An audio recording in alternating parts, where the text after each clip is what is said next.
Mav TV. Thanks for listening as well. Round 4, Lucas Oil Pro Motocross Championships is in the books. We're going to talk about that and more. Some great racing between a couple of Australian brothers and some heavyweights in the 450 class. Looking forward to talking about that and more. 702-586-7857. Got a great in-studio co-host as well. Gentleman, one of the top privateers in the 450 Supercross Series this past season. And he was at Lakewood as well. So he'll know a lot about the Nationals and talk more about that. Again, 702-586-7857, PulpMXShow.com for deals and codes and things like that to save, whether it's W, whether it's Guts, whether it's Get, whether it's Intense Cycles, Ride Engineering. All the codes are on there.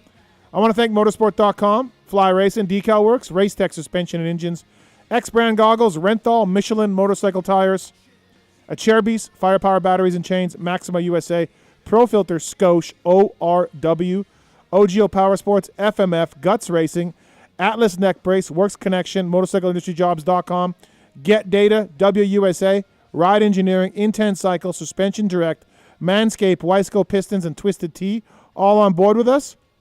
Don't forget, go through the Amazon widget on PulpMX.com to help us out if you're buying from Amazon as well. The Motorsport.com banner on PulpMXShow.com or PulpMX.com. It takes you right to Motorsport. You'll see their customer service. You'll see their prices, OEM and aftermarket parts. Go through the banner. There's a whole Pulp Show section on there also to help you save you money and helps us out in the end as well. So thank you for that. Thanks for supporting that. That's been going really well. And really looking forward to tonight's show.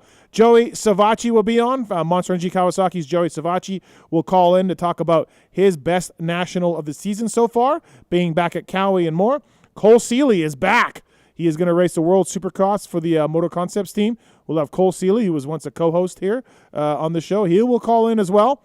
And Brandon Haas, the owner of Club MX Yamaha team, will call in to talk about how things are going for his summer and some general team question stuff. You know, we did a segment on the show a few weeks back about running a team and how much it costs and all that. And Brandon, we're going to talk to Brandon about that and grill him a little bit on that. So looking forward to that. And then later on in the show, a 250 Supercross Arena Cross guy, Devin Harriman, will stop by. He's in Vegas. He's going to come by, sit in with our co-host and rap about what he's been up to and help us bench race about the Nationals and more. My co-host tonight, as I said, he's been in a few times before. He always does a fantastic job. One of the best privateers out there in 450 Supercross this summer. It's Justin Starling. What's up, man? How are you? Stoked to be here. It's a long travel from Florida, but totally worth it. Yeah, I think we were talking about you coming out here, and I was like, yeah, but are you going to be on the West Coast? And you're like, no. And I'm like, do you really want to come out still? And you're like, sure, because that is a long way to go. Yeah, Florida's home, so as soon as the season's done, I stay home as much as I can. The past couple years, I've gone to California after and hung out with like Jerry Robin and stuff, but this year, after driving to all the races, I wanted to go home. Yeah, so, you're done. Yeah, right. I've been home the whole time. It's nice to have you here. Thanks for being here. Like I said, you were at Lakewood helping out Moran's. Big mechanic guy. Big mechanic guy. So we'll talk about some Nationals and more. And we obviously you watched High Point and all that. So we'll get into that. And also I think you, Brandon, Haas, and myself could have a good conversation about team stuff because you run your own program. It was very successful this year. And you've gone on the record a few times as saying like, hey, I wouldn't join a team unless it's a really, really right situation because of what you're doing right now with FXR and with everybody else. You're making some good money. Yeah, so. It's been good. It's fun, and it's rewarding at the end of the year when it works. Yeah, when it works, right? When it works. Keyword. So thanks for calling. We got a few lines open again. Seeley's back with World Supercrosses. Something that you would do if you could find a team, right? You've been in discussions a little bit. Interested about it. But still, the German stuff's coming back this year. Zeidbrook, the Dutch one, all that stuff is coming back. Yep. My heart kind of goes towards those. Yep. Maybe next year world stuff, we'll see. But surprised to see Seeley? Very. Coming back? Me too, right? Yeah, because I thought he was doing that was it Beachworks thing with Mikey Ueda. So I thought he was full bore into that and building bikes, and then all of a sudden he's riding a Moto Concepts bike for a video, and I'm like, okay, this is interesting. Maybe he's testing. Right. And yeah, he's going to come back and race. Yeah. So it seems like the new trend, though. Yeah, coming back, if you're retired, come back. Yeah, he saw Dunge. He was like, screw it. Yeah. And again, Joey Savatgy, Brandon Haas coming on tonight as well. Working the cameras over there and building the app And, just fixing everything behind the scenes on PulpMX, putting the fingers in the different holes in the dam or whacking the moles. Travis Marks. What's up, Marks? Wow. What? Fingers in different holes. Yeah, fingers in different holes and whacking the moles. Now I'm working on dams. I'm working on different aisles. And wacky moles. The metaphors are incredible. Listen, Roto-Moto has one aisle. He does have one aisle. And he's crushing the aisle. The aisle is spotless. Yeah, if we can say that. My aisles are, there's a spill on 7. Yeah. Kid threw up on 4. But we're working on it. Well, listen, Marks. You're so dumb. Your dumb PulpMX fantasy game. You can don't get me started. You can fold that thing up now. It's been incredible. I swear I've tried to pick safe teams. In a text, JT, I sent a text with a screenshot of my team, and I said, "Is this safe?" And JT said, "Like wearing 2 condoms." Yeah. And I was like, "Oh, I'm golden." Yeah. I got like 360. Like, come on. It's not good right now for me either. It's not good. I had a good Supercross, and it's been terrible. Starling, we don't even want to hear it. You're crushing it right now. Very happy. You're very happy. I'm not Carno or Brett Q level, but I'm very happy. Yeah, we're all real happy for you, Jay Starling. yeah, really, really happy for you for sure. Finally turning it around. Did you pick Jerry at any round? Because Jerry had one good moto for a couple weeks. I have not. Right. No, and I've talked to him about it. It's right. Yeah, I'm not there yet. Okay, all right. Once Jerry said he twisted his ankle or whatever, I was completely That's out. kind of where I'm at. And I looked at him and I'm like, Jerry, I don't know, fights through a lot of pain. Yeah. So I'm out. It's tough to pick someone when they're going to the gate by themselves and doing everything alone. So for me, I have to look at safety. Right. And do you agree with me on the ankle thing, though? Yeah. An injury in outdoors with these ruts, it's never really a good sign. Right. So yeah, I've been out on him. But I think when it comes to Millville, it's his home. Well, as bad as fantasy's gone, Marks, for us, it could be worse. We could have forgotten to put in a team. What's up, Lone Wolf? Who would do that?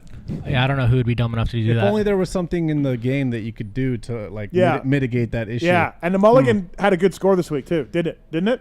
Or was that last week? Yeah, it did. And I know that some people, obviously it's random and it's supposed to be random and it's not guaranteed a good score or a bad score, but some people have actually gotten really good scores. Well, it probably would have been better than 0, so I should have done it.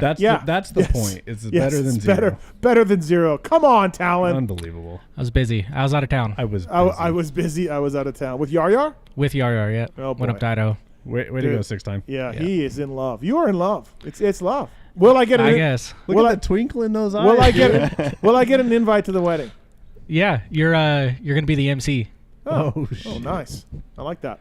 Well, all right, everybody. So again, Seeley, Savatgy, Brandon Haas calling in tonight. Starling. Let's talk about High Point. You want to talk about the Lawrence brothers battle in the second motor, or do you want to talk about Tomac and Sexton? What do you want to go first? I think you go the Lawrence brothers. That was pretty awesome. Pretty unreal. Yeah. Like I said, I hadn't seen it. I was mountain biking. I was an e-bike guy, so hadn't seen it until today. You made me sit down and watch it, and that was one of the best 30 minutes I've ever seen of watching a moto. They were 30 seconds ahead of third, crushing it. And if you just watch the times per lap, they're just creeping away. Yeah. Like it's just those guys run on another level. You've ridden High Point years ago, but you've raced there certainly. Yeah. It's a track where, in my opinion, it's 30, 40 feet difference between some of the insides to the outsides. Yeah. But the outside can be faster at some point. And then I think at some point Jet was just going inside. That was second moto. It was third moto of the day. I think Jet had better lines than Hunter. And then Jet was making that little bump into the little braking bump jump into the corner. Phenomenal in riding. 2 spots he was doing that. Yeah. Even in the spot where Hunter passed him by just bombing the inside, I think Jet was being a little too cautious there to do that type of stuff, and that's where Hunter just was sending it. Right. But people don't understand how steep those hills really are. Uh-huh. Like that track is literally in a hole. Like it feels like this. So that's why sometimes I think when you go to the outsides, it kind of works so you can go further out, but you get more drive up the next part. So that track's got a lot of room for racing. How good are those brothers right now? Unreal. Another level. I mean, you can't even put them in the same category at this point. They're literally just 1 and 2 every time. You were marking while we were watching about Jet's riding style. Yeah, he just looks like just a younger Sexton in a way, even though they're not that big of an age gap.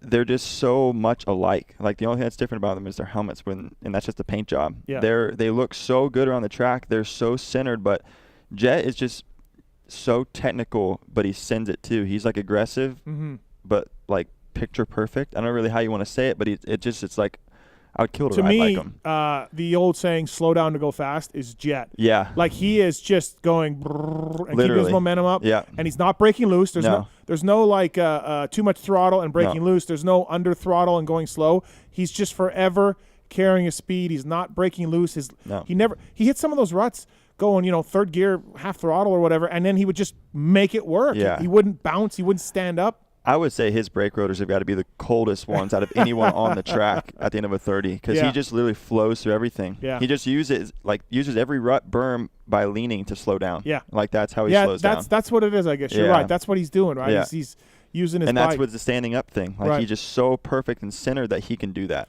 Right. He's won every round, but it hasn't been a cakewalk. Like, this one, Hunter's last lap, Hunter's all over him. Yeah. Hunter passed him, right? He got him late. Yeah. Lakewood, of course, wasn't his greatest, and but he's won 4 in a row. Yeah. So it's easy to look at him and being like, look, man, he's amazing. He's a defending champion. He's won 4 in a row. But I don't know, man. There's been some other guys that have some moments. Like Mosman was gone the first moto, right? Yeah, it's definitely not going. Like I wouldn't stamp it by any means. But it's going to be hard to like pull that gap down. Yeah. You're going to have to wait for a mistake from him or a bike failure. Yep. But his brother's, I think we said like 14 points back or something like that, you know, and that's not much. Right. That's one little mistake or, one crash in the first turn. Then again, I still think he can get to top 5 without a problem. Oh, I think so too, right? But anything can happen. Right. There's a lot of racing left. I think JT didn't think so, and he was closer to the action. He was calling. He's the podium guy, right, and the pit guy. He didn't agree with me necessarily, but I think Hunter looked really pissed. He looked furious. Well, JT doesn't think so. Yeah, to me, I agree. I mean, even when you see them come into the the tents behind the podium, like Jet comes up and like high fives him, and you just see like he just almost goes straight to sitting down and looking forward. He was upset. And then right after the checkered flag, he didn't do anything. He didn't like okay, so you just had this awesome battle with your brother, right? Yeah. Your best friend in the world and all this.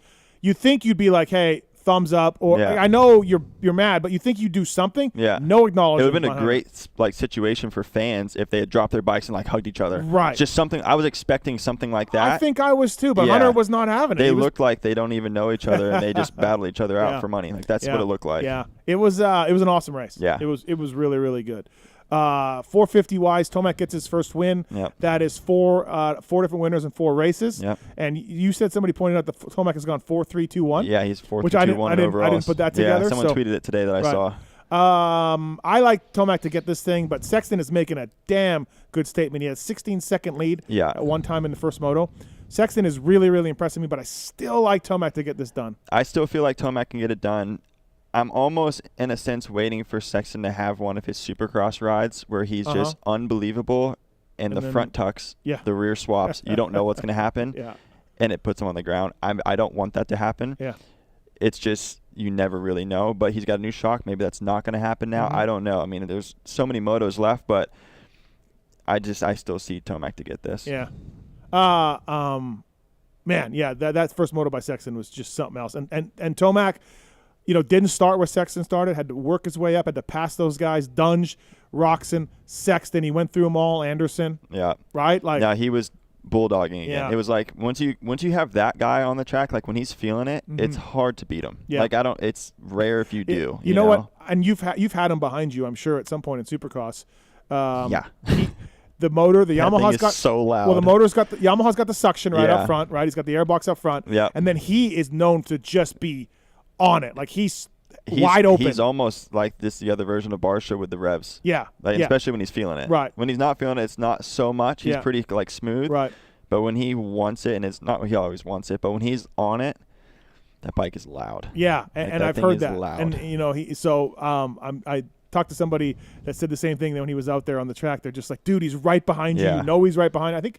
Did Kenny say that or Sexton? Sexton might have said that. Yeah. You just know he's coming, man. You just can tell. And especially with the Yamaha, like there's multiple times I had like Brees or even Chiz a couple times in heat races, like behind you, and it feels like they're just right behind you, but they're actually kind of far.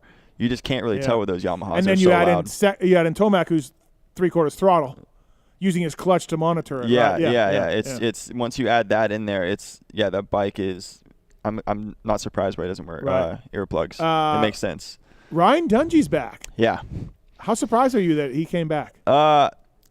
Well, when I first heard about it, Yeah. my buddy JC brought it up to me, and I was like, "Nah, that's a joke. That's not real. Probably just someone making some rumor up." It's the equivalent of a Facebook post where someone puts a CR500 motor in a 450 chassis and goes, "Look what Honda's got coming." Yeah, exactly. That's pretty much what I thought. I was like, "Oh no, it's some joke." And then it was like 3 days later, it was announced, and it was like, okay, outdoors, like, hey, Supercross maybe, like that seems like it'd make a little bit more sense, but no, and it's working for him.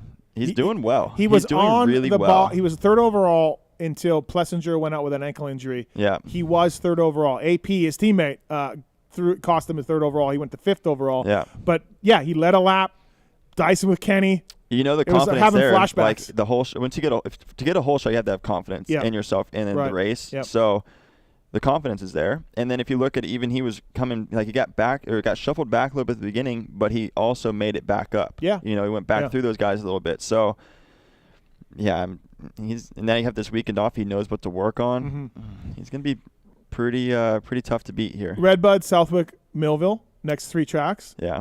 Millville, I think, is going to be his good one. Really good, or right? Southwick, too. Yeah, no. Honestly, all 3 of them kind of work in his favor. As I told him after, he wins everywhere, but it does seem like those 3 tracks are good ones for him. They're going to be good, and especially even Washougal. Yeah. Washougal's always been good for him, too. So has it? Yeah, I guess so. He beat RV he's a bunch. won a lot there.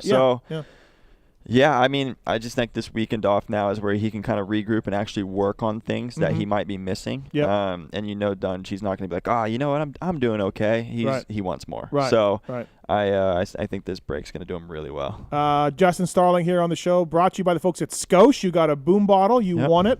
I don't know how many shows ago or whatever. Yep. And you've been using it, been rocking it. Well, I finally got a stereo in my you van. did? Okay. Yeah, finally. So that worked out. But yeah, I use that thing every single day in the garage or in the room or just something. It's so good. It's got a magnet. It's literally like it's the best thing I have in that shop. So Pulp 2022 is the code to save with Skosh. Get yourself a boom bottle and be like Justin Starling. They're fantastic. They got a bottle opener on them. They got a magnet in them, and they can Bluetooth. Well, I have a phone mount underneath it too, so I have like my phone on the Skosh mount, and then I have the boom bottle right next to it. Work in the garage. It's perfect. Your dial. Thanks to Skosh. Charging cables, boom bottles, base mount charging system. I got one in front here. Whatever it is, Pulp 2022 is the code to save with Skosh. Skosh.com, man. They've been in the sport for a long time, supporting it. Use the code and save with the folks at Skosh, bringing you Justin Starling tonight. All right, let's get, you know what? We just got to get this call right away. I don't even want to talk about this, but just get it out of the way. Spencer, what's up, man? Hey, Mr. Mathis, how are you? I'm good, man. What's happening? Well, I think you know what's happening, judging by your response. So I just kind of want to hear your opinion on Jeffrey Herlings officially proposing a challenge to Eli Tomac for one-on-one. Yeah, I got a text about this today. So Herlings said he wants to race Tomac at Southwick. So he said that I saw it on YouTube like 10 minutes before your show. I guess he said any sand track, and then they kind of decided on Southwick, and he said, leave it rough as shit, rent it out on a Monday, just groom the start straight, and just do one-on-one, which obviously there's more details to that. Like, does he use his frame from GP? Okay, wait. Spencer, this isn't happening. Never. It's not going to happen. Well, no shit. This is like me.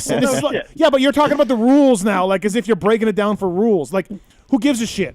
Like, it ain't going to happen. No one's doing this. No one's putting money up. No manufacturer supporting this. No one's renting a track. This is just fantasy. This is like, I'm going to sail down my chocolate river on my unicorn and eat candy-coated clouds. Like, it may as well say that. Like, got who a better cares? chance at Lars calling me to fill in for Sexton next week. Yeah. Like, I know it's not happening. I just wanted to hear your view on it. My view is it's just dumb. I heard it. Yeah, it's just dumb. Like, first of all, hey, Herlings, I don't know if anybody's noticed, but he's been hurt a lot lately, and Tomac hasn't been. So every time you get hurt, you lose some time. You're not as sharp in all of this. So I would be careful on a U.S. track of Herlings throwing down challenges like that, right? But it doesn't matter. Like, it's never going to happen. Who cares? So one thing I will say one thing, and completely off topic, not to kind of suck off the Pulp show, but being military, having deployed a few times, I do want to thank the show personally, because out there, the VPN, whatever, it doesn't work to watch the races live. and it seems I always get deployed during Supercross season. Mm-hmm. So Pulp Fantasy and the Pulp Show, talk off the Pulp Show, being me and my guys are solid. So nice. I'm glad, man. I'm glad it works out. Thank you. Thanks for the support. Yeah, no, and obviously I apologize for no, it's fine because we got a bunch of blowing the shit up. But. No, but you're just one of many. We got a bunch of tweets about it. Like I don't even like, it's just ridiculous. If they're going to race Motocross the Nations, let's talk. Let's break it down, right? Let's do all that. But renting a sand track and leaving it rough and one-on-one, yeah, okay, all right, cool, man. Like, who cares? It ain't going to happen. So I that's all. just think the kid has too big of a head, I think. Well, I've always thought that, too. He seems to be a little better. When you talk to people who's been around the MXGP scene, they said he's gotten better, right? A little bit more humble and all of that. I didn't like him staying in MX2 and then bragging about these wins. Like Ferrandis challenges him, he has to move up. Searle challenges him. Searle's got to get out of there. Like, I'm not a big fan of being like, yeah, I'm won all these races, but dude, you stayed in MX2 way too long, And part of that is KTM. It's not his deal, but part of that is KTM. You get him and Gypsy Tales in the same room, and it's just fucking nonsense. So yeah, I don't like. That's cool that he said that, but I'm not going to break down the racing, right? So, yeah. Yeah, but, no, I hear you. All right, man. Thanks for the call. Thank you for watching, listening. All right. Have a good show, guys. Thank you. So that's one call we got about it. We got some tweets about it. I mean, you got to think he's probably getting blown up about it, too, all the time. Like, oh, this guy's better. So he probably was sick of hearing it. Gets on a podcast. Listen, that's a serious injury he's got. Like, he needs to come back and show that he can be the same old Herlings. It's easy to talk. Yeah. So I think it was just probably something blowing it up look, a little bit. Did he win Indiana? Yes, he did. But Tomac was fighting for a championship and, was more concerned with that. You can't compare that. But Herlings has beat him at the Motocross the Nations. Mm-hmm. So it seems like outside of Ironman, Tomac beat him at USGPs. Webb beat him at a USGP. Herlings beats him in Europe. Yeah. Almost like the track prep and where the track is and where you're comfortable matters. Yeah, right? you're never going to get those two in a perfect world racing against each other on the same day. It's just not going to happen. Yeah, so, and you can't compare us to them either. It's just not the same. Yeah. It's just really not. Yeah, but I'm sure Tallon got some tweets about it. He'll probably throw it in there about imaginary battles here or there. Coming up with Brandon Haas from the PulpMX team. Starling, I gave you homework before the show. Yep. You've watched 4 nationals. You've been at one of them. I want 2 riders from each class, good or bad, whatever's caught your eye, and it can be the jet if you want, like whatever. It doesn't need to be. Just give me 2 riders from each class that have caught your eye for whatever reason, and why they've caught your eye, and what you want to talk about. Well, I'm going to go with honestly just kind of good in the sense of this stuff. I mean, that would go against the PulpMX show where we shit on riders all the time, but that's fine. I'm still a rider, so I have to deal with these guys. All right. So I'm not going to go with Jet because everyone knows how good he is. Yeah. I really like Hunter this year. I feel like he's pushing it to the next level, and it kind of showed that second moto how bad he really wants to win. So seeing him push that hard on the last lap, running the fastest time of the race, I don't know if it was overall, but at least for his lap, like that's No, it was huge. Overall in the second moto. So, best lap on the last lap, track's destroyed. Yeah. The dude wants it. So for me, I like to see how hard he's trying. Not that he's not trying that hard in the past, but it just seems like he wants that next step more than ever. So I really like seeing Hunter ride this year. His riding style looks better. His bike setup looks better. He's also changing up his lines and trying new things that he sees is like that's working better. He saw something that Jet was doing, so he started doing that, and then like even switched it up and went back to the other line to see if it worked. And he was moving around, and that's, to me, that's comfort and also confidence that he can do something with this. So, Hunter's been really good. And then the other one I think is Derek Kelly. He's been really good this year outdoors. And even in Supercross, he was really good. He was an off-road guy, and he came into the Nationals, and he burnt me in fantasy a few times, 450-wise. Yeah. And then he was kind of up and down. And, dude, 2022, Derek Kelly, was he a fill-in on that team, or was he always on it, on AEO? Always on it. Okay, so, and it was Brown that was the fill-in. Yes, for Masterpool. Right from the start, you're right. Derek Kelly has had a good year. He has had a very, very good year, and especially over last year, it was rough. It was hit and miss, off and on, and he was privateer, I think, with TPJ last year, and he had some good motos and then some bad motos. But this year, like, even if something goes wrong, he can come through the pack really well, and if he has just a good start and a good moto, he's right around that top 10. So for me, I like seeing Derek ride. He's really aggressive. He's pushing to the end, and he's fit, too. Okay, so this is the first year, second year maybe he's done 250s. He was a 450 guy for a little bit there. 250 last year. Yeah. So is he a better 250 guy than 450s maybe? I don't know. I don't know him too much with 450s because I didn't really know who he was until he was on AJE, if I'm honest. Okay, yep. So, yeah, I can't really answer that in the sense, but seeing him this year compared to last year, the jump is huge. Yeah. So, and is AEO maybe a reason for that? I think so. I don't know those guys at all. But yeah, so I know them all really well. Right. I use their suspension. Right. That's what I was asking. I do all of my bikes through their dealership. Yeah, their program is solid. Yeah. Their bikes are solid. Their mechanics are solid. And I think when you have that whole group together, that really helps. Mm-hmm. And I just think that also shows that being a privateer in outdoors is a lot more difficult than people understand. Right. And if you get a program under you, it works.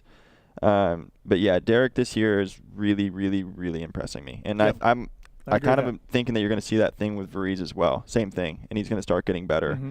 I don't know how long he's on that bike. I don't know if I think Masterpool's done, so I think Varize has that kind of spot. what I was thinking too. Right. I don't know. Mm-hmm. So if he stays, I think by the end of the season, you'll see him kind of where he was on Rockstar Husky. It's going to take some time to get used to the bike. It's different than what he was on, but yeah, Derek this year is really out of between Hunter and him. Derek to me is more impressive just because of the jump that he's made. Yeah, he hasn't got a top 10 yet, but they're coming. He's right there though, and in a 250 class at the beginning of the season. No, I'm that's saying it like really, really I'm impressive. saying it like I'm impressed. Like, there's factory bikes here. Yeah, there's 18 factory bikes or something, in the 250 class. He's going to be a top 10 guy consecutively by the end of the season as long as he stays up on the starts. Okay, and then 450 class Savatgy. I think that's the main. Just because he's coming on tonight, or well, not so much even just that. It's just he had a really bad deal this year in Supercross. Yeah. He gets only a couple races in, gets hurt, is out. The team has the problems. He doesn't have a ride. Goes back to the same team he was on that I think he should have stayed on or should have been able to stay on. Comes back and gets a second in the first moto. No, fifth. Fifth? Yeah. Sorry. I'm looking started second. I'm looking at the wrong thing. Started second, and then his finishes are really good, but he's taking full advantage of this opportunity he has. Remember, he didn't ride Paula either, so this is his only third race. Yeah, that's what I'm saying. He's really, really good, and it's good to see him coming back and putting in that effort, but he's not really making those mistakes unless it's after the finish line going right and then falls over. That was kind of funny. Right. But to me, he's riding really, really well with very short time on the bike, coming back from injury. Yep. So by the end of the season, I think he's a dude that can be on the podium, in my opinion. As with anybody, yourself or any of these guys, staying healthy is a real big key to build. Build. Joey hasn't had time to build. Whether it's the JGR, that's what I'm ankle, saying. He's pretty much coming in cold. Yeah. No matter how you look at it, he's coming in cold. Yeah. And it's not like that whole time he was off during Supercross because it wasn't because of the team. Mm-hmm. It was injury, and it was an injury where he can't do a whole lot. So he's really impressing me. All right. And then your fourth and final one. So it's kind of a little bit of a mix between, but I'm going to go – I had one, and it was actually one of Brandon's guys, but I'm going to go with Welton. Yeah. He's taken full advantage of that deal that he's gotten. It's really working out for him. He's been a top 15 guy both times. And then Thunder Valley, I was able to watch a little bit. I was in mechanics area, so I couldn't see a whole lot. But he was really holding his own the whole time. And that's another thing with a very short amount of time on that bike. And going to that bike's a big change from what he was on. Yeah. I mean, that's a completely opposite Steel direction. frame, gas to aluminum frame RMZ. Yeah, completely different, and I'm sure he's had a couple times if he falls over, he's trying to find a button and it's not there, But that's another thing. He's really, really coming into his own, and he's another one I could see by the end of the season hovering that top 10. Yeah, I want to thank the folks at Twisted Tea. There's one of Bogle's helmets there. Talking about Marshall Welton, he's on the Twisted Tea HEP Suzuki team. Thank you to Twisted Tea, guys. Great drink. It's summertime, and what could be better off than grabbing a Twisted Tea? Thank you to those guys, and thanks for the support of Marshall Welton on the Twisted Tea team. He's doing a great job. And so Savatgy, Welton, D. Kelly, and Hunter Lawrence. Those are your four guys. Those are the guys I just see that are they're really making a good effort this season. Right. In outdoors. They're not just kind of going out there and placing where they kind of start or whatever. Yep. They're all pushing and trying to make something happen and not being complacent at all. And the Marshall one, though, out of all of them, I think to me is the best one. What is Marshall's ceiling, do you think? What are you thinking he can get to? By the end of the season or in the next few races? No, end of the season. I would say end of the season he can be around the 8th place. Yeah. Okay. I really think that. Yeah, because he's fit. A little bit like the Cody Shock of this summer. Exactly. Yeah. Spot on. I think that's exactly his ceiling. He's riding really good, but he's fit. and you have to be fit in these races. And in the hot ones, and Thunder Valley was really hot. I mean, he's just right up in there. I think he was like 13, 14 in the motos or something like that. That's solid. So, yeah, you get a couple people out, which is going to happen. Right. I think he can get up in there. Well said. All right. Justin Starling, brought to you by the folks at Scotia. Our next guest, first guest of the night, brought to you by the folks at Off-Road Warehouse. They're proud to be supporting teams like the PulpMX team. ORW is the place to go for all your truck and off-road accessories need. They got stores all on the West Coast, Temecula, San Diego, Corona, Vegas, Phoenix, all the way out in Atlanta now as well. UTV, Jeep, truck, racing products for industry's leading brands. They're staffed by a knowledgeable, experienced team. Plus, they install everything they sell, from suspension kits and more. Mark's went into an ORW shop here in Vegas to get his SDI shocks installed and couldn't be any happier. The best part is offroadwarehouse.com. PulpMX is the code to save. Offroadwarehouse.com. Use the code PulpMX. When you speak about Marshall Welton, speak about ORW, it all leads to our next guest. First up, he's the owner of the PulpMX FXR team. It's Brandon Haas. What's up, Brandon? How are you, man?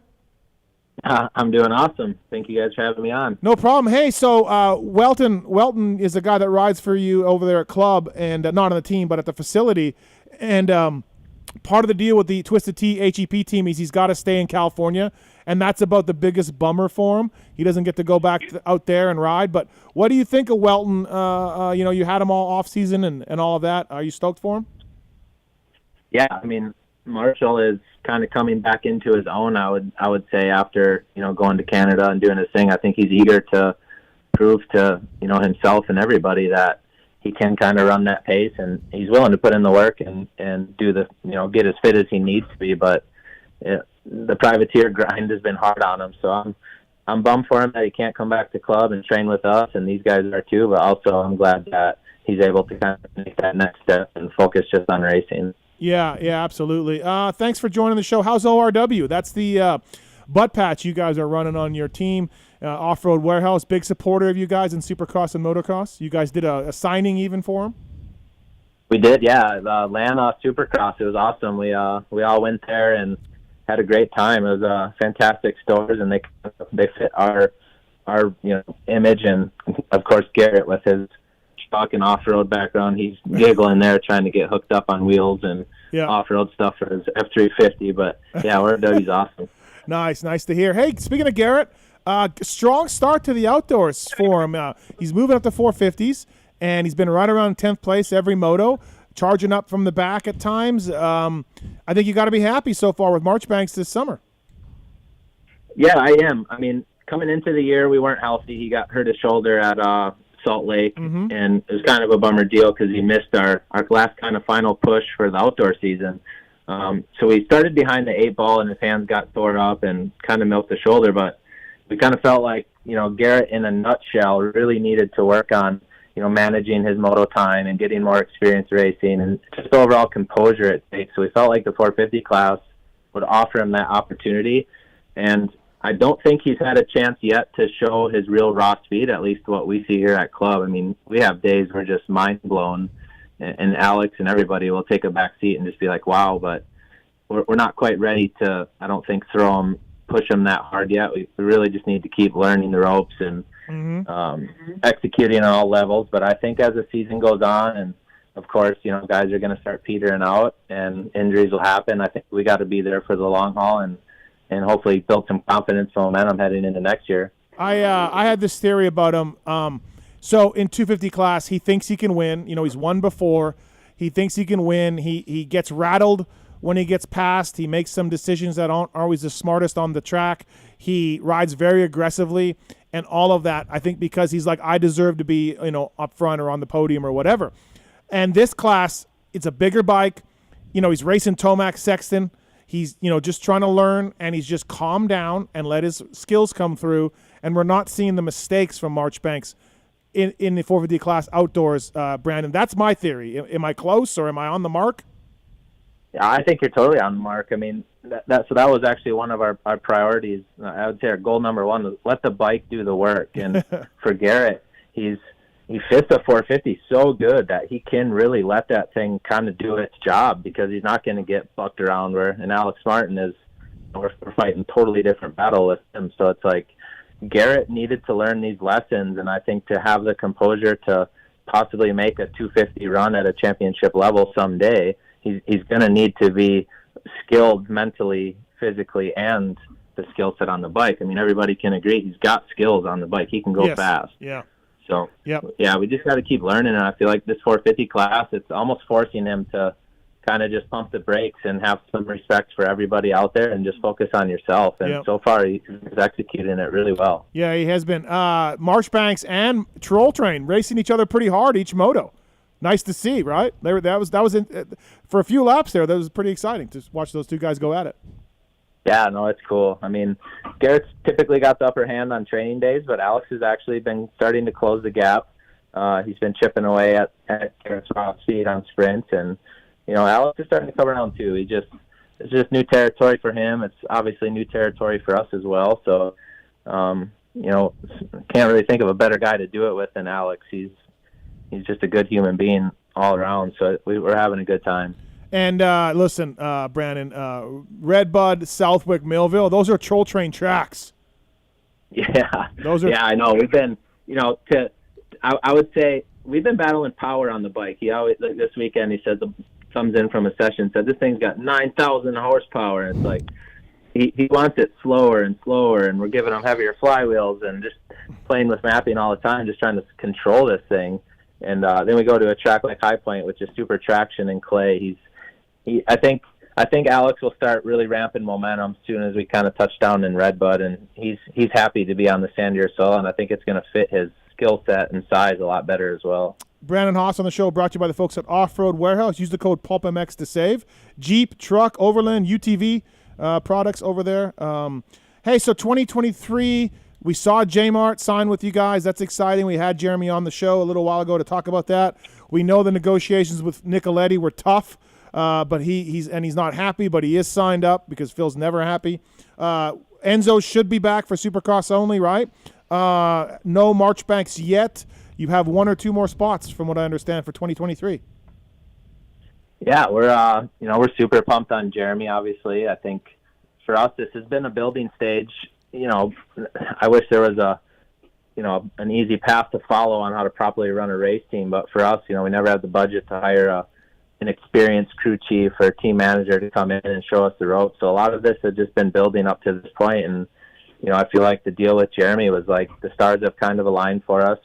We've learned so much this year about the motorcycle and the chassis and engine, and just all the, any failures or positives we've had have all been really good learning lessons. So with Jeremy, I hope we offer him a great opportunity for him to make a championship run, and as much of opportunities we want to give him, we hope we can capitalize on him as well and take that next step as a program.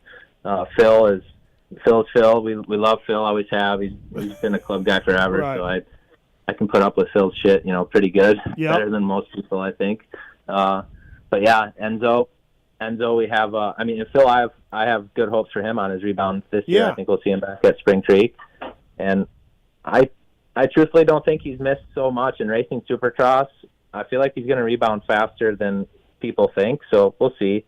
And Enzo at Redbud, and it'll be interesting to see how he is as an outdoor rider. We haven't got to see him ride motocross in years. He's got a much different style than a lot of other guys here, so I think it'll be cool to see if he can showcase his skills. And also, we still have a lot of development to do on that 250, and Enzo will be able to hammer down on it and really keep learning. Marchbanks negotiations are ongoing. Obviously, we just talked about him doing pretty well. Do you think he signs with you? Do you think it's 50-50? What would you put the odds are that Marchbanks back with you? I think probably a good chance. Okay. We've been just kind of to this point focused on racing. Like he's been rehabbing the shoulder, and we really, kind of tried to do this all back in Salt Lake City. Then he got hurt, and he was frustrated and just whatever. So then all of a sudden we're rushing to catch back up, and this is the first break we've had in the series. So I think by the end of the week, we'll know where we're at. So do you picture yourself in 2023 being 250 only? Or that was not the plan. Okay. Our deal with Yamaha was supposed to be 2 450s and 2 250s, but when the opportunity with Jeremy came up, it was really caught me off guard, to be honest with you. I think maybe Alex mentioned to me that, hey, my brother's asking about the club program, you should reach out to. And I'm just like, well, what's he asking about us for? You know, like he's a star Yamaha. Like, give me a break, you know. And then after I got to talking to him, I really felt in the bottom of my heart like I got what this guy needs and he's got what we need. So at that point, it was just about trying to take advantage of the opportunity. Yeah. And and I think Jeremy's due to start riding here pretty soon, and we'll see what happens. I'm excited just to see him on one of our bikes. So yeah. I can't wait. Yeah, it should be great for you guys for sure to have somebody that can absolutely win outdoor races. I'm on that boat. I think a healthy J-Mart ready to go. Don't you think, Starling? Yeah. He can win outdoor races. There's no doubt. I mean, the dude can win a championship indoors too. I think he just needs to stay healthy. I'm not there yet on there, but I mean, he was the only guy beating the Donut Boy last year. Yeah, right. I think when you look at Jeremy, when it comes to outdoors, obviously he can get it done. Yeah, there's no doubt in my mind. And when you look at a club bike, I've never really been around it besides watching it in practice or a heat race or something. Yep. The thing goes. So I don't think it's far off of Star, or if it is at all. So I think that part will be totally fine for him. And then I think when you also get in a program that's maybe a little bit more laid back, you know, a little bit more, man, I wouldn't say more structured, just in the sense of Star kind of has the same thing that Club's doing, just more for them. But I just think the more laid back side is going to help him out quite a bit more. Jeremy and the Star guys, even though he went back there, they didn't gel. No, it's not right. The crew at Star and J-Mart, who's older, right, and is a little more established than typical their team. The club group looks fun. Right. And I think that alone with also, you know, being teammates with his brother, I think that can really go far. Brandon, how much Phil, like when Phil just complains and just gives you shit, like how at this point do you just walk away? Do you just say, yeah, Phil? Or do you actually get into it with him and have knockdown, drag-out battles? God bless. I've watched Phil personally have quite a few drag-out battles on the track and at my house with other riders, and I've never been a part of it, but I've witnessed it. No, I love Phil. He's a good dude. I like it that he just says what's on his mind and speaks the truth. Like I have the utmost respect for Phil, but he's genuinely a team player. He's pumped when other guys do well. He really is genuinely a team player. So I'll keep going as long as Phil wants to keep going. He's always got a home here. But with Jeremy, I mean, I hope, like, he's an outdoor guy, right? If we can deliver the package on the bike side, I think it's an easier sell. Like, he's just known as outdoor guy. For us, the real challenge is I want to give him the equipment support, but I want PulpMX to show what we can do from a training standpoint and take a veteran and modify his technique slightly and see if we can make him a little bit more technical. If he's only been missing that 2 or 3% in Supercross, I think he's there and he's a championship guy. So it'll be a fun test. It will be for sure. Brandon Haas from PulpMX on the team, brought to you by Off-Road Warehouse, ORW. That's on the butt patch of the PulpMX FXR team. Brandon, a couple of reasons I want to get you on here. We'll obviously talk about this year and talk about 2023 and all that, but also, like, you are a private owner going up against factory teams in both classes. You spend money on motor packages and chassis stuff, and you know, you're not getting any help from Japan necessarily. Yamaha supports you with bikes and parts and all that, of course, but you're not getting the technical support from Japan. And then you're spending the money. What's that like? What's it like to field that team, spend that money, and go up against these teams? You know, Mitch Payton or Star Yamaha, they're rebuilding their motors every single week, replacing, valves, replacing springs, replacing cams at certain points and buckets and all this kind of stuff. These are things that you necessarily maybe can't do every single race like them. You got to stretch it out. So then, say Twisted, the guys who do your motor, they give you a little less compression to build up a little bit less heat to keep the motors going 2 weeks instead of 1 week. Like, there's these sacrifices you got to make. How are you doing with that? Like, do you feel like, are you fighting an uphill battle, or are you happy with everything that goes on and fighting these factories? You know, I'm happy with everything that's going on. I mean, it motivated me, the David versus Goliath thing, over the years. But to be honest with you, I feel like I relate to just the regular guy. So for me, it's like, I didn't come from an ex-moto background. I wasn't a high-level pro or anything like that. So it's not like I just stumbled into a job because I've been doing this all my life. When I started club, I went through high school. I was sick of pouring concrete. It just was like a dream of mine. And then once that got going, I felt almost just like, I don't know really how you describe it, but like man, I get to be around dirt bikes every day. That's freaking awesome. I want to help more people be around dirt bikes. So it's about building a business to employ people, and then it turned into helping a couple privateers. And you know, I think I raised like $70,000 our first year running a race team, and club foot the bill on the rest of it. And the next year I spent a little more, but raised a little more. And you know, PulpMX continued to grow. So it's like I've been kind of, you know, putting the money out there for the last 4 years, and we've been going in the right direction. And you know, I think everybody can see we're going forward. Like this year, I think, and I hope, was the last year that we formally have the excuse of we don't have the money or the power to do it. Like I think next year we're going to be in a position where I can hire the right staff members. We got a new race shop. We can get the right personnel in place to be able to rebuild engines, you know, in-house on the fly, and make sure Jeremy does have a new engine and Garrett does have a new engine every week. There's no excuses left that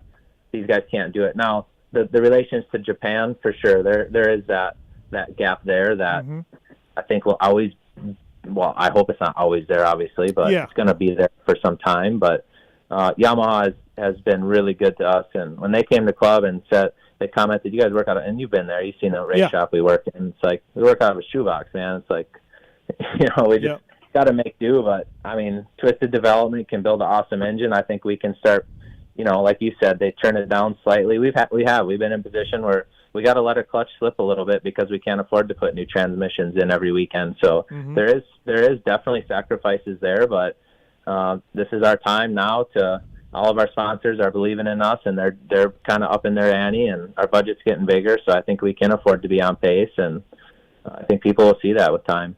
You've got some great sponsors, FXR, Muck Off, you know, I'm a Comeback, that kind of stuff on your team. So you can answer this as much as far as you want or as little as you want, but I think our listeners would be interested in this. At the end of the year, look, PulpMX, the facility, is very profitable and doing very well. We know all the riders that go through there and the Supercross tracks and all that. That's making money. There's no doubt about it. But the race team itself, like, you're not making any money from the race team. I imagine you're dumping PulpMX facility money into the team to promote the PulpMX and all that. Or with your sponsors, are you walking away with some money in the pocket at the end of the year? No way. Okay. Yep. Yeah. You know, just vaguely speaking, this year we operated on a $700,000 budget, and that's basically what we raised in sponsorship funding, and then PulpMX itself will put in about 300 of that. So it's growing, but also club's been growing too. Like our Supercross program last year was insane. We had 16 pro guys here training, and we got 4 Supercross tracks. They complement each other really well. You know, Star is spending a lot of money to have their own facility in-house and do their own training program. Well, we're on the opposite. They're trying to catch up to us on that angle, but we're trying to catch up to them on the other side. So I think they complement each other really well. So 300, you're at $1 million budget. PulpMX is 3 and sponsors are 7-ish? Or 7 is everything?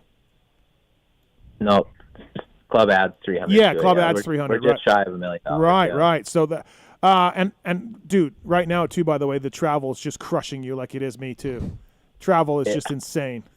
You know, and what a year that, like, we got the old Geico truck, and we were just tickled to death about this thing. You know, new rig, we don't have to worry about nothing. Right. From the minute we put that thing on the road, we have nothing but troubles. And what a year to be running around getting 4 miles a gallon. Oh, I know, right? We can't figure out how to fix it. The airplane flights and the hotels. It's just, you know, you got to fly everybody there. It's expensive to run a team. Yeah, it is. And it started off, you know, me and Greg Chidge, he's our crew chief, Marchbanks mechanic. But me and him started this together. It was just sort of a side gig, a Friday through Sunday, and that was our first year racing on the KTMs. And it's kind of, I'm super pumped that he's still every bit a part of it, and he's been a major factor. But now that our staff is growing and more mechanics, like it's hard to even fathom these other teams, the money they spend, because we're still doing it on a very small level, spending the money we're spending. Yeah, for myself, when I was there, like, your job is working with these riders, and you're putting them through the programs and all of that. And then you have this race team logistics. Like, I don't know how you must be stretched pretty thin to try to make sure the facility and all the decisions on the facility are being done right. And then you have this race team also, you know? Wow, it's a lot. Yeah, and like I said, it started off just a hobby, you know, but I just hope, you know, I just hope I can relate to some people out there that, you know, didn't have the moto background that just want to chase a dream and love dirt bikes. Like at the end of the day, I just really, really love dirt bikes. I want to be around it in every way, shape, or form. So to go racing to get up early in the morning and book flights and do whatever I need to do for the team, like it's not much of a burden, man. I love being around dirt bikes. Yeah. No, you'd have to be where you're at. Well, we got a phone call for you here, Brandon, from it is Will. Will, welcome to the Pulp Show. What's your question for Brandon Haas? So, I'm a big fan of the team and Garrett Marchbank. So if Garrett were not riding dirt bikes, could he be a starting NFL linebacker? Well, he's 195 pounds, big for motocross, but I don't think big enough for NFL. But he's a tough dude. Yeah. He could take a lot of riders out there for sure. He's a big guy. Yeah. That's why maybe the 450s. He's burly. Yeah, he's burly for sure. All right, Will. Thanks for the call, man. Thank you. Starling, for you, privateer guy, running your own van, driving to the races, what did it cost you to do Supercross? I had this conversation with Moran's a couple weeks ago. I think for just me, this was no flights, nothing. Yeah. I want to say with everything, it was somewhere around like $65,000. Okay. Fuel was outrageous. Yeah. My van gets terrible gas mileage. But that's like hotels and everything. It's extremely expensive. Right. Like it's really expensive. That was just one guy. I didn't pay any personnel because couldn't get flights for anyone. I had different mechanic, pretty much anyone that was in the area. My buddy JC flew in a couple of times. Michael flew in a couple of times, and that was on their own dime. It's expensive, but 450 program, you got to do all of them, and you got to have a good bike. Yep. You can't just kind of go out there and wiggle it, Brandon, talking about the expenses, the Nationals are very expensive. Parts, travel, all that stuff. Does the World Supercross appeal to you, or is that something that, FXR and Yamaha don't want to pay you to do? Is it something that you may look at? What's your thoughts on the World Supercross? I really thought heavily about it. I did reach out to those guys and we had conversations. I think the biggest thing for us is we just kind of started this new chapter with Muck-Off and FXR, and Muck-Off switched teams to come with us, and honestly FXR kind of shifted some things around to give us more. Mm-hmm. And I felt like it wasn't the appropriate time to maybe go down that path, and I would have liked to think that we could have took advantage of it and fielded a team, because we have access to so many good riders that. But then I was also in the back of my mind, like we've had this effort to downscale. We did 6 riders last year, sometimes 7, and to give these guys a real shot at the level they need, and the riders that we're going to have on the roster next year. And that's not disrespect at all to these guys, but for Jeremy and Garrett and Phil and Enzo or whoever it is, we do have to tighten up our program. So it kind of was just like too much to take on. But at the end of the day, I have the utmost respect for them guys putting up the money they're putting up to help teams and kind of take a different vision. Outdoors is really tough, like not just logistically and wearing bikes out, but it's sometimes hard to make sense of it. Supercross, I would say overall in the grand scheme of things, we wouldn't raise much less money to not do outdoors. It's 70-80% of this is based on Supercross. So from a funding team standpoint, it's really hard for us to generate revenue for outdoors. And racing 250F is not the cheapest thing to do, No, for sure. I'm not so mad that Garrett's on a 450, even though I think it was within his best interest. I'm not bummed about it. So if you went to your big guys, and said, hey, I don't want to do outdoors, you're not getting a 50% cut. Only Same with me. Right. 20 maybe. Yeah. Right. Not one sponsor said anything to me about doing outdoors. They were basically told me they wouldn't give me another $1 to go outdoors. Right. And I was like, so you guys are fine with Supercross only? They said yes. And I said, me too. Right. Yeah, I've heard that same things before, Brandon, from sponsors, that it's mostly Supercross based, for these teams. Yeah.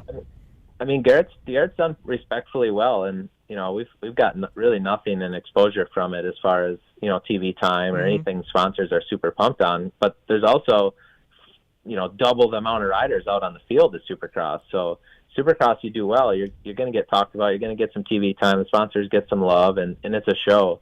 So that's a tough game, man. But also motocross is such a high level of respect, and for the grind and sacrifice it takes, like it'd be hard for me not to go race motocross, even if it does mean it's not gonna return it. So I don't know, it's just one of those things. So I talked to a team owner last year or something, and I said, tell me something that you deal with that you don't have time for or that you didn't think about, and it takes up, way more time than you thought it would take. Like tell me something about owning a team, right? And this guy told me, like, dude, it's just like the people, the drama, this guy doesn't like that guy, this guy said something to this guy doesn't want to go eat with this guy, all this kind of stuff going. I mean, because I've been on teams, you're together 24/7 almost, right? And you do get on each other's nerves sometimes, and people are jerks and whatever, and maybe I was the jerk at times, right? All this kind of stuff, and this isn't necessarily to bag on that team.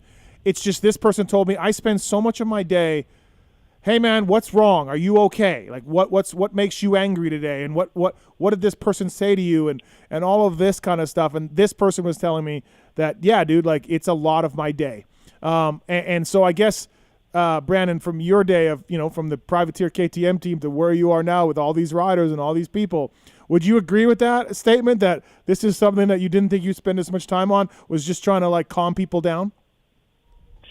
I would say maybe a little bit more with Garrett just because he's younger, but with the rest of our crew, no, I think that's maybe what's unique about our program is we typically don't have any drama or these disputes. Like but I also understand it. Like when you're working together, this is a 7-day-a-week job, and most people don't get that from a mechanic and crew standpoint and the truck driver and the riders. This is a 7-day-a-week grind. We travel together, we got to eat together, and then we're back at club together. Yeah. So it's a lot, and I think at the end of the day, that's where the leadership roles have to be done right. And real leaders create other leaders. They don't create followers. And I think for our program, we give a lot of people freedom. But for me, it would be honestly the logistics of running the semi down the road, just dealing with the problems. Right. You go to a diesel shop and they just completely rip you off. And here we don't have a clue what we're doing, right? Like we're learning this.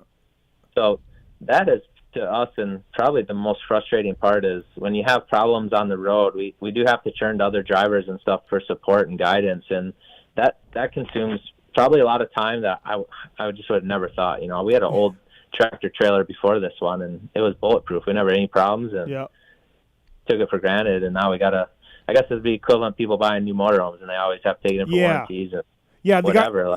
People who have motorhomes will tell you, like, dude, they're money pits. They're just money pits. My dad's going through it right now with ours. So, right. So that is definitely – so that's interesting. Yeah, so, this guy told me one time that one mechanic borrowed a wrench from his other guy and returned it greasy, didn't wipe it down, and then they got in a huge fight, and now they can't talk to each other.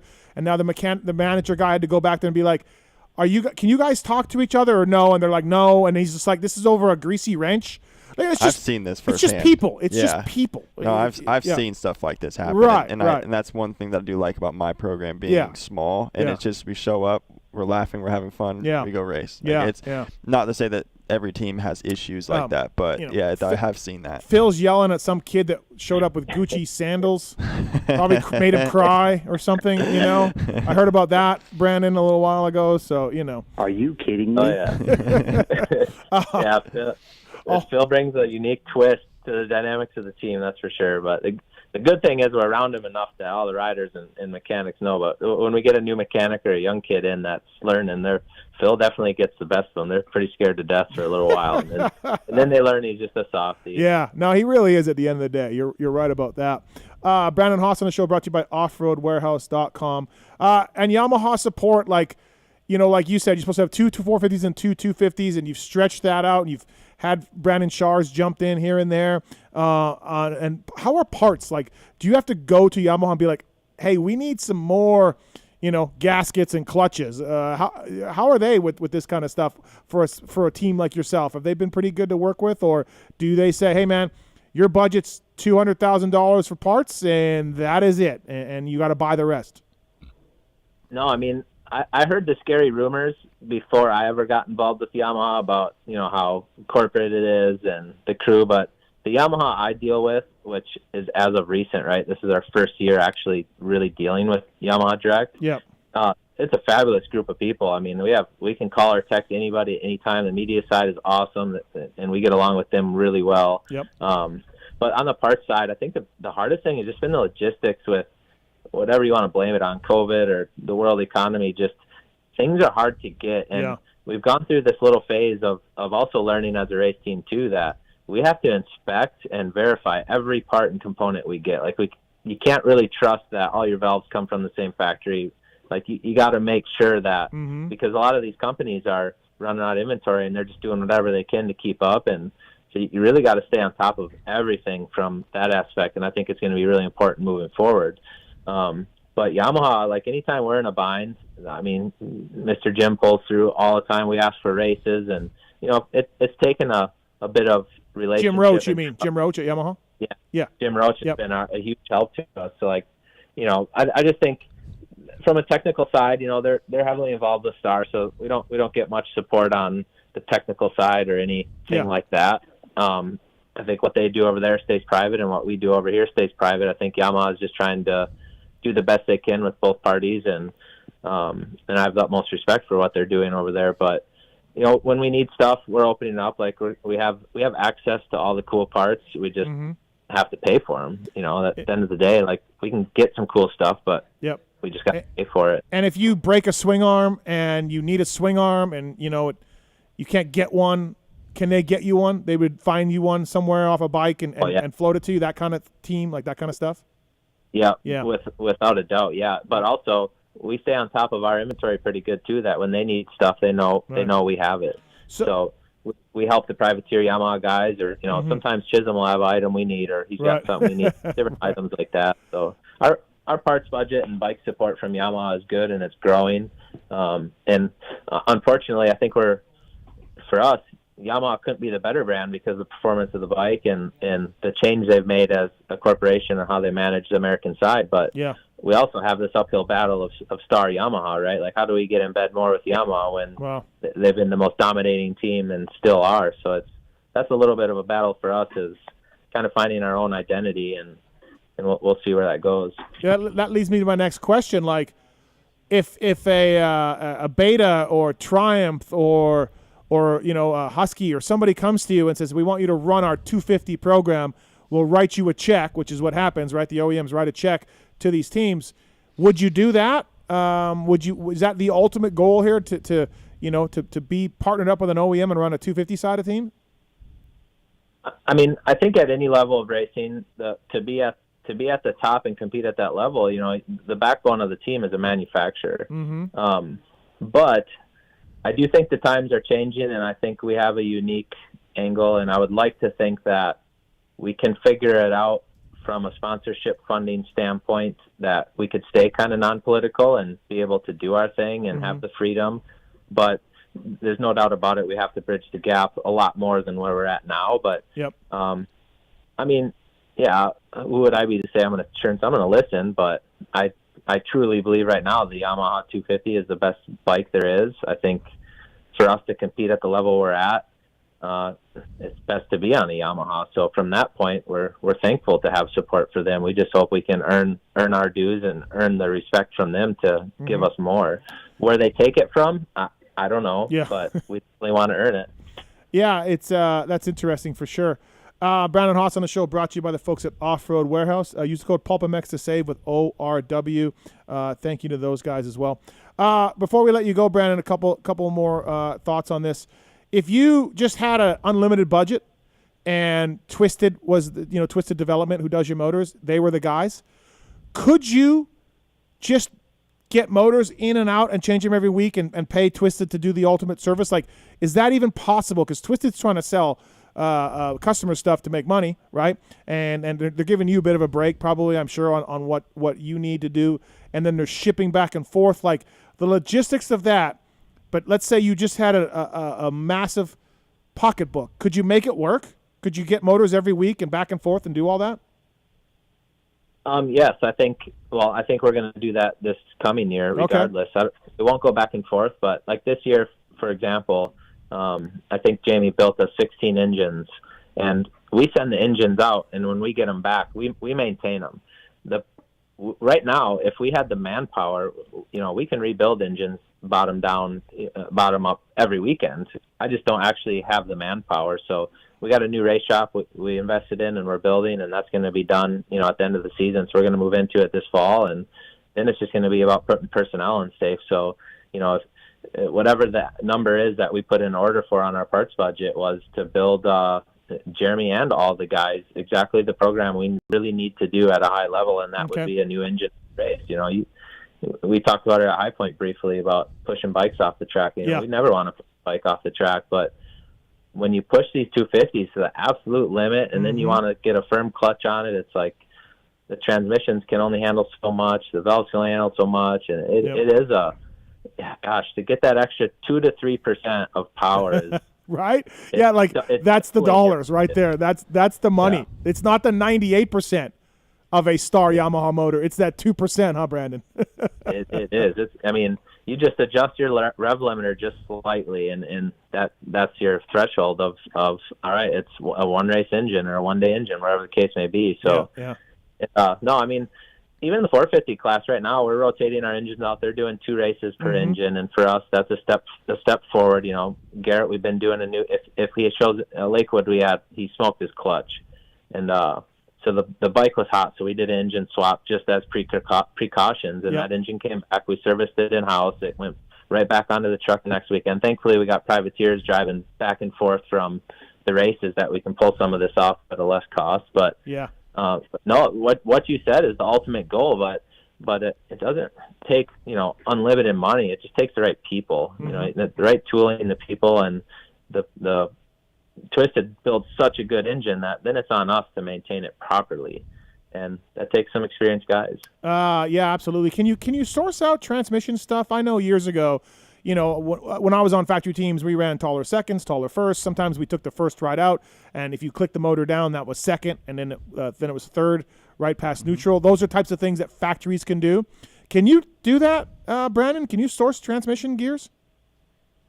Yeah, we can play around with the ratios. We can get primary gears, and we can weld neutrals or make it not go past. Like Jamie's pretty capable of doing that. We can play around with re-gearing here in house, but to source like say a different gear material or something that's not going to break, I don't have access to anything like that or knowledge of the factory transmissions that might be stronger, but that in Supercross that is the weak point of the 250. Like the first gear breaks and fifth gear breaks, and the other gears just only get so much time.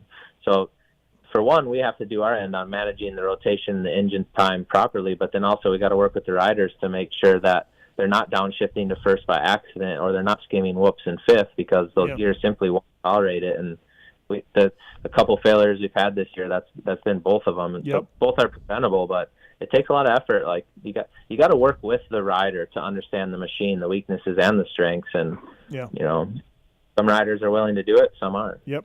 Are you guys having to do timing chains a lot? We do, yep. On race bikes, they get done every race. Yeah. But our practice engines, so our practice spec is we practice on the exact same engine package, but we just have the rev limiter turned down slightly, and we're able to get 10 hours out of a timing chain. And the last year's generation Yamaha, that timing chain we would do a little earlier, and it'd always be cracked. Yeah. This year, we've been 10 hours, and we've yet to pull one out cracked, but we also haven't pushed it past that. But I do think that problem is a little bit resolved.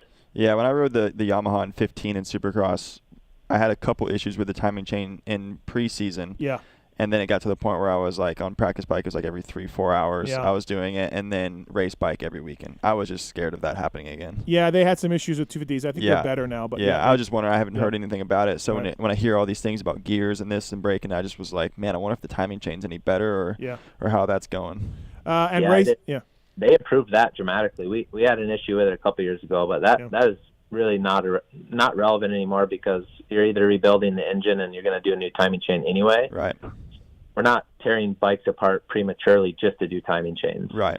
All right, Brandon. Well, hey, thanks for calling in, man. Thanks for being so honest about running a team and competing against factories, and you guys are doing a good job. And I'm looking forward to next year with J-Mart. That'll be really awesome. Thanks, man. Thanks for calling in. Yeah, I appreciate it. Thank you, guys. All right, no problem, man. We'll see you at Redbud. All right. See ya. All right, that's Brandon Haas. Everybody, brought to you by the folks at ORW. Starling, for you, and we've talked about this, you use $65,000. You've got great sponsors at FXR and others. You're making money in top 20 in the points, and you had a good year. you would turn down teams, certain teams right now. Yeah, you're in a good spot. Yeah, I really like where I'm at. I can make a living where I'm at. And the best part is that it's just really fun every weekend. I don't have to deal with those people bickering at each other or anything. Like it's a small group, but it works. Another thing I brought up too, and I've talked to Chiz about this on the show and stuff, like certain teams, and I know there's some teams out there, that are like, hey, we're running this suspension. Yeah. And you're like, but that guy doesn't know that much or he doesn't have much success. Well, he's our sponsor. Yeah. You're running this link. Yeah. He's our sponsor. You're like, yeah, but I don't like that link. It doesn't matter. They pay us money. That's not always a good thing, man. No, that's what pushed me to go the way that I'm going now. Right. Because everything that's on my bike is what I want on that bike. Yeah. I've turned down money running certain things just so that I can run what I want to run. Chiz is in the same boat. Chiz is like, I like this, and my bike works better. Yeah. It just makes it easier, but I also think that the better the bike, the results come, which brings money. Yeah. Not always the money up front type thing, and then you have an issue, you fall over, something breaks, so it's weak or something. It's for me, I just think to have the best bike you possibly can, that brings results, and then that brings in the money. So that's the way I always look at it. Yeah, I think you're totally right, and there's something to be said for just knowing how well your bike is and being happy with all your suspension guys and your gear and handlebars, clamps. These are handlebars is a big one for me. These are where teams, the private teams, skimp a little bit because they get money from a lesser product. They take it and then shit breaks or whatever, right? I won't do it that way. There's just no way. And that's what I like about my program the most is the fact that my bike is, to me, it kind of feels almost bulletproof. Right. Ran the same bars all year, same suspension all year. Actually, never even serviced it. Just like stuff like that. It just works. Same wheel set all year.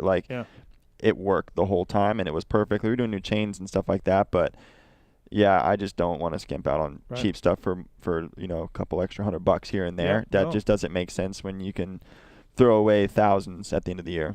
Firepowerparts.com. Thank you to those guys for coming on board. Firepower's got the featherweight lithium batteries. They got chains made in Japan. They got a wide variety of chains from heavy-duty rollers to O and X rings, all made in Japan. Firepowerparts.com. These are privateer proven, by the way, with many guys out there. You use the batteries? I do. Yep. Chiz uses chains and batteries. Go for Dunes Honda runs their products. PulpMX runs the batteries. Between the batteries and the chains, firepowerparts.com. Please check them out at Firepower Parts on Instagram. Thank you to those guys for coming on board. And Joey Savatgy coming up. And speaking of Joey Savatgy, he runs Fly Racing gear, of course, for the summer. He's doing good things. FlyRacing.com. Get it at motorsport.com. Get it at your local dealer. And it's Jason Thomas. What's up, JT? Not too much. Just enjoying a Monday at home. Yeah, you're. How you guys doing? Yeah, we're good, man. Starling's in studio here. Savatgy's coming up. I watched the beginning of the show. Justin flew all the way out there. That's pretty cool. Yeah, all the way from Florida. On Spirit. I got him a Spirit. Yeah, yeah. I said, but to be fair, I said, all I said, listen, Starling, prices are crazy. I got a Spirit flight. Are you good with that? I checked in first, and he said yes. So is it direct?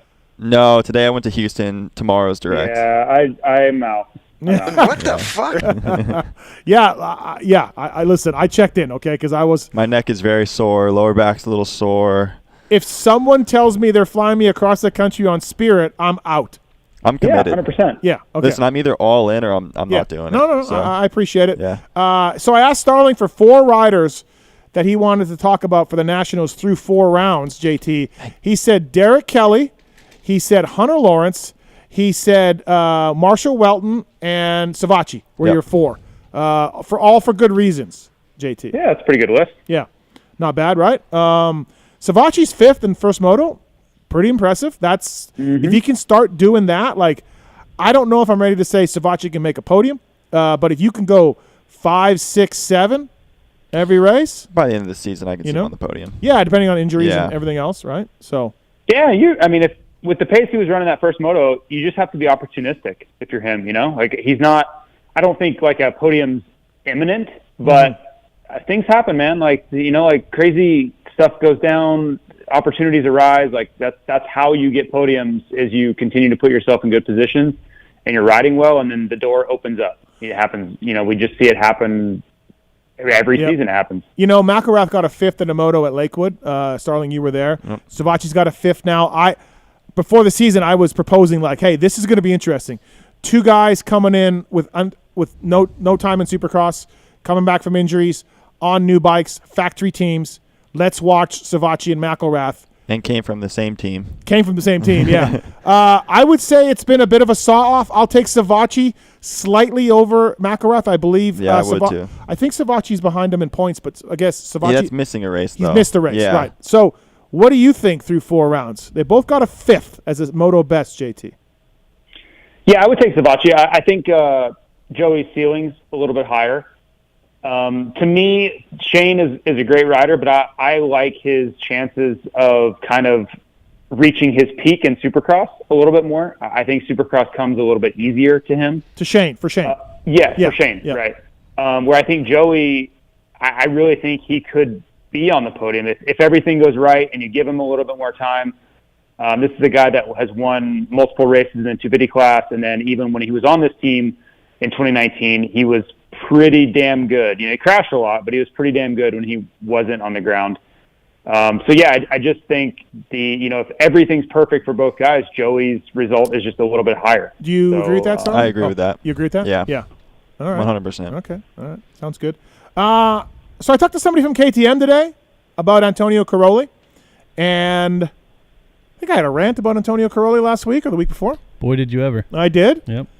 And this person from KTM told me that they wanted Tony to race all outdoors, but he didn't want to take the deal they gave him.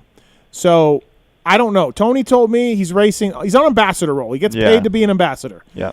And part of that ambassador role was 2 races in here in America.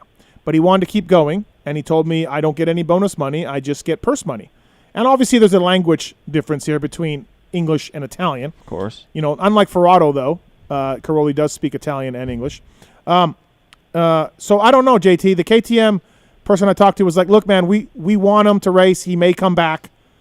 We hope he comes back. That was a quote. We hope he comes back. So now, this person that you spoke to, it sounded like the deal was not terrible. So there's clearly a difference of opinion somewhere. Yes. I think Tony wasn't happy with the deal, but it wasn't like KTM didn't do anything. Right. Like KTM's side, according to this conversation, is not lining up with Tony's story. No. And I wanted to get that out there a little bit because I feel like now I don't know, right? Like I obviously... And not to say the KTM's 100% right either. No. Their side. Yep. Right? It's usually somewhere in the middle. Yes. Almost always is. Yes. But he's gone home now. Hopefully he comes back, though. Don't you think he would stay for Red Bud? Doesn't he want to race the Nations? That's what he told me. I like to race Red Bud because I'll be racing. He'll be on the Italian Destinations team. Would make sense for him to stay. He's in Italy now. Yeah, he's back home now. He's coming back. Yeah. At least for a while. Look, his knee filled up. Like he's got a bad knee. It twisted it. He said it was fluid. That just would make sense for me to race the next one. Yeah. Then he's pretty good in sand. Like, hey, race the next one. Right, if you want to fly home from there, it's a shorter flight. I don't know. Yeah. I'm with you. But he had a bad week. I could see him coming back in August and racing, would it be Unadilla, Ironman, Bud's, Ironman, Paula. I could see him doing the last 4 because that would give him over a full month at home to kind of rest, recover, test the bike a little bit, and then come back. So we'll see what happens. That was the KTM side of things. They didn't just give him the middle finger and say you got nothing. Right. I did ask him on the starting line before practice if we started a fundraiser if he would stay. Right. I like that, by the way. Yeah. I like that a lot. That was good. And on that race tech rant I had about Caroli, there were comments in there about just give him Ferrandis' bike. It's like, no, that's not, no, people. No. Well, then start towards that. Yamaha's just going to be like, oh, yeah, here's a Yamaha. Yeah. And Caroli, who's had a decade with KTM, is just going to walk away. Just throw away our guaranteed money to go race a couple races Not to mention switching from Red Bull to Monster. Yeah. It's just every possible problem you can come up with. Right. Why don't people think of these things before they just spout off in comments? Like Because it's Twitter. It's Twitter. Well, that was YouTube. That was Carrot Island. Carrot Island. It's even worse. It is. JT, good work on the pit reporting this week, and we have a question from Samantha on one. Samantha, what's going on? You mentioned before. Samantha, you there? Hi. What's your question for JT? First of all, super nervous just talking to the Manitoba champion himself. Oh, thank you. I appreciate that. 4 times, by the way. Oh, Sounds amazing. Yeah. Compliment, though, for JT. You're announcing very, very good. Thank you. I would disagree, but I appreciate it. Stop. No, it's super good. So on the weekend got me thinking, has there ever, who's been the longest standing announcer? And this could be for outdoors or for Supercross. That's a good question.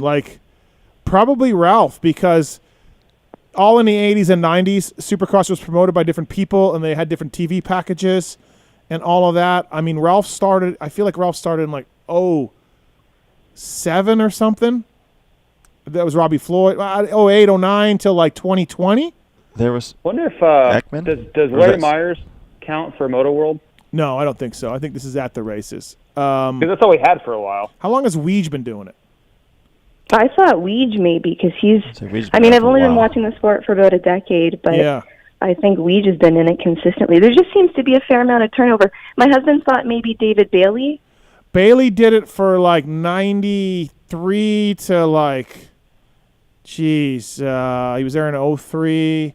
Yeah, Bailey was probably about 10 or 15 years. I'm going to text Wygant right now. Yeah, but they don't know shit. Wygant?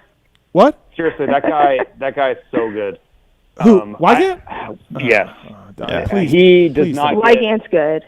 He does not get near enough credit, and you can say what you want about his commentary and all that, but it's more of his ability to weave in and out of these shows. I'm listening to all the things that are going on, and I know the lack of just instruction he has. He's expected to figure it out on the fly and make the transition seamless in and out. And he's doing these billboards and these sponsor reads, and there's a million things he has to do that you would never know about. And it's just literally fluid. There's just no hesitation, no pause. He's getting curveballs thrown at him. It's really impressive. And he's my friend, so I want to compliment him, but being 100% transparent, it's amazing to watch that go down. No, you're absolutely right. He's got the gift. Samantha, it's a really good question. Can we got actually Weege on the line. Let's bring in Weege. Wygant. Oh, I was well prepared for this. Whatever it is, I'm ready. Okay, so Samantha's on the line. Samantha, say hi to Weege. Hi, Weege. Hi, Samantha. So Samantha called in and said, who's been doing announcing the longest in our sport, consecutively, and how long have you been at it, Weege, for nationals? 2009, so is that 13 years? I feel like Ralph is right around there, too. I believe he started 06 Supercross, and last year was his first year not doing it. So 06 to 20? 14 years. Oh, Ralph wins again. So what about Bailey? Bailey was 95 to 05? He did the Nationals in 94, but did he make it? I'm pretty sure he did 05. And I think that might have been it. Right, he was definitely doing them when I was at... Did he make it 05? When I was at Yamaha. No, he didn't make it 05. Okay. No, he didn't. We watched some of those on the Leatt Re-Raceables, and that was Cameron Steele. Okay. So Bailey, 10 years-ish? Yeah, probably. Yeah. Probably close. Yep. What about Myers, Despain? Do you know any of this? You can't count Myers or Despain because there was it wasn't formal back then. Myers was just doing the track announcing, and then if there was a race on TV, sometimes they'd use them. That could have been 20 years. Yeah. Who knows? But consecutively, Samantha was wondering, just grinding away. Good point. Yeah. Wow, if I get 2 more years, I can leapfrog Ralph, although there's one major omission. Not a single Supercross race ever, so I don't know if I can really take the record at that point. Yeah, but Ralph didn't do outdoors. Ralph only had outdoors for a few years. Not the whole time. Yeah. He did a little bit. Yeah, a little bit, but yeah. No.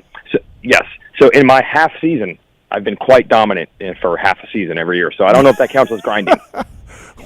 What do you think, Samantha? It's a good question, though. Yeah. Oh, Weege, honestly, I hope you stick around forever. You're great for the sport. All right. I mean, honestly, right. JT and the other guys drag him down, but he's 100% agree. He's fighting through that. Agree. No, you guys are the backbone of the sport for sure.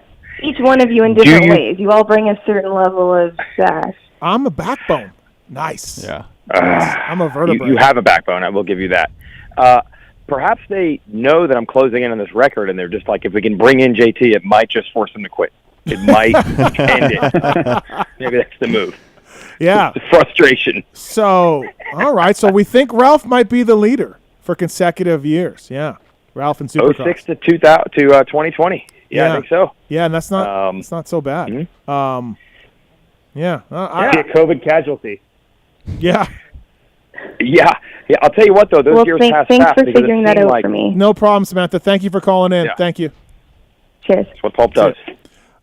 What about that's what we do at Pulp. What about analysts? Has there been Fro, right? Same Fro would be decades. Yeah, probably around. Yeah, maybe it was Fro. Maybe it was. I feel like trying to think. Fro made it to 18 was his last Supercross season. But when did it start? I don't think Ralph had another partner, right? I feel like Ralph and Fro were together the whole time. Did Ralph have another partner? No, there was no. Now you're refreshing my memory. We had 1 year of Denny Stevenson. But that wasn't Ralph, was it? Fro was like, Denny was like 05.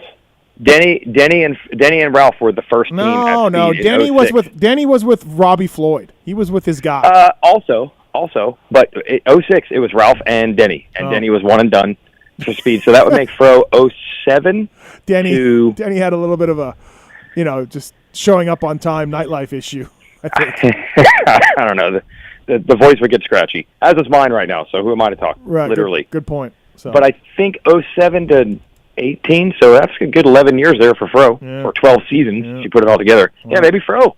But Weege, when you count in the GNCC ATVs and the, you're just crushing it for that. I think if you're counting, paying and saying, I think I'm even further behind Ralph. I mean, think of how much stuff and how long that guy's been doing it. There's no one competes. In sheer volume, no one competes. No. Ralph's doing Daytona Supercross in the mid-'80s. It is shocking sometimes you find these YouTube videos and you're like, there's Ralph in like 1988, and you're like, oh, he's ageless. Yes, absolutely. All right. He's like Wayne Newton. Yeah. He looks the same, right? He looks the same. Yep. He looks like perfectly. Absolutely. Lives at Shenandoah. Yeah. All right, Weege. Thanks for picking up the phone at late notice, but we were debating this, and I figured why not call the source? So, yeah. Wow. Yeah. This means my days might be numbered. I didn't even realize it. Yeah. I'm beyond average here. Watch that beard. Yeah, exactly. Well, JT, take the controls. Yep. Got it. See you, boys. All right, see you, Weege. That's Jason Wygan on the line. We got the X-Brand goggle tear-offs for myself, Starling, and Jason Thomas. Let's do it. It's the X-Brand tear-off segment. 15-second rapid-fire Q&A. Rapid fire. X-Brand goggles, the choice of champions everywhere. Starling wore X-Brand at one point, and his career has gone completely downhill since he switched. Thanks to X-Brand goggles, winning GNCCs with Ricky Russell. Is it Ricky Russell? Yeah, it's Ricky Russell, right?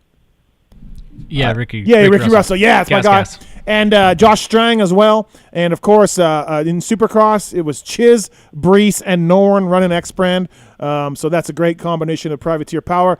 Check out EKSbrand.com. Pulp Show 22 is a code to save. Get the Lucid goggle. It's fantastic. It'll change your life. Quick change lens and all that. More field of vision. All of that.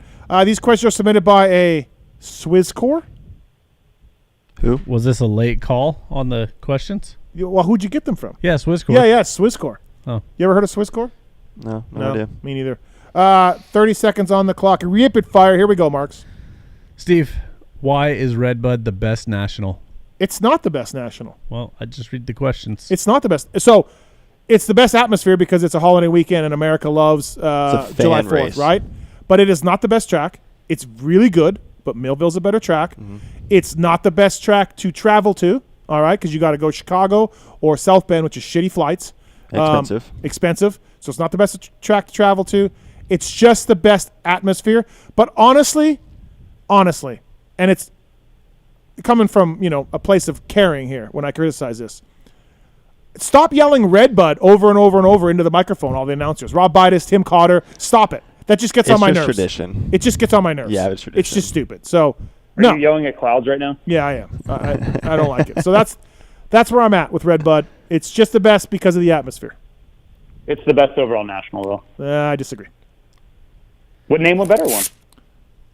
Well, if you want to go everything, all in, flying. Yeah, that would be the best. Flights, convenience, track, viewing.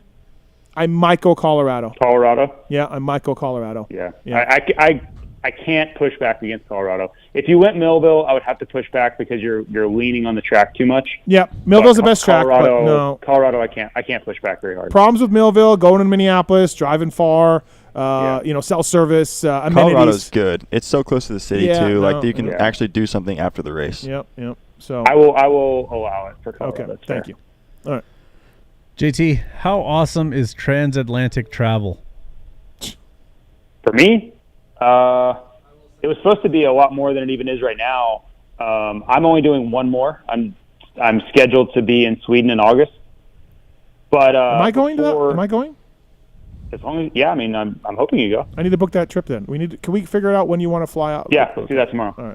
All right. But I was scheduled to do more. I was supposed to be in Renee a couple weeks ago, and I was supposed to do Finland. But this American TV deal kind of changed some of that. So I really enjoy going over there. You give me Europe in the summer, and I don't have a lot of complaints. It's, all right, 40 it's a seconds. great place to be. 40 seconds. Are you kidding me? You talked during some of it. All right. Starling, best part of Privateer Race 2021? Best part, my announcing. Yep. 2021? 2022. All right, it's all right. Anyway. Yep, moving on. I knew what you meant. Steve, Yep. In the end, which Lawrence bro has the more successful career? Really, Swizz? Yeah, really? Wow. Hard hitting. Well, Jets up 3-0 right now. So yeah, I'll take Jet. Generational. Right. Yeah, I'm not saying that. Yeah, I'm not going there, Daniel. All right. JT, is Brayton's World Supercross fly deal done yet? I don't know if like the Inch drive, but I'm very confident that he will be in play. All right, 7.7. Good job. Starling, when do you jump the OnlyFans Shark program? Never. You wouldn't do that? Nope. Wow. I like the way my program looks and runs, and I will leave that to like Carno and those guys. I feel like that's like more their style. That's not the way I do things. Okay. Not that it's a bad thing. It's just not the way I do it's just things. Not, yeah. You can in 2022, unfortunately, because it's not your style, it means that you fucking hate it and screw you and all this. That's not at all what I mean. Right. No, of course. But they're making money. They're doing their thing. That's their thing. Great. It's just not the. It's like it's not my look. Me saying I would never start a vlog like Deegan or Chad. Just not my style, not my thing. Yeah. And then people took the side of like, I want Deegan to die. Yeah. No. That's cool. Not that way at all. Carno's my guy. Right. I love what they're doing. That's awesome. It's different. Right. Just not my thing. Right. All right. So he hates it. I absolutely hate it. That's good. Carno, change your program. Right. Steve, was the High Point travel cost worth the experience? No, probably not, because I've been to 8 million nationals in my life. But I will say the racing was great. The crowd was great. The weather was unbelievable. So all of it was good. It was a really good race. Staying at the Hyatt at the Pittsburgh airport and rolling out of bed 20 minutes before I board is also nice. Oh, man, you're a baller. I couldn't afford it. Oh, stop. Have you seen his ceilings here? Just wondering. It's fair. It's a fair point. So I would say no, because the flight was $1,100. Listen, he saved his money for that hotel and put me on Spirit. So yeah, exactly. That's where that went. JT was like $200. It was like $220. I know. I can't go over. I need to be like 150-ish. No, it wasn't crazy. Like, I agree. It was a bit steep, but I'm like, The convenience. My flight was $1,520 though. Damn, mine was 12 or 11 something. Yeah, it was just insane. It's like Europe flights. I know, back right? in the day. Ridiculous. I've never paid that much for a domestic ticket. No. Yeah. So, somebody told me they just booked Southwick, and it was $1,400. Hartford. Yep. Privateers can't make money at that point. Dude. They're in the hole. All right, next question. JT, any awkward moments with riders on interviews yet when the cameras turn away? No, because usually as soon as we finish, they're gone. Like, they are a ghost as soon as they finish. It's more, honestly, the hardest part for me in that kind of the spirit of the question is with the mechanics or team managers, because I'm waiting for a window to develop on the race. You know, it's got to be not near a commercial. It's got to be when there's not a battle for the lead going on, and the rider that, if it's a team manager, I need it to be on a Honda guy, or if I'm going to talk to Ivan Tedesco, they need to be back on Hammaker or Shimoda or somebody like that, so it's relevant. So I have to line this person up, and then we're just in this holding pattern, and I end up saying I'm sorry like 55 times because they have to take their headset off, and they're kind of like useless to the team at that point for a significant amount of time. It's part of the job. Okay. I get it. It's just not the most comfortable 55 thing. seconds. All right. Okay. What the hell happened? All right, last one. Starling, do you enjoy 250 or 450 Supercross more? 450. Oh boy. Yeah. I'm slaying the times on these, by the Yeah. way. Wow. Absolutely That's- next level. But the questions You just are had one of your terrible. best years in career. Most points I've ever scored, Right. all of it. I mean, I think my 9th place trumps my top 5, all that on a 250. So, 450, absolutely. And the money, Yeah, there we go. Before we let JT go, that's been the X-Brand Goggle question. We got Cash about Cash, what's your question about a bag, fly bag comparison? So I ordered the fly bag that I thought was like this Ojo fly bag you guys talked about. Uh-huh. And it is not very big, so I was wondering how big are the Ojo bags? Like, are they worth the money, or is it going to be? JT, I thought which one do you have? I thought it was just a Fly Ojo 9800, but they're different. Well, the Ojo, I can't bag would be the 9800. I can't hear anything, Cash. So just you have to listen to the archive. It sounds like he either got a Roller Grande from us, which is gigantic, so I don't think it's that, or maybe our Tour Roller, which would be smaller. So if you got a Tour Roller, I could understand because it's not as big as the 9800. Okay. The tough part for us is we're just dealing with issues like everybody else. Like, we simply don't have 9800s in stock. So, but if he's looking for something bigger, get a Roller Grande. That thing, you could pack your entire house in that thing almost. Fair enough. All right. Thanks, JT. Thanks for calling in. FlyRacing.com. We'll see you. All right, guys. See you, man. All right. That's Jason Thomas. We'll go to commercial break here. Come back. Joey Savatgy calling in. Cole Seeley as well. Devin Harriman coming in. He's in Vegas. He's coming in studio. Privateer Hero. Technically one of my sponsors. Technically one of your sponsors, right? We'll get into that and what he does for you from there. Before we go to commercial, motorcycleindustryjobs.com, job of the week, ARC Levers, sales and marketing professional, full-time job in Rancho Cucamonga. They're opening up an opportunity for someone to work with the best customers and pro supercross teams in the industry. They're looking for a sales and marketing manager to help grow and manage the brand and take the lever market by storm. It's ARC Levers. Please check them out, motorcycleindustryjobs.com. If you need a job in the industry, check out motorcycleindustryjobs.com. If you're a company looking for people, go to contact motorcycleindustryjobs.com, list your job up there, and find somebody to get placed. So thank you to those companies as well. All right. Commercial break. Justin Starling, Joey Savatgy, Cole Seeley, and more coming back here after this. Thanks for listening. Be right back after this. No shit, asshole.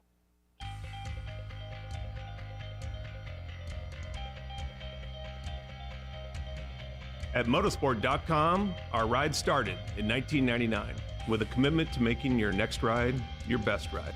We take pride in having a huge selection of gear, accessories, and OEM parts for moto, street, off-road, ATV, and UTV. Riding is what connects us and makes us a family. From the track to the trail, tarmac to open roads, we're all connected because we ride. And that's what motorsport.com is all about. We've got your back. Our unrivaled and dedicated team of gearheads are willing to go that extra mile. No gimmicks, just high-quality parts, the best customer service in the industry, and free shipping on all orders over $79. Our passion at motorsport.com is to ensure your next ride is your best ride. This is our invitation to you, from riders for riders. Visit us at motorsport.com.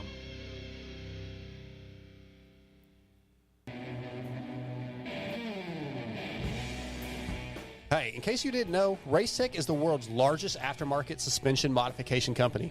All Racetech products include award-winning gold valves and settings are 100% guaranteed and made right here in the US of A. Racetech also offers state-of-the-art precision engine services and parts to all engine builders. The staff has over 65 years of championship winning experience. It's so good that many of the top privateer teams such as SGB Honda, Team Solitaire Nuclear Blast Yamaha, and Motul AJE Gas, as well as Jerry Robin, Kevin Morans, and many more Choose Racetech for their superior performance, reliability, and their customer service. Hey guys, what's up? My name's Kate Clayson, and I choose Racetech because I love their desire to strive for perfection. I think we all know that perfection isn't possible, but getting to perfection is always the goal, and I think that is something that both myself and Racetech have always worked towards, and I think they can help you get there too. Hey guys, this is Alex Ray. I use Racetech components in my SGD suspension and also the Racetech engine. The reason I like it is just because the engine's super reliable, tons of torque, and also on the suspension side, it just gives it that plush, nice feeling. Hey, it's your boys over at Team Solitaire. If you don't run Racetech, here's what you do. Put your hands behind your back and run your face into a f***ing wall. Racetech.com. What's up, guys? This is Kevin Moranz, and I choose Racetech because of their convenience of having Racetech centers all around the United States. Obviously, within my Decker Performance suspension, works really well. They're very high-quality performance products. Definitely check them out. Hey, guys, this is Jerry Robin, and I choose Racetech because the reliable motors, good power, good suspension, and obviously it's great people around, and I've been there for a long time, and they're awesome. Visit Racetech.com and use code PULP22 to save.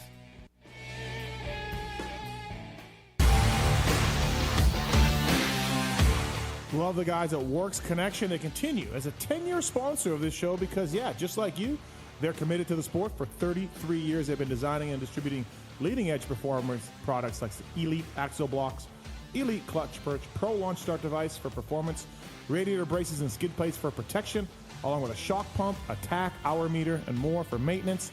Works Connection, great guys up there in NorCal, and super cool company. We're stoked to be associated with them. When you take a look around the AMA pitch, you'll see Works Connection proving ground for products under the canopies of Team Honda, HRC, Star Racing, and other top teams.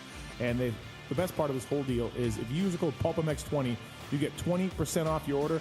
Visit your local dealer, check out motorsport.com, and ask them to see the Works Connection product line for 2022. Great company, great products. Check it out. Thanks to Works Connection for coming on the show. PulpMX20, the code to save. With 80 years of experience manufacturing power sports pistons right here in the USA, Wiseco has evolved into a full range of performance components for dirt bikes and other power sports machines. Whether you ride a two-stroke or a four-stroke, Wiseco has a variety of pistons, from reliable forged replacements to the performance-focused Racer Elite series. Wiseco has recently expanded our Racer Elite line with SX and MX proven USA-made connecting rods. Now adding to the Garage Buddy rebuild kits, clutch and valve train components, and our CV4 thermal protection line, this makes Wiseco your single-stop performance name. Visit your favorite online or local dealer or wiseco.com to find products for your machine. Maxima Racing Oils was created for world-class racers who challenge the limits of possibility. Their demands on equipment drive us to look beyond conventional ideas and to exceed industry standards. It's in our DNA to identify problems, formulate solutions, and execute at the highest levels of competition. Case in point, the championship-winning factory Kawasaki race team, longtime Maxima partners who extensively use Maxima throughout the bike. Maxima's USA-made products exceed JSO requirements and can be used in all motorcycle brands: Kawasaki, Honda, Yamaha, Suzuki, KTM, Husqvarna, and more. Maxima Racing Oils. Experience the difference. Visit MaximaUSA.com for more information.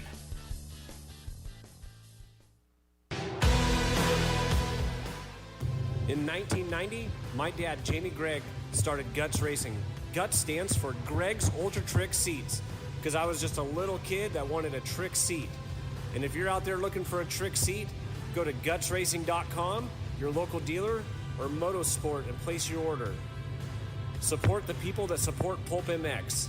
You can use Pulp 2022 for 20% off at gutsracing.com.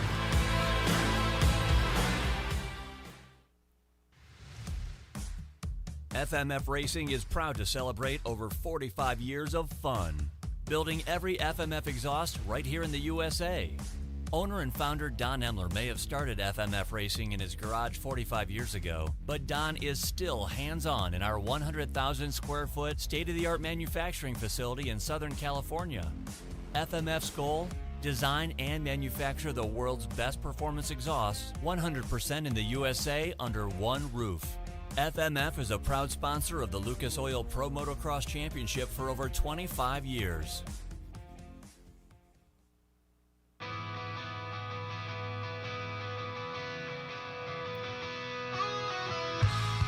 Hi, it's Tomac superfan Dylan here.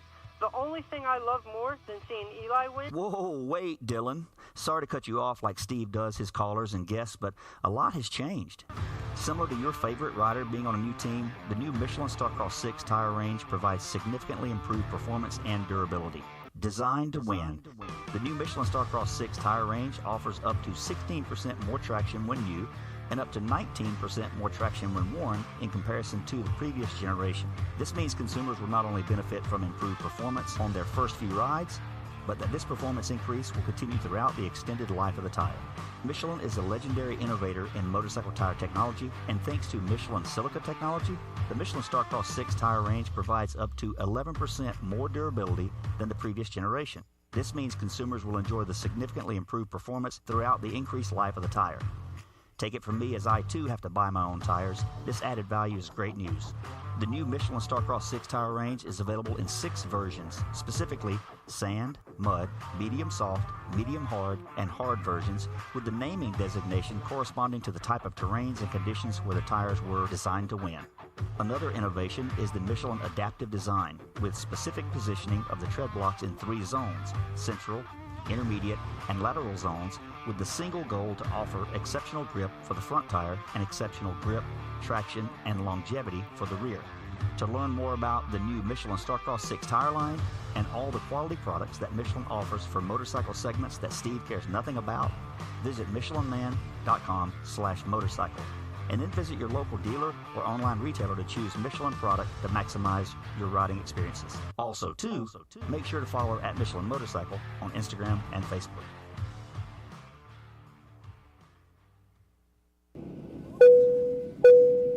Attention riders! Welcome aboard the all-new Atlas Vision. We hope you enjoy the added mobility, quicker flight time, and additional views. Please follow along as we outline the safety features of this revolutionary device. The first thing you will notice is the added headroom. The fore and aft positions no longer come with annoying restrictions, so feel free to move about the cabin. Quicker flight times can be achieved by unmatched comforts and unencumbered movements. Yes, we're built for speed and comfort. And now available to all customers is a 360 panoramic view. Go ahead and look around the cabin. These new angles are available at no additional charge. Located on the underside of the frame is the gold standard of impact absorption, D3O. In the event we accidentally take a trip to Indonesia, we suggest that you remain with your neck in the underextended position and allow this proven material to do its job by reducing the forces over 50% better than ever before. Although the Atlas Vision will not be noticeable, it will be there when you need it. If you are riding with a child or someone who requires assistance, secure your vision first, and then assist the other person with a Prodigy, Tyke, or Brole. We ask that you keep your brace on until your moto is finished. We remind you that Atlas makes flexible neck protection.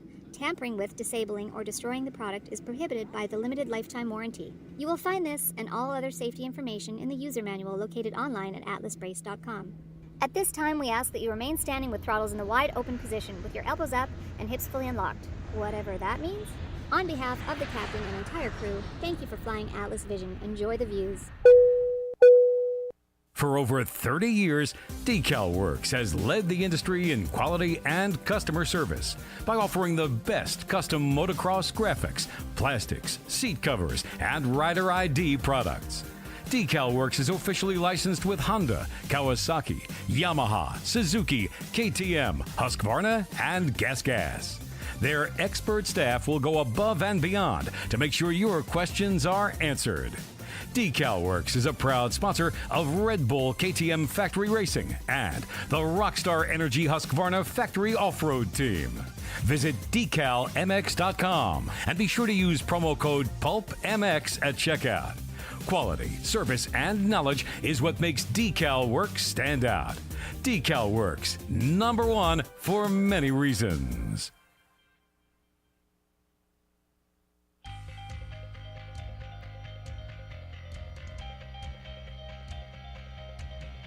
At motorsport.com, our ride started in 1999 with a commitment to making your next ride your best ride.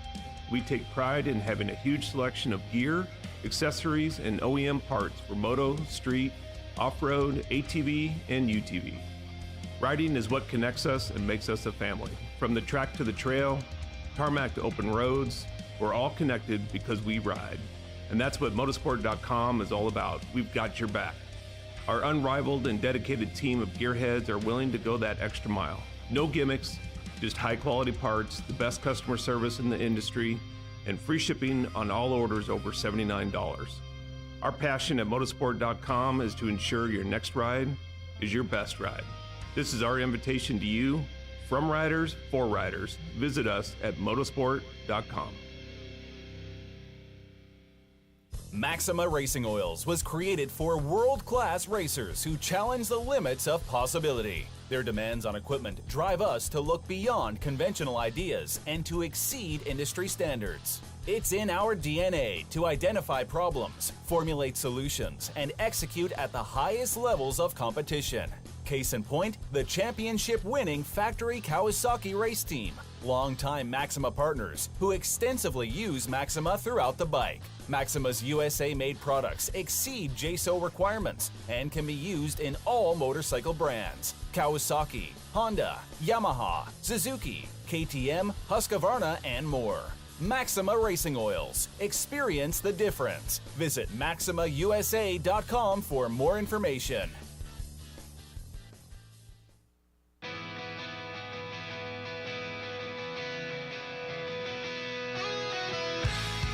Hi, it's Tomac superfan Dylan here. The only thing I love more than seeing Eli win... Whoa, wait, Dylan. Sorry to cut you off like Steve does his callers and guests, but a lot has changed. Similar to your favorite rider being on a new team, the new Michelin Starcross 6 tire range provides significantly improved performance and durability. Designed to win. The new Michelin Starcross 6 tire range offers up to 16% more traction when new and up to 19% more traction when worn in comparison to the previous generation. This means consumers will not only benefit from improved performance on their first few rides, but that this performance increase will continue throughout the extended life of the tire. Michelin is a legendary innovator in motorcycle tire technology, and thanks to Michelin silica technology, the Michelin Starcross 6 tire range provides up to 11% more durability than the previous generation. This means consumers will enjoy the significantly improved performance throughout the increased life of the tire. Take it from me, as I too have to buy my own tires, this added value is great news. The new Michelin Starcross 6 tire range is available in 6 versions, specifically sand, mud, medium soft, medium hard, and hard versions, with the naming designation corresponding to the type of terrains and conditions where the tires were designed to win. Another innovation is the Michelin adaptive design, with specific positioning of the tread blocks in 3 zones: central, intermediate, and lateral zones, with the single goal to offer exceptional grip for the front tire and exceptional grip, traction, and longevity for the rear. To learn more about the new Michelin Starcross 6 tire line and all the quality products that Michelin offers for motorcycle segments that Steve cares nothing about, visit michelinman.com/motorcycle. And then visit your local dealer or online retailer to choose Michelin product to maximize your riding experiences. Also, make sure to follow at Michelin Motorcycle on Instagram and Facebook.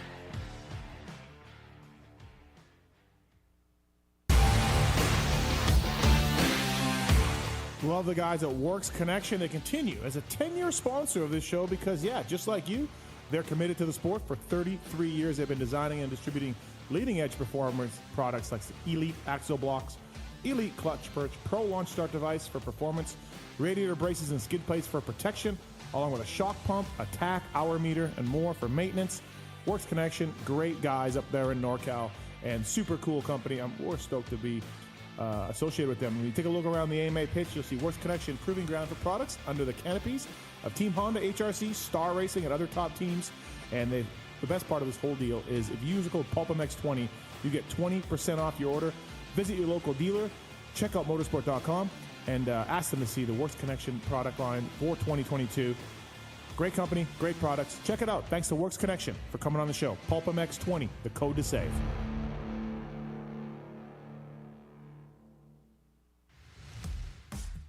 FMF Racing is proud to celebrate over 45 years of fun, building every FMF exhaust right here in the USA. Owner and founder Don Emler may have started FMF racing in his garage 45 years ago, but Don is still hands-on in our 100,000 square foot state-of-the-art manufacturing facility in Southern California. FMF's goal? Design and manufacture the world's best performance exhausts 100% in the USA under one roof. FMF is a proud sponsor of the Lucas Oil Pro Motocross Championship for over 25 years.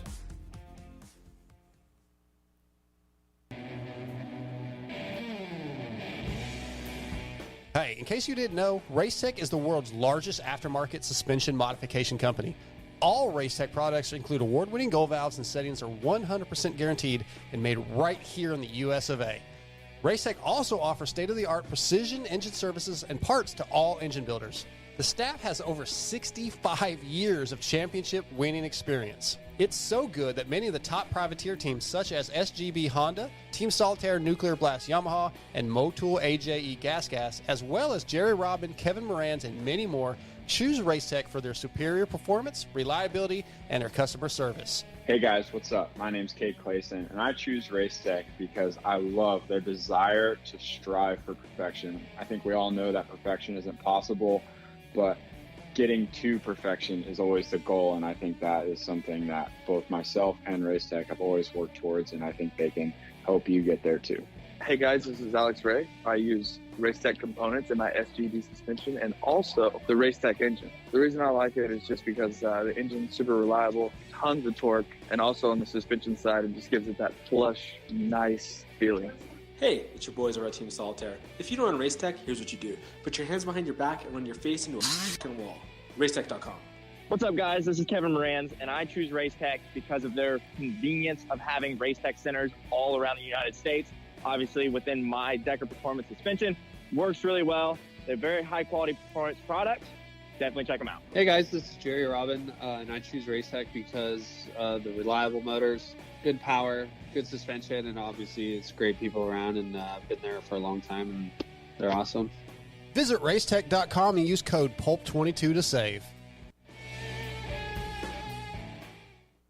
With 80 years of experience manufacturing power sports pistons right here in the USA, Wiseco has evolved into a full range of performance components for dirt bikes and other power sports machines. Whether you ride a two-stroke or a four-stroke, Wiseco has a variety of pistons, from reliable forged replacements to the performance-focused Racer Elite series. Wiseco has recently expanded our Racer Elite line with SX and MX proven USA-made connecting rods. Now adding to the Garage Buddy rebuild kits, clutch and valve train components, and our CV4 thermal protection line, this makes Wiseco your single-stop performance name. Visit your favorite online or local dealer or Wiseco.com to find products for your machine.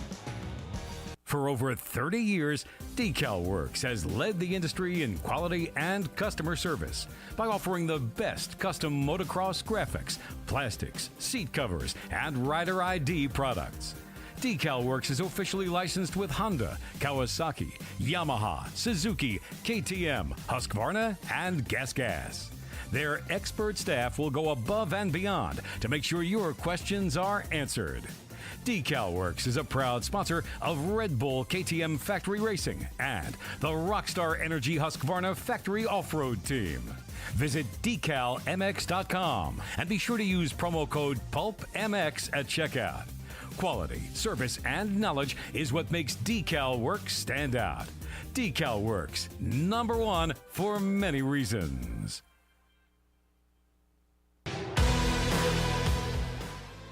In 1990, my dad, Jamie Gregg, started Guts Racing. Guts stands for Greg's Ultra Trick Seats, because I was just a little kid that wanted a trick seat. And if you're out there looking for a trick seat, go to gutsracing.com, your local dealer, or Motosport, and place your order. Support the people that support PulpMX. You can use Pulp 2022 for 20% off at gutsracing.com.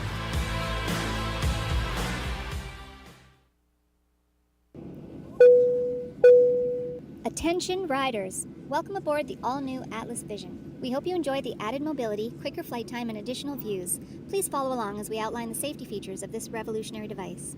The first thing you will notice is the added headroom. The fore and aft positions no longer come with annoying restrictions, so feel free to move about the cabin. Quicker flight times can be achieved by unmatched comforts and unencumbered movements.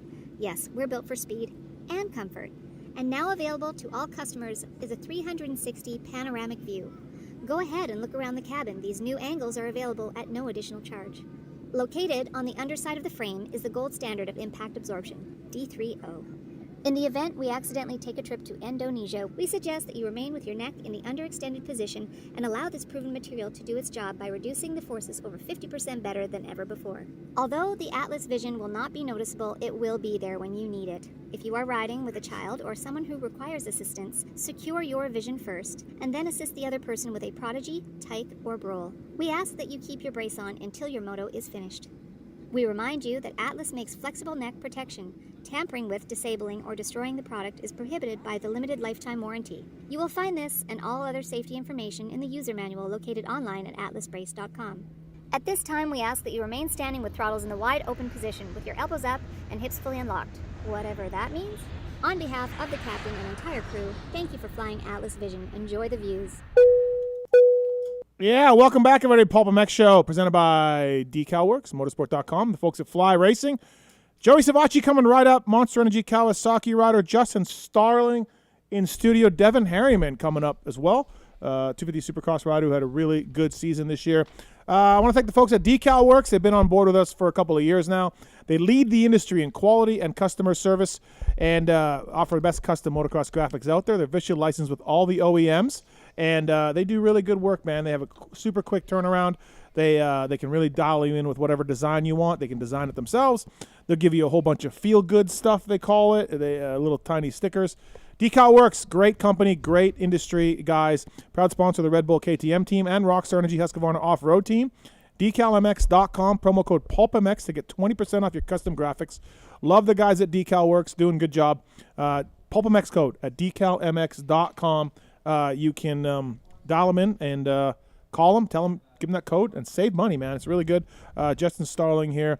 Don't forget the PulpMX app any day now. I think I heard Friday. Coming out real soon, Starling, the app. So don't worry do it about on like that. a Thursday now at this point. It needs to be dropped on a Friday. It's going to come out on a Saturday morning at 3 a.m. Pacific Standard Time. Do it 12:01 on Saturday morning. Nobody's going to have any idea what hit them. Yeah, that'd be great. So we're talking about High Point, and I asked Justin Starling here in studio for his surprise riders, and he gave me some guys, and we talked about this gentleman as well as far as being a surprise of the series so far, and we're happy to have him on the show. He's brought to you by the folks at Renthal. He's got Renthal bars on his Monster Energy Kawasaki, and Renthal.com for more information on that. We got a giant bar pad here of Renthal. Twin wall bar, 7/8 bar, fat bar 36. Lots of bends available, sprockets, chains, grips, bars, mountain bike stuff as well. Thank you to the folks at Renthal for making things happen. Great company, great products, as you know, and they bring you our next guest on the night. He is Monster Energy Kawasaki rider Joey Savatgy. What's up, man? How are you? Howdy. What's going on? I just got done eating dinner. I'm watching some goats. Not goats. Tampa on the TV right now. Oh yeah, okay. Well, you got. It looks like you're going to get Game 3, but yeah, you know it took them a little too long. You know, they're just they're dipping their toes in. I think they're about to turn the ship. You know? I got a text from RC. I got a text from Red Dog. All these motocross fans, these motocross guys become Tampa Bay Lightning fans at this time of year. To be fair, though, like, I don't live that far from Tampa, and if I'm going to root for a team, I guess it's going to be Tampa. You did go to a game. I saw on Instagram. I did go to a game. Yeah. Yep. That was fun. Which is more than Ricky and Ferry can say, you know? Yeah, Ricky is, man, that guy, you can't trust him.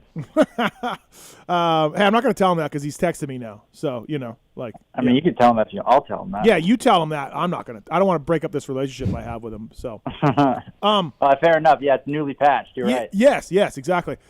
Dude, how many tweets, texts, DMs did you get with you laid out after the finish line, laying there? I know, and the worst part was on the sight lap. I took that same rut, and I was paying attention, and it caught my fork, like the bottom of my fork tube. Yep. And it like kind of pulled me squirrely, and I was like, all right, well, I'm not going there on the sight or in the moto, you know, like It's not a good line. And then obviously, like I didn't I mean, the result was good, but to be honest, I rode much better in the second moto, in my opinion. And so I had a little bit of arm pump. I was struggling to find a rhythm in the middle of that moto, and then that was obviously once Barsha got me, then Dunge and Kenny were right behind me. So I had a lot going on, and I didn't ride the best at the end. But when I crossed the finish line, I'm like, sweet, it was a good moto. Like my arms are a little tight, and I'm just like I'm zoning, like I'm just thinking, like I'm reflecting about the moto, and like kind of just trying to figure out, why did I pump up? Like where could I have better? Yep. And I took the same rut that I told myself don't take. And what happened on the sight lap is exactly what happened after the race, except I was paying attention. And then after the checkered, I was just zoned out and it caught that rut, dude, and it grabbed the fork tube.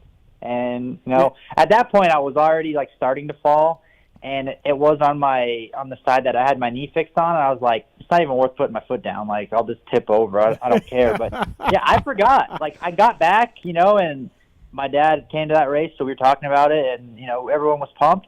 And I go upstairs, and I have Bogle text me, I have tweets, and I'm like, where are these? And I open them, and it's just a picture of me laid out. So, I've been out of I was out of the media for a minute, but they say any publicity is better than none. So I guess I'll take it. Right? Yeah, no, it was funny. And was it a drone shot? What was? Yeah. So it was like above. So you were splayed. You could not have got a better shot of it. Right. Could not have got a better shot of that. Nope. Starling, did you ever fall on a parade lap or after, like anything like that? Did you ever? Not that I'm aware of. I don't think so. It kind of reminded me of when A-Ray tried to high five. Was it Clayson? Yeah. And crashed. Right. It kind of reminded me a little bit of that, but at least his result at the end of that, Joey's result at the end of that was really good. What's worse, doing what Joey did or Adam crashing in the last turn at High Point last year when he was leading? Now he still won, but remember? Joey. Okay. Yeah. No, I mean, him crashing after the finish line. All right. Yeah. Okay. Yeah. Well, plus, and Adam still won. Like, if I won and crashed, who cares? But yeah. No, that was funny, and I made a comment to you. Just so exhausted. Just gave it all, folks. Oh, yeah. I was about to I blacked out. Right, exactly. Hey, that's a sign. That should show people, though, how hard these ruts are to actually hit. You have to be leaned over. You can't just ride through these things like people think, they can just ride through lines, no problem. You actually have to be leaned over for a lot of this stuff. I got to test the bike. I got to ride Redbud after the National one year. They were like, yeah, go ahead. Like, imagine it's happening now. But back in 02. Tell Herlings that 02. After the Nationals. Yeah. 02, I was working for Nick Way. I don't know why. I think a magazine was doing tests on the bikes. They opened the track to us. I pulled in after like 10 minutes. I'm like, this is not fun. This is horrible. No one should want to ride this bombed-out motocross track after the end of the day. Tracks are hammered. Dude. That was Moto 1. Yeah. And you know what Starling said too, Joey, earlier on the show, is people don't understand from TV how steep those hills are. Yeah, dude, I mean, with any of it, like, you can't justify how deep the ruts get, how edgy and messed up the faces of the jumps get. Like, none of that stuff is you can ever really gauge on TV. Like, and it looks gnarly sometimes on TV, but then you know how much gnarly it is, especially for Justin because he's raced it. And I don't know how you could, but I wish there was a way to really put into perspective how much gnarlier it is, Kiefer did a lap around Boston after the main. Yeah. And people were like, "Oh my god." Like same thing, like, dude, we're talking down to the plywood, we're talking ruts down to your axle, like, But even when I watch outdoors, I don't do them anymore, but I watch it and I'm like, "Oh yeah, I could ride this." And then I have to like catch myself thinking like, "Oh, this is way gnarly." Like, so when I see like someone jumping the bumps, like Lawrence jumping those bumps, it's like that's way gnarlier than it looks. That's actually super difficult. It's really tough. I mean, any fan of motocross that got on one of those tracks, they'd be like, I can't even physically ride fast. Like you just can't. Yep. You got to have so much skill. But hey, Joey, good job. Got the start. I disagree with you. Your first moto was better than your second, but hey, whatever. Yeah, from a result standpoint, you're right. But I think at the finish line I was maybe 3 seconds max behind Jason for fifth, and that was after not getting a good start. And that was the start was I have confidence that I have figured my starts out again. And the first moto was good, but second moto I got so fixated on taking the same gate, and in reality it was a bad judgment call, and that gate was not good. It was too hard underneath, so I got a lot of spin. But I say the second moto was better because I just had more in the tank. Right. I was able to make that late race charge, and with like 4 to go, I know Barsha made a mistake, and then I closed up on him, and then I made the pass. But then, him and I both, we caught to the back of Craig and Jason. So, yep. Obviously the result, yes, first moto was better. But I think riding-wise, second moto was better. But either way, it was a big improvement. What percent would you want to put on, like, you missed Paula, the team didn't think you were quite ready to go coming off your ACL and the lack of time on the bike. So you missed the first round. Hangtown, you make your debut. 3 rounds later, do you feel 50% better? Do you feel 30% better? Is there a number of how much better you feel from the first week to now? Honestly, it's quite a bit. I would say, I guess if I had to put a number on it, it's somewhere around maybe 50, 60% since the opening round. And a lot of that is just simply due to seat time. We've made some bike changes along the way, but it's just, and I can't put it into words, but I think that ties, and you might know, I think that ties, the fifth in that first moto ties my best moto finish outdoor ever. Okay. And that's coming off of, I don't even have 3 weeks of riding yet, you know, so the amount of improvement that we've made just in the last week or so has been a lot, but from the first round till now, it's been astronomical. And that's just, with the comfortability of me and myself on the motorcycle. And then on top of that, just getting comfortable with putting my foot down again, again, I've said this before and I'll say it again. I don't have any issues with my knee, and if there's anything going on with me, it's more of my hip issue I was telling you about. Yep. But it's just such a habit to not put my foot down, because the last time I rode, or before I had surgery, was if I put my foot down, it was excruciating pain. Yeah. So I have that PTSD, and as I ride more and get laps under my belt, that goes away, and it becomes more natural to just go back to what I'm used to. And on top of that, I'm able to start breaking bad habits that I've formed in the past couple of years on motorcycles that maybe I wasn't the most comfortable on. Mm-hmm. And all that stuff just comes with repetition. And, like I said, I don't have the most amount of riding time, but I'd like to think that, for the amount of time that I do have, that I've done, I shouldn't say we as a team have done a pretty good job of getting things going and headed in the right direction. 702-586-PULP. You got a question for Joey Savatgy, brought to you by the folks at renthal.com. Yeah, Joey, I know since you haven't been on the bike long, and you've come out pretty solid. Honestly, you've been swinging. You were one of the ones that I put in as one of the key riders this year. I think you're doing the best with the little amount of time you've had. How close is this bike compared to the one you were on the last time you were on Monster or Cowie? I asked him this question after the race too. Yeah, go ahead, Joey. Yeah. It's better. Obviously when I was there, it was the first year that the bike was released. And then with Eli being on the team, Eli was KYB, I was Showa, so we weren't going in different directions, but he had his direction he was going with his side, and then I had my direction that I was trying to figure out to go with my side.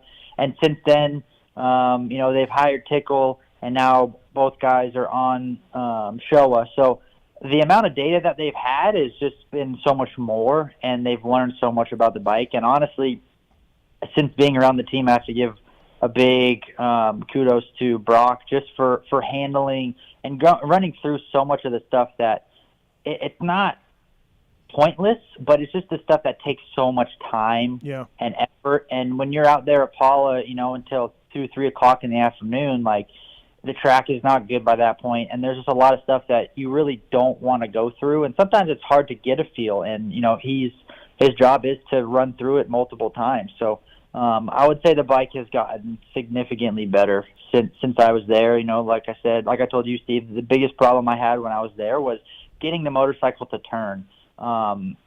And since then, they've managed to fix that problem. So yeah, it's all good. Another thing I noticed is you went to the fat bar from the twin wall. Was that just more of like you wanted more flex feel, or you do like a different bend, or you just remove the crossbar? No, it's the same bend. I just removed the crossbar. I tried both. I've obviously, since moving positions or teams over the last couple of years, I've kind of had to force myself into being more open-minded and trying stuff. Yeah. And the bars were one thing that I've pretty much ran the same way my entire life. And it was something that had intrigued me for a while. And I noticed that Jason also was on the crossbar the first day he rode the bike. And then I went and did some research or some digging. And I saw that the next day he posted he was on the bike. He was back to the fat bar. Yep. So I kind of picked his brain a little bit. But for me, there wasn't a lot of difference. The only difference that I could tell was just a little bit less feedback through the bars. Yep. And other than that, other than getting used to looking at it, it's pretty much identical. Yep. Joey Savatgy, we got a phone call for you from Lucas. Lucas, what's going on? What's your question for Joey Savatgy? Oh, yeah. I was just wondering, how do you deal with injuries? Because right now I'm 7 weeks into breaking my leg, and I was just wondering, how do you deal with just more, not being able to do anything for such a long time? Yeah, you think about Joey, not only the ACL, a bad ankle foot injury at JGR was a long time, Joey. Yeah, you've had some time off. Yeah, I mean, unfortunately, it's not you'll never be able to avoid it completely. And, at the time, right now, it probably feels like it's the end of the world and it'll be forever before you can ride. But you always have to have that carrot dangling in front of you. So every week that goes by, you just have to have something in mind to keep the right mindset. If you start getting down in the dumps and just being bummed out about it, it honestly, it takes a toll on you mentally. And sometimes it just feels like the injuries take longer. And, so for me, when I have been hurt, I always just have something that I mark down, whether it be mentally or actually on a physical calendar, but always something I look forward to. So at the end of the week, if you get clearance for this, or you'll be that much closer to going back to the doctor to possibly get released, you just always have to have something that you're chasing. That kind of keeps, number one, keeps your mind off what's going on right now. But number two, keeps that light at the end of the tunnel, keeps you digging and keeps you chasing after something that once you get there, once you get released and you start riding again, all these days that you feel like you've been down on the dumps or have been bummed out about will be over with, and you'll be back to how things were before you got hurt. And it's just one of those things that it's big mentally for you. You just have to make sure you have the right mindset and keep trying to make lemonade out of lemons, as Jeannie Carmichael always told me. Oh, there you go. All right, Lucas. Good luck, man. Thanks for calling. Good luck, sir. Thank you. Hey, I don't know. Did you know your crew chief, Oscar Wordman, much before you joined Cowie? No. Obviously, I saw him around a lot. Yeah. And I'm one of those guys too. And I'm sure I've said it before. It comes off as maybe being standoffish, but I don't go out of my way to say hi to people if I don't know them, just because I am honestly kind of a shy person. I'm not comfortable with unfamiliar territory. I guess you could say. And, when I don't know somebody, I'm not going to go out of my way and start a conversation with them, just because that kind of stuff makes me, I don't want to say nervous, but it just makes me a little bit uncomfortable. And I should probably be better about doing it. And I've talked about it, but it's just so much easier said than done. But obviously I've seen him around a lot, and I have nothing but positive to say about him as well. He's I think he's a big piece of the puzzle that helps things go smoothly on the weekend. Yeah, he's a big suspension chassis guy, so very much in tune with what the bike's doing that way. So I'm sure he can help you. I would just grill him for Stu and Chad Reed stories myself. Just grill him, oh, yeah. Did he tell you many Stu stuff? No, a little bit. We haven't, honestly, this past weekend, he's had some things going on, but this weekend was the first weekend he's been back at the races. Oh, okay. I didn't know that. Okay.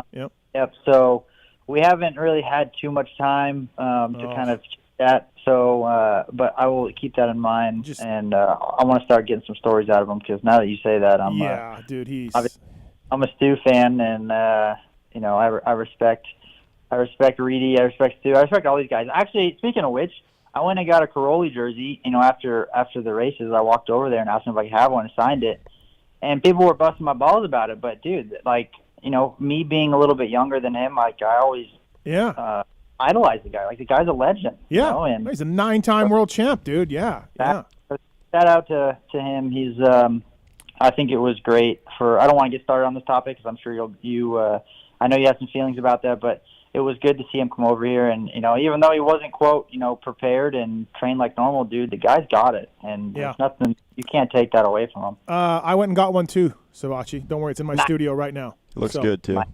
He actually signed it to my friend, PulpMX. So I was like, yeah, he signed mine too, Versace. I was pretty pumped about it. Right, nice. And you know what though? Like I went to GPs when he was the king of the GPs and working everybody. I saw him catch and pass Herlings, a couple races, you know, that kind of stuff.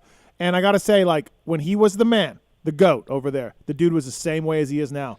Rad dude, always. He seems super genuine. Yes. Like I saw something Piazza posted where he had DM Piazza on Instagram, just a photo of them gated next to each other. Oh, really? Just like little things like that is really cool to me. Like, he doesn't have to do that. He's a fan, and he's always been a rad dude. Yeah. So I got all the time in the world for Tony Caroli, for sure. Yeah, that's nice to say. So I'm guessing, Joey, I wrote this in my column last week. Like, so far, you and Bam have found each other a lot, and there's been some aggressive motos. And this makes sense now. And then you, at Lakewood, he was there, and he thought it was rad. And I don't know if you thought it was so rad, but by Barsha being Bam, he thinks it's the greatest thing ever, sawing each other's front wheels off. And you're just like, yeah, man, but I don't get the sense that you're... No, dude, the thing with Justin is, like, we've grown up together. And, like, I mean, MTF days, I was on a 60. He's always been a little bit older than me. Mm-hmm. I mean, there was days where I would purposely get down to the gate late, and he would have the all the way inside gate. And I would go all the way to the outside gate, 8+ gates away, like to stay away. And he would come out of the gate and go right and come all the way across and brake check me to start the moto. So, like, I've been around. You've lived it. You've lived it. I've seen it a little bit. I've been through a lot worse. And I'm fine with us battling. I guess I wasn't not pumped. I just was wanting us to do it closer to the front. Like the first moto, you know, like, I started tightening up, and he came in right before the RC tunnel jump thing, and he parked me. You know, like came up the inside and kind of brake checked me, parked me. But it was clean. Like I'm about that. I'm fine with it. We're closer to the front, and even the second moto, dude. Like he made a mistake, and then I got close, and I threw it in on the inside of him, and I think I kind of spooked him a little bit, and he kind of jumped a little bit wide, and I got to his inside. And then, you know, he passed me 2 corners to go, like when I was behind Christian, and tried to make a pass on Christian, made a mistake, and then he got me. And I'm like, dude, I'm about it. You know, like I love racing, and obviously sometimes it would be nicer if I didn't have to deal with him because he is probably the biggest pain in my ass. But at the same time, again, I've been around him for so long, like I'm pretty used to it, and it's nothing that I haven't seen before. No, and he lives it. He loves it, dude. Oh, dude, he thrives on it. Yeah, just bring it on. He thrives just on it. However you want to play this game. I'll die if you want today. That's how Barsha is. He goes to battle. Right. I'll give it to him too, dude. He could have a whole stadium booing him, and he has a damn smile on his face. He loves it. No, it's great. So it's safe to say, Joey, the worst part of this fill-in ride for Monster Kawasaki is the fact that they want you to stay in California all summer, and that means just the racing, the quads and the 80s at Glen Helen twice a week, and having the amateurs jump in behind you, and hot as balls and all of that. That's probably the worst part of this deal is you can't go back east. Second worst part, I would say. Okay. I think the worst part is it's only temporary, right? Oh yeah, true. Okay. I would love to be here, you know, again full time as one of the guys. But I mean, yeah, dude. Honestly, it's been tough being out here, and if I could have my kids out here, it wouldn't be that bad. But you know, with my wife working. I didn't know this. Okay, I figured they were all with you. Oh, yeah. I would say the same thing. Yeah. So I'm solo out here, and my wife has the 2 little ones, and she works 2 different jobs during the week. And she's got her own hustle that she's got going on with Botox and aesthetics, and then also some telehealth stuff. So you know, she has a full plate that she's worked really hard to do. So I knew when I came here it was going to be tough to get her out here. And then obviously traveling with 2 little ones by herself, like it gets so early, and I would say it's been tough, but honestly, it's been really good because it's forced me to ride these tracks and conditions that maybe I don't favor the most. Mm-hmm. And it's really forced me to have a good attitude regardless of where we go. And some days are tougher than others. And obviously it's been a little bit tough lately because Jason left, and Jason and I go a ways back also. Mm-hmm. And when he's been out here, like, from the first day I got on the bike, he's like, hey, what do you got today? Like, he's always – the one thing I give a lot of credit to Jason for is he doesn't care who it is. He loves to ride with somebody, and he's always down to moto. So, like, anytime we were doing motos or anything, he'd be like, hey, you go first, I'll try to catch you, or you go behind me and you stay with me as long as you can type thing. Right. So, that helped pass time, and he's obviously gone back to New Mexico. But I think all in all, this is good for me. Just with, like I said, learning myself and forcing myself to do things that I don't really want to do, like going to Paula or going to Glen Helen and doing 230s at Glen Helen. The Thursday prep for Glen Helen is so much different than the national prep. And it's crazy. Like, that's the part that kind of blows my mind, and some days I get frustrated because that track is really hard for me. But it's crazy how a track can be so different just depending on how they prep it. Yeah. Well, for me, riding Glen Helen, get on the track by 9, get out of there by 11. Yeah. Perfect. Great. But I'm probably 9 to 9:30. Yeah, I'm not racing nationals, but, dude, it just gets to be it's terrible. Around 1 o'clock, it's just miserable. Yeah, absolutely. Joey, is there any option for you to go to New Mexico with Jason? Honestly, it's something that I haven't even really discussed. And the only reason I haven't even brought it up or asked is simply due to the fact that I'm paying like $2,800 a month on this 1-bedroom apartment or 2-bedroom apartment. And I feel like if I leave, I feel like I'm wasting money. So I'm trying to maximize the amount of time that I'm here. So yeah, probably. I thought about it, honestly, but again, it's a lot. Ship a bike, get everything there, then go there. Then I got to have someone to work on the stuff while I'm there. It's probably best if I just stay here. Obviously, it's still June. It's early. The Rocky Mountain team looks like it's coming back next year, and there are some openings at different spots. Have you talked to anybody for 2023? Do you have anything brewing? I know Kenny Adams is helping you out a little bit. Anything going on yet, or are you just going to try to get close to the top 5 or podium and talk then? Yeah, I mean, obviously, I don't know how to answer that. There's lots of things that are being talked about, I guess you could say. But, my biggest concern right now is just to maximize my opportunity here and, continue to do better and to try to consistently be a top 5 guy. And, I said it, I don't know who I said it to or what interview, but right now, like, dude, the speed that the top 2, top 3 have is on a different level, right? Like, in Eli, I mean, those 2 alone are just good. Like, they're better than the rest of us right now. And so with that being said, I don't expect you to show up one weekend and win, but I do expect, to be a more consistent top 5 guy. And then maybe let's shoot for trying to battle for 4th, and then let's try to edge our way and just keep working ourselves towards that podium. And, if I can do that, then I would like to think that maybe something will open up. It's hard for things to even open up, though, because I don't even really know what's available, to be honest. You tend to be the insider, so you probably know more than I do, but there's really not too many options, I can think of a couple for you off the top of my head that I'm sure will be in touch, including that Rocky Mountain thing that you were once part of, but new guys-ish. And then Hep Suzuki, right? They're looking for people. World Supercross is coming up, so there could be an opening there, So, you'd do that, right? World Supercross if you could? I mean, I'm not opposed to it. Yeah. I like going racing, so if it's something that comes across and is worth it, then I'll absolutely be there. Hey, speaking of the caller, talked about injuries and everything else, that JGR ankle heel thing, are you 100% from that, or do you have residual effects from that? That was pretty gnarly from everybody I talked to. Like, is that okay? I mean, obviously, it's good enough to get 5th in a moto, but you know what I mean? Like, do you have sort of like issues from that still? Yeah. Absolutely. That's something that unless medicine gets like significantly better, but I'm pretty much like I'll forever be never normal on that side. Yep. There's just so much metal and just scar tissue and everything that's just crammed in that foot.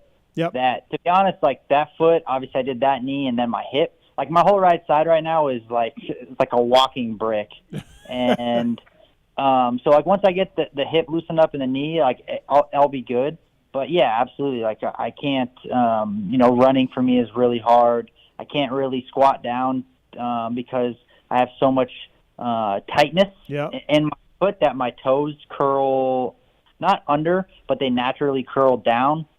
So like when I get on my toes and like I try to squat, I can't bend my toes towards my shin because it hurts really bad.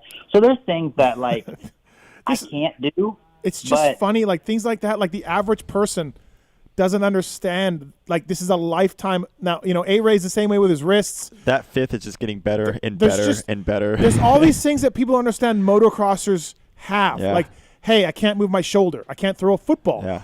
Joey can't curl his toes. A-Ray can't move his like. But that stuff's really important, and they don't understand that either. Like this is the rest of your life. This stuff's gonna happen. Like, I know, like when I started working with Seth during the off season, like obviously in the gym, a lot of the stuff he likes to do is balance, single leg stuff. And dude, like my balance is so bad on that foot that I can't do single leg stuff on that side. Like I have to have assist to hold me up. And he never really understood until I put it, like I videoed him. And you don't realize how much like little bit of side to side you have in your ankle, like to help you stay balanced. Yeah. And I have none. I have zero range of motion side to side. Yeah. So like basically from the bottom of my foot up to my knee is like just one solid bone. So balancing stuff is really bad for me on that side. But again, it's something that I've learned to kind of deal with, and it doesn't bother me that bad on the motorcycle, if I'm being honest. Yeah, it's just things that affect you, though. It's just it's motocross. Like I'll never be able to like, not that my girls will, but like I'll never be able to like go run out in the field and play soccer or like throw a football or do any of that stuff just because like I have no movement. So if I'm running and I happen to run into a pothole.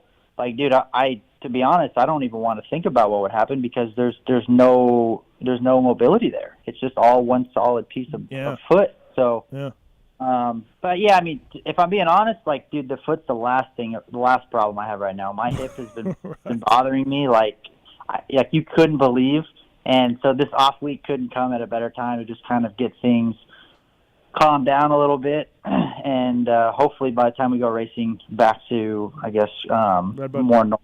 So it's like I said, that's been some of the hard part too. Is a lot of my right-handers, I haven't really been able to put my foot out. Just Justin, of my hip. So he had a calcium deposit or a bone grow on his hip from the injury, and it broke off in the middle of riding with like his leg, right? Your femur like caught this bone thing on his hip and like broke off.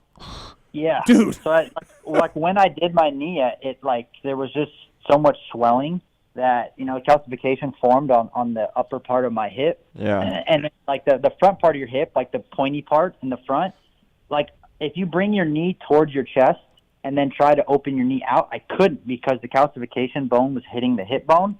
And when I almost crashed in second practice at Hangtown, I put my leg down and it got ripped back, and the bone and the calcification like hit and it popped, and that's kind of what I was dealing with. What are the odds, dude? Dude, honestly, it's just gross too. It's gross, by the way, too. It was one of those things that when it happened, they were like, "Hey, like it'll go away. It'll take a while," and I'm like, "Okay, well, this is going to become a problem at some point."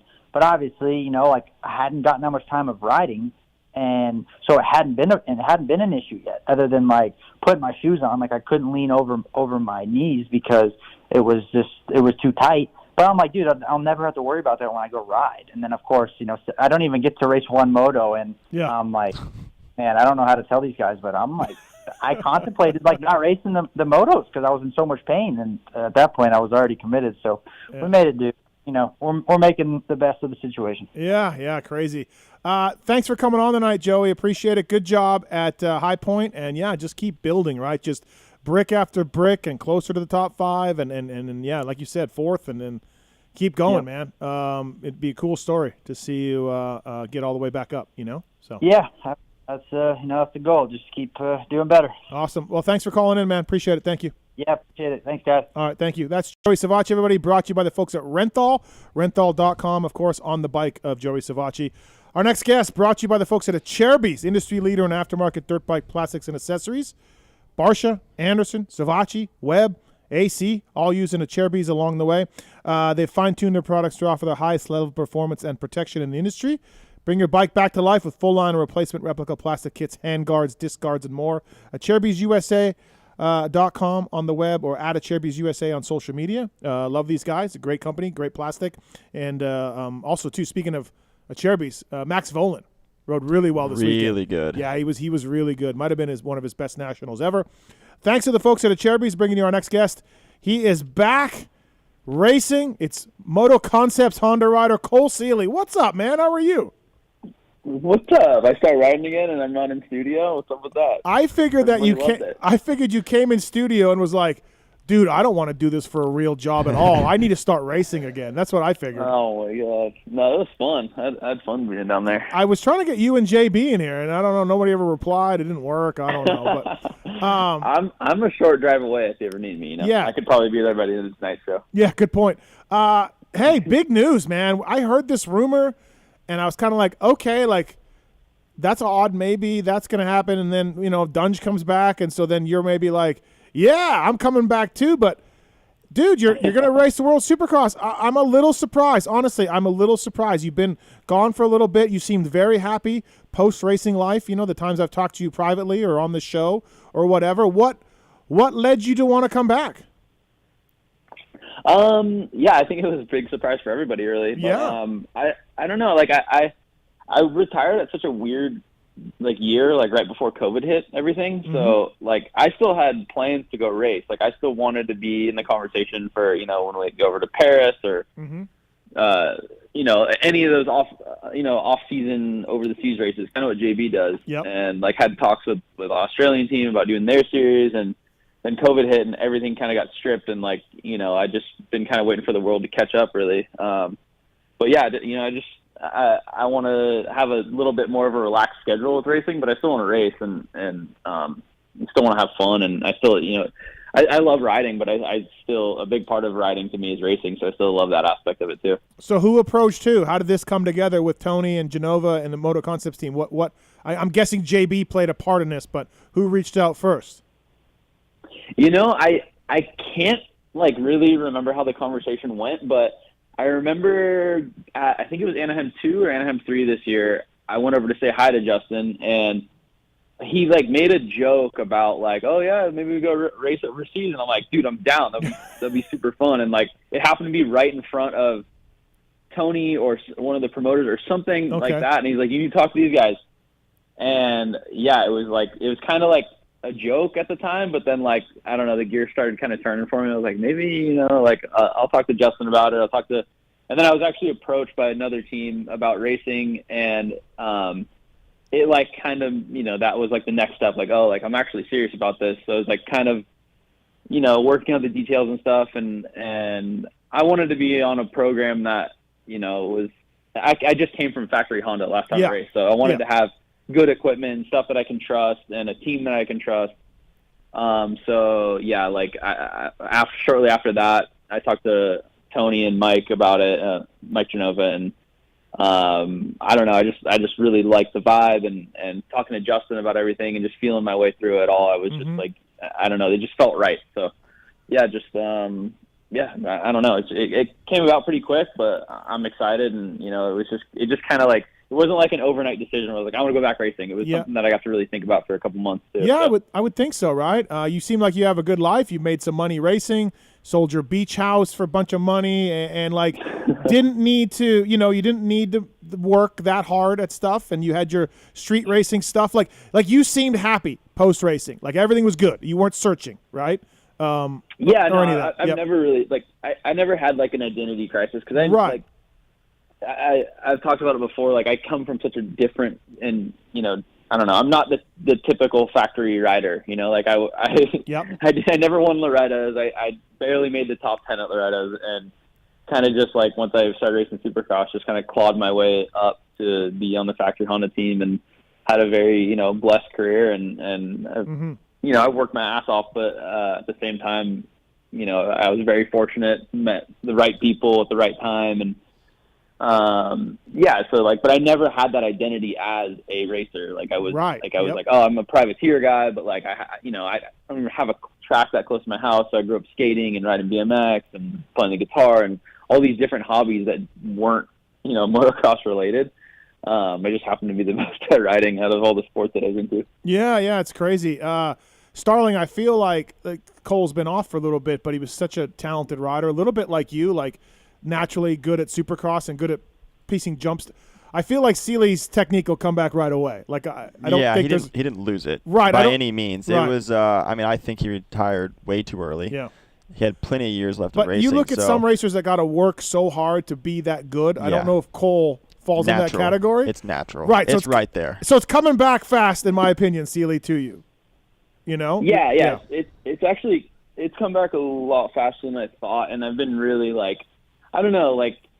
you spend enough time away from something, you start to think about if I was still doing it, how would I be doing it? What would I have changed in my program? What would I have focused a little more on and focused a little less on, and really got to kind of watch from the outside in for the last few years, which is kind of, I don't know, it really made me rethink every aspect, I think, of riding, and where I'm at right now, that I'm having so much fun just flowing on the bike. So that's what I'm focusing on. I like to watch Christian Craig ride, and even guys like Chase and Jet Lawrence and stuff like that. Guys that really you can tell are really connected to the bike and have a really good flow.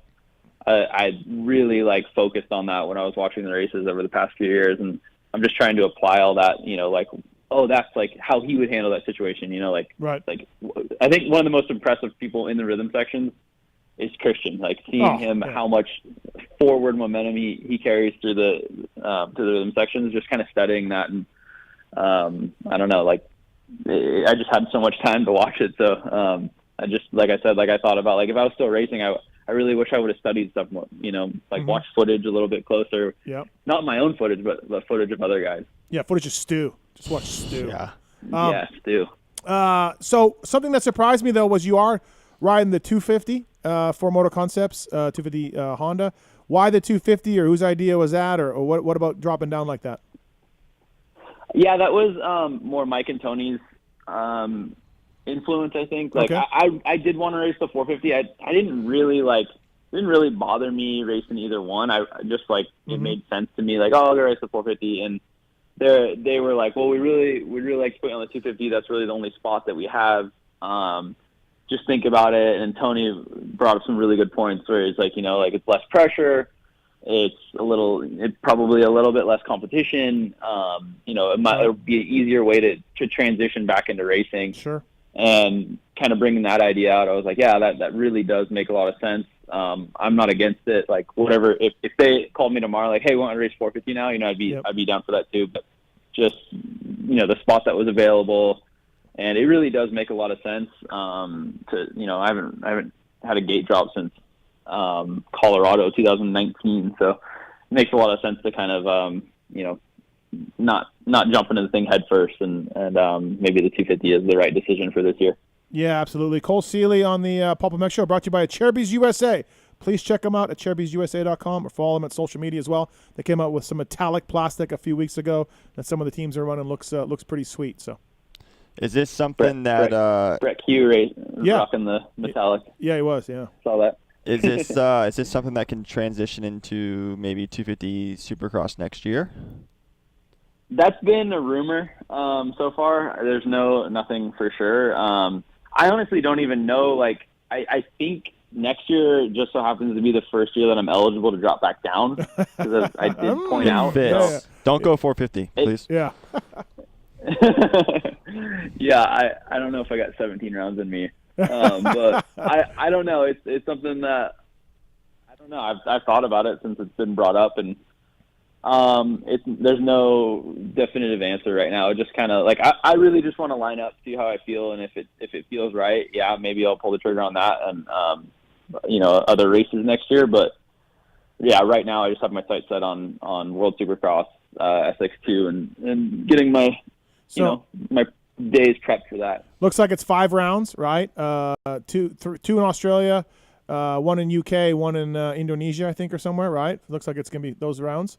I don't know. They haven't released a schedule yet, so if that's true, you know more than I do. Yeah. But yeah, I just I have a general idea of what date to get ready for, so that's all I'm really focusing on, and just kind of trying to write out my schedule accordingly to that and how my body feels and all that. But yeah, I really don't know where we're going. I know we're traveling the world, and that's freaking awesome. I'm really excited that's cool. to do that again. But yeah, I'm not positive on how many rounds are. This is like a revised schedule type year where it's shortened. As far as what I've heard, it's shortened. Yep. So I was wondering does this mean World Supercross in 2023? Never mind, like or just hey, we're just doing 2022 World, and we'll go from there. From my standpoint, for you, yeah. Yeah, I would like to do it next year. That's like I would like to do 250 this year. Get some races under my belt, and then go next year and do 450 if everything works out. That's what I would like to do. Yep. I don't know what my options are going to be then, but that's in my mind. That's what I would like to do. Granted, I'd get the backing from Mike Genova and Tony Leslie and all those guys. I'm sure they would love to have a number 1 in 23. Yeah, I have no doubt. And can you wear Troy Lee? It looks like. Yeah. That's one of the things I was really excited about. Talking to those guys early on, I was like, listen, like I have, like Troy gave me something when I had literally nothing. I owe my entire career to the guy. Yep. And the entire Troy Designs brand. So it would mean a lot to me if I can wear my own gear, and they were cool with that. So yeah, I'm really happy to bring those guys into my program for the rest of the year. And then, like as you mentioned too, as you get more comfy and all that, you can call Pernard up about Geneva and Paris, and do some stuff. Yeah, I would love to go back over into that stuff. It was just so, like I said, so unfortunate with, obviously there's not just because of motocross racing, COVID was unfortunate, but it was just unfortunate that it happened right when I was like, oh man, I wanted to go travel the world a little bit more and race with a few more races. So if we're thinking October start date, which I believe it is, when do you start ramping up? Like, are you on the bicycle now a little bit? Are you putting around a little bit? Like, when do you start getting serious for October? Like, we need 2 months? What do you think?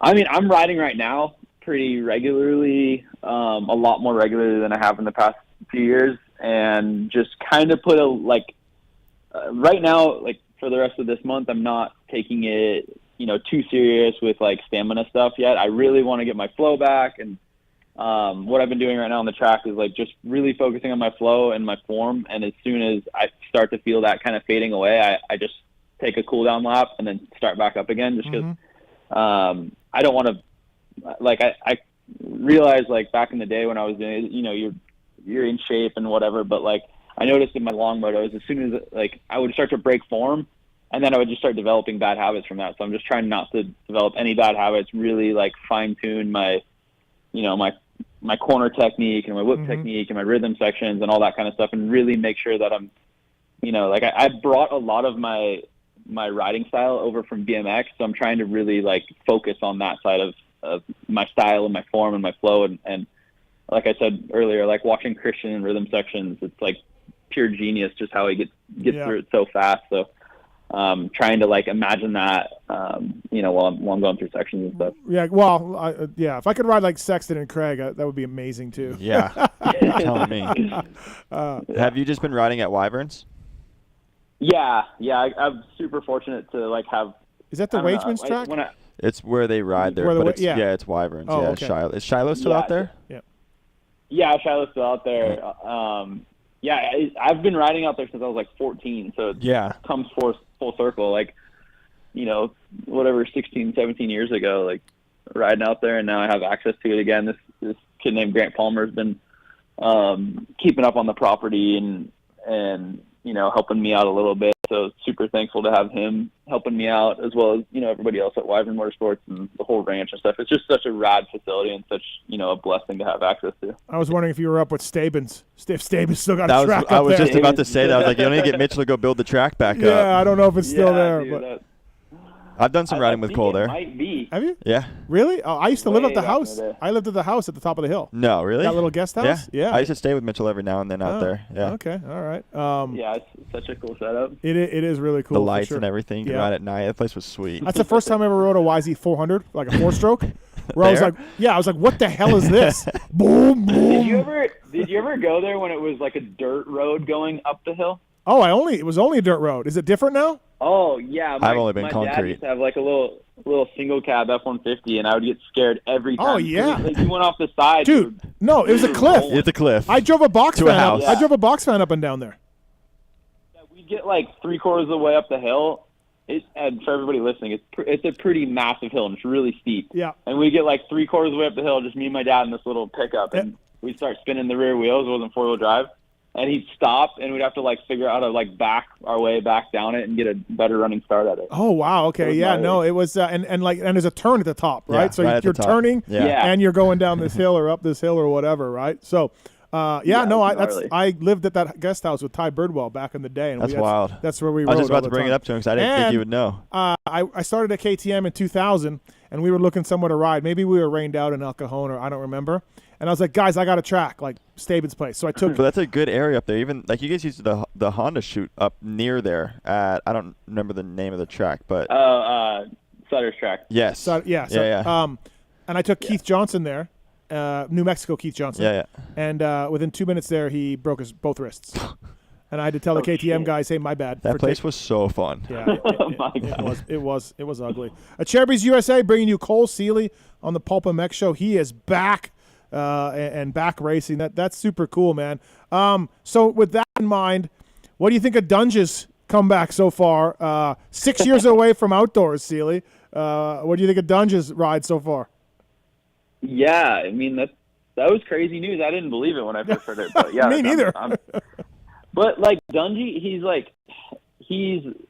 so good. Like he's always has been, and that's like who he is, right? He's like a workhorse. Like that's what he's like born to do, is like work hard to be faster on your dirt bike, and he's so good at it. It only makes sense, really. I can just see him being like bored at home, not really knowing what to do, and just like hammering away, staying in shape. Like I'm telling you, of what I did. If they put him in his gear from when he retired, you wouldn't know the difference.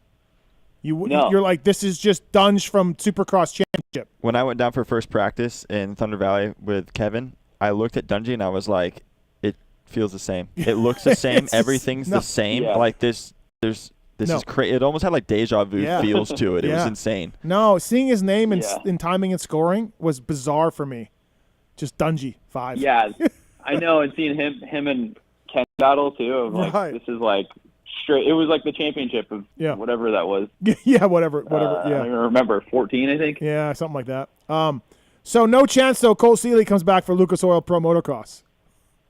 No. No chance of that. I'm good.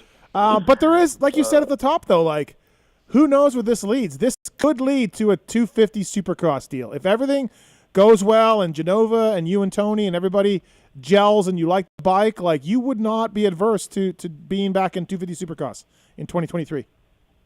I'm not going to say yes or no yet. I don't know. The idea is exciting to me, but I don't like. I want to do, like, my goal coming back was to travel and go race and see the world and appreciate the things that I didn't really get to appreciate the first time. And I'm excited for this year. Next year, I'm not sure. I would love to do World Supercross on a 450. I'm still thinking about, I don't know, Supercross over here again. I don't even know if I'm eligible. Somebody probably knows better than I do, whether or not I'm eligible to even line up. So speaking of that, speaking of Dunge, can you get some 2007 TLD gear and with the number 200? We'll go back in time. We'll go back in time to Fun City Suzuki. No, it was 2010. Okay, all right, yeah. 2010. Can we? Will Hahn. Right. Can we do that with 200 back on the bike? Yeah, we can absolutely do that. That'd be awesome. Yeah, we'll have to do like a retro photo shoot. Yeah, yeah. That was about when I was riding with him, actually, at Sabins. Oh, yeah? Yeah, I think so. Yeah. Or maybe you're on the Yeah, factory bike 2010. at that point. I think you'd just gotten on the factory Suzuki. Because I started. Factory Suzuki. What do you mean factory Suzuki? You rode a factory No, Suzuki? I had a bike that just had like factory Suzuki graphics on it. Oh. That's probably where Yeah, at. I don't think he was ever I on. was young. Yeah. I was Yeah, just getting through. Okay, Right, I was right, just right. excited. All right. Yeah. But no, yeah, it's. I think the one thing that I'm most excited to see about you racing over there is the fact that you have the appreciation more now, because once you kind of step away, you start to realize how good it really was. When you're in it, you get kind of consumed in it, you know. Yeah. And I think that's kind of like with me going back to the German stuff, like. You get so consumed in it that you kind of just like lose like the love for it in a way. Like you're just like so used to it. And now I'm like so excited to go back this year that I think I'm gonna end up being better at it because of that. Like it has like the like the love for it and everything's there. And I think that Cole going back to racing and now traveling the world, all the things he wants to do. And like you said, even when Cole was a factory Honda rider, Supercross winner, like at the peak of Cole Seeley game, he was a good dude, like as a media guy and as sponsors. Like Cole, like you never develop sort of this, I don't know, this jadedness to it. At least I don't feel like you never changed much from your Fun City Suzuki days. Fun Bike or whatever the hell it was called. Yeah. I felt like you were the same kid mostly.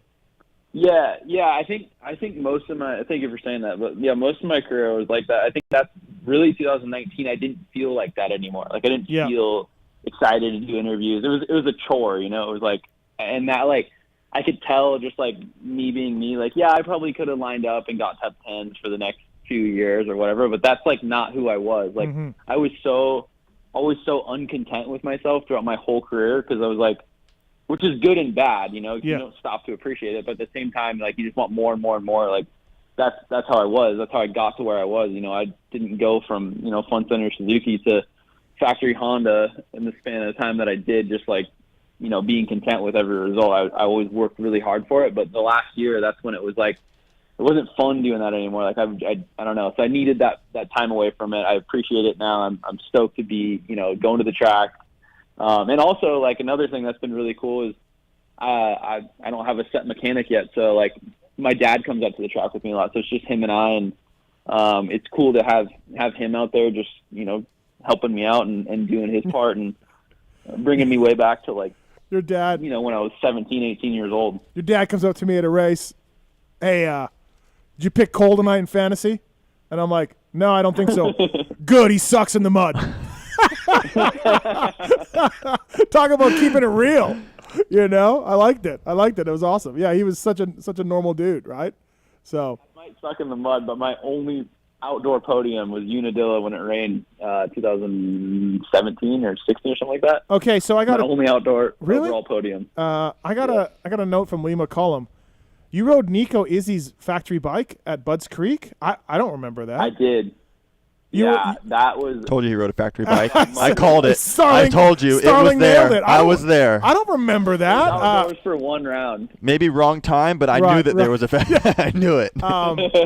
Was that the 99? No, wait, 99. Was that the 2010 with Weimer winning the lake? That was 2009. Yeah, the lake. Were they through the red flag? Were they through the red flag? I don't know. Did they throw a red flag? Yeah. I don't know. That was. I remember like the first moto was like somewhat dry. I don't really remember. And then the second moto was like you go to the bottom of Henry Hill and you didn't know like where the track was anymore. It was literally the water went above the radiators. Like you were just like it was insane. Like the ruts were. You couldn't see the ruts, but they were so deep and filled with water. It was like I think one of the dams broke or something. Yeah, like that. so that's the race. They threw the red flag at like 25 minutes, and Weimer won because it was just. Imagine going down a hill, just like going into a pond. The dam broke, and they were like, "That's it, race is over." there was something in the dirt that, or maybe it was just the water itself, but it ate the brake pads completely. Like I came in and there was no more brake pad, front or rear. Oh, that's so funny. You couldn't stop. And like I remember me and Will Hahn were actually battling that whole moto, but like not like going back and forth. It was like I would crash in the beginning part of the lap, pick my bike up, and he'd be crashed in the second part of the lap. It went on for like 20 minutes like that. Factory Suzuki, Cole Seeley. I did not know this. Great, Yeah. good to know. You filled And in. I felt like at the time, I remember I felt so bad because like I wasn't used to factory equipment, so I was like, I feel bad for this bike, like not knowing what I know now. They're just gonna like throw away every part, and Right. You're like, I'm sorry, guys. You want me to wash it? I pulled into the piece. I'm like, I'm destroying this thing. He's like, just go out and have fun. I'm like, okay, later. Here's some quarters for the car wash. Sorry, Leroy. Yeah. Oh, that's funny. Cole Seeley in the show brought to you by the folks at Cherby's USA. Wow, this is interesting. It's the first silly season move that we're gonna find interesting to watch. World Supercross, of course. So it makes me want to get a bike, send it to California. Like, I'll just go pick one up at AEO and just go ride with him because I have to start riding Supercross early, too. Yeah, there you go. Like, I can learn so much from him. That's so it's like point. he can go do his world stuff. I'll go do my German stuff. It works together. You know, I was going to say, too, like you talk about having a new appreciation, right? And so when Dunge was hardcore full-time, he wasn't really a fan of mine, right? Because he thought I was Team RV because I did hang out at the Cowie truck a lot. So I was a little Team RV, and maybe he didn't like some of the things I said or wrote about him. He tolerated me, right? We were fine. He was professional. I'm not saying, but he wasn't like a huge fan. Let's say, dude. Yeah. He has been so happy coming back. Like he got smoked at Lakewood. He was sick. He got smoked, smiling, laughing, taking photos, signing for fans, doing every interview. Anybody who came by, you can tell. Ryan Dungey has a whole new appreciation. He's happy to be back. Yes, he is happy. We take it for granted. Yep. Yeah, I'm sure a lot of that too. Also, I mean, I'm gonna come back and be appreciative of it too. But some of it too, I'm sure, is like having his children there to see, and his dad's a hero of our sport. But his daughter doesn't know that, so I'm sure it's cool for her to experience a part of that, even though she's young. But like, going to the races as a family as opposed to, husband and wife kind of thing for him and Lindsay. I think he probably appreciates that a lot more too, knowing, how like wholesome Ryan is. Person. No, it's cool. He seems to be in such a good spot. He looks happy. Yep. And dude, he could end up on the box here. And that, what a story that would be, right? Yeah. Or what if he wins? Jesus, dude. I mean, 4 rounds in and he almost was on the box. Yeah. He's going to be on the box. Yeah, no, you're probably right, Justin, for sure. Well, Cole, congratulations, man. That's awesome. I'm super stoked for you. You sound like you're in a good place mentally. And the Moto Concepts team, they do good things. Tony, everybody who's ever worked over there says Tony is the man with the team manager. He's very hardworking. He'll get anything done, and he won't jerk you around. If he can do something, he says it. If he can't, he tells you no. You know what I mean? That kind of stuff. Like, I think he runs a good program. This is awesome. This is great. Honestly, congratulations. Yeah. Yeah, thank you. Yeah, no, I'm excited. Just the next few months are gonna go by fast, but I'm excited to go line up again, and happy that Mike and Tony gave me the opportunity they did, and the right resources that I needed, and the opportunity to keep Charlie Designs on my back, and I'm excited. We're gonna have some fun. I'm really looking forward to lining up again. It's gonna be an interesting year for sure. Yeah, absolutely. The nerves at round 1 are probably going to be pretty high, I would imagine. But I'll appreciate it more this time. Absolutely. All right. Thanks for calling in, man. I appreciate it. I'm sure we'll call you again at some point once the season gets started and find out how your prep is going and all of that, man. Thanks for calling in. Yeah, no problem. Thanks, and you guys have a good night. All right. See you, man. That's Cole Seeley, everybody, brought to you by the folks at Cherby's USA. I think it's cool. You don't even know what you're dealing with. Listen, my suspension's already in California. Yeah. Like, I want to go ride with this guy. Dunge is back. Seeley's back. Maybe Tim Ferry comes back.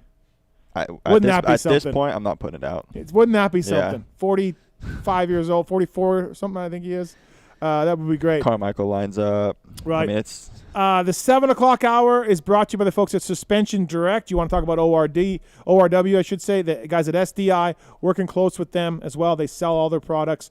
The E-Click suspension, it's really their big thing. It's more than just electronic shocks. It's a semi-active suspension system that constantly adapts to the road and conditions. No more getting out of the vehicle to adjust suspension for getting on a road or trail. Jeep, Toyota, Ford Raptors, UTVs, and more. E-Click shocks made and developed in the USA. They also have a hard-to-find suspension parts as well. WP, Showa, Walker Evans, Fox, KYB, SDI, Dan Worley was in studio a few weeks ago. Use the code PulpMX to save at Suspension Direct. Check them out. If you got a UTV, check out that E-Click stuff. Marks, you're an E-Click guy now. You're on board. Damn right I am. Yeah, I love it. Your E-click line in the Raptor. Heck yeah. That's got a Ford Raptor, dude. Oh gosh. Must be nice. Have you seen your ceilings? Right? Ford Raptor. Give me the jar. I'll put $1 in it. Yeah. High ceilings. Right. Very, very high ceilings. What does high ceilings have to do with anything, though? Like, it doesn't. You're saying how nice his truck is. Look at your house. But high ceilings don't Look at your indicate wealth. Where does high ceilings indicate It's wealth? the whole thing. In any dictionary where... To my room, I have to walk through like a balcony, like complete outside separated into this whole other like part of the house. Okay, but that's just a balcony. That's above the ceilings. Oh, my God. Stop it. You're not going to win this one. buddy. Stop it. You're not staying in that room tonight. You're staying in the other room, by the way. So, yeah. Oh. But That's anyway. a nice room, too. You stay in whatever room you want. He won't even know. Oh, it's too big. He won't be able to find me. I want to thank the folks at Michelin. They got a Starcross 6 out now, featuring Michelin adaptive design, 16% more traction when new and up to 19% more traction when worn in comparison to the previous generation. Thanks to Michelin silica technology, the Starcross 6 tire range provides up to 11% more durability than the previous generation. Sand, mud, medium soft, medium hard versions all on board. Tires are designed to win. Visit MichelinMan.com /motorcycle to learn more about the complete offering. They also have a special deal going on right now, of course. Our buddy Randy called in. It is June 20th, so you have 11 more days. $50 back Visa gift card if you buy a on-road set of Michelin tires. $30 back if you buy a off-road set of Michelin Starcross 6 tires as well. So full details available at MichelinMan.com motorcycle. Go to motorsport.com or local dealers nationwide. Buy a set of Michelins.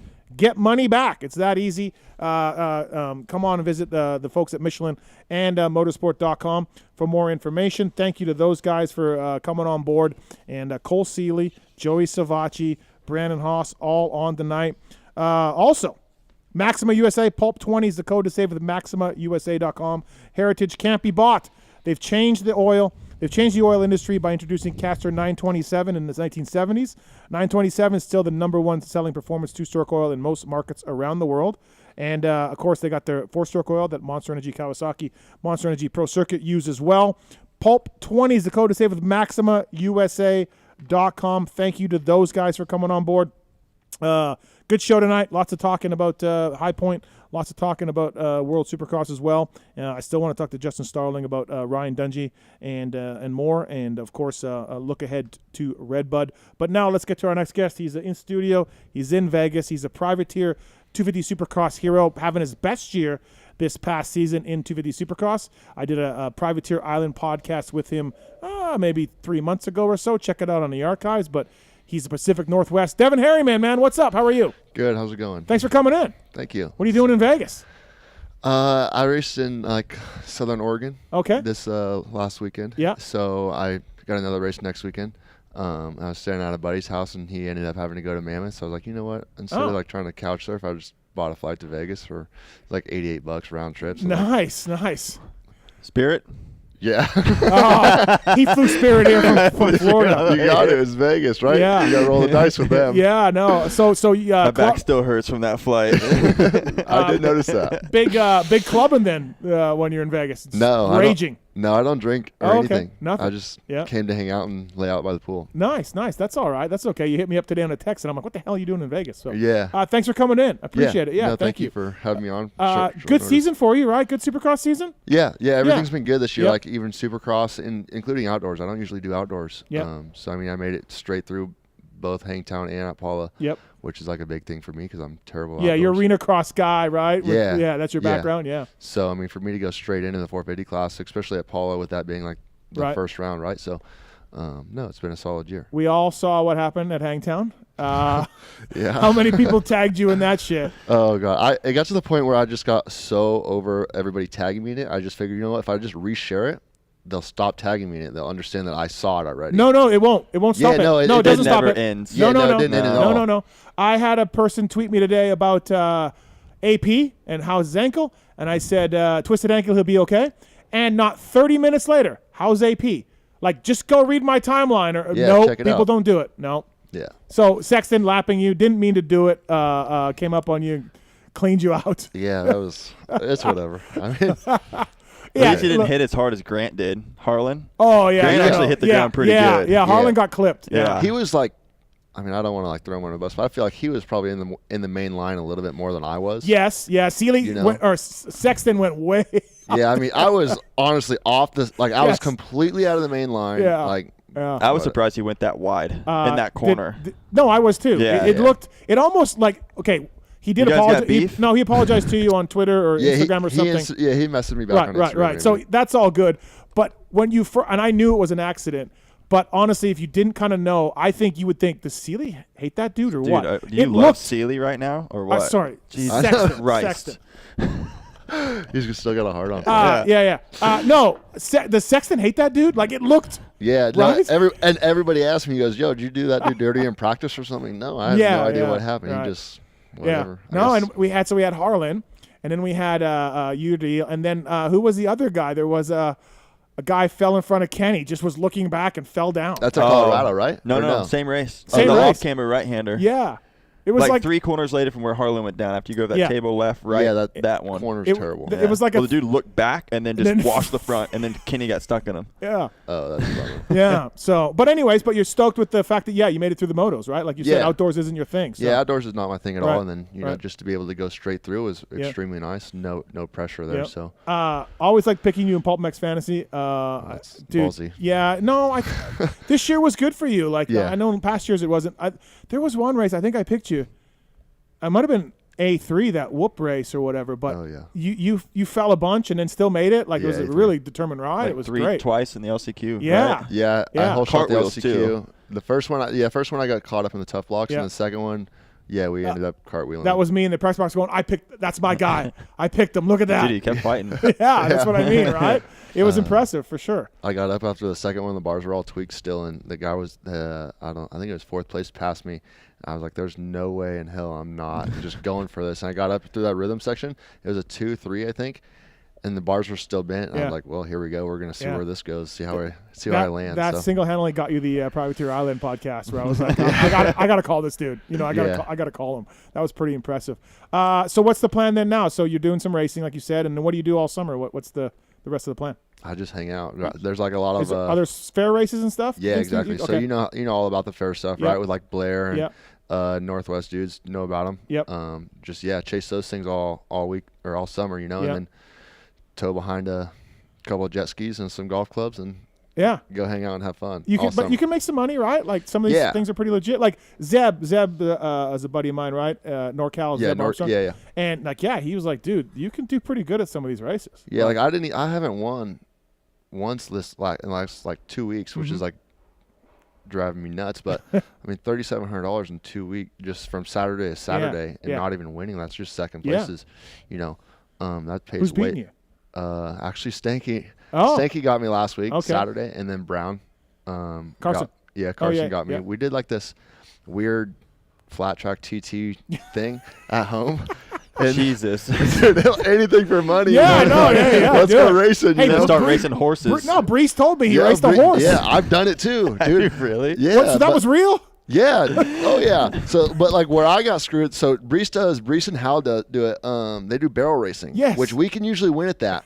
But where I did it, they did. I know, bro. These guys are wild, dude. And there's money. Like, why would you not? You're on a bike. Like, you make more money at a barrel race than you do racing a Supercross. And I won't doubt that. I told you about my pay today. Yeah. I won't doubt that. I bet you do. No, like the pay in motocross is terrible, but you can make outdoors isn't even comparable. Yeah, no, I mean $990 in 2 rounds of outdoors. Yeah, and you paid $600 to race? I paid $975 to go race 2 races. Total. Total. Yeah. It's just stupid, right? And you can literally make $2,500 racing a horse.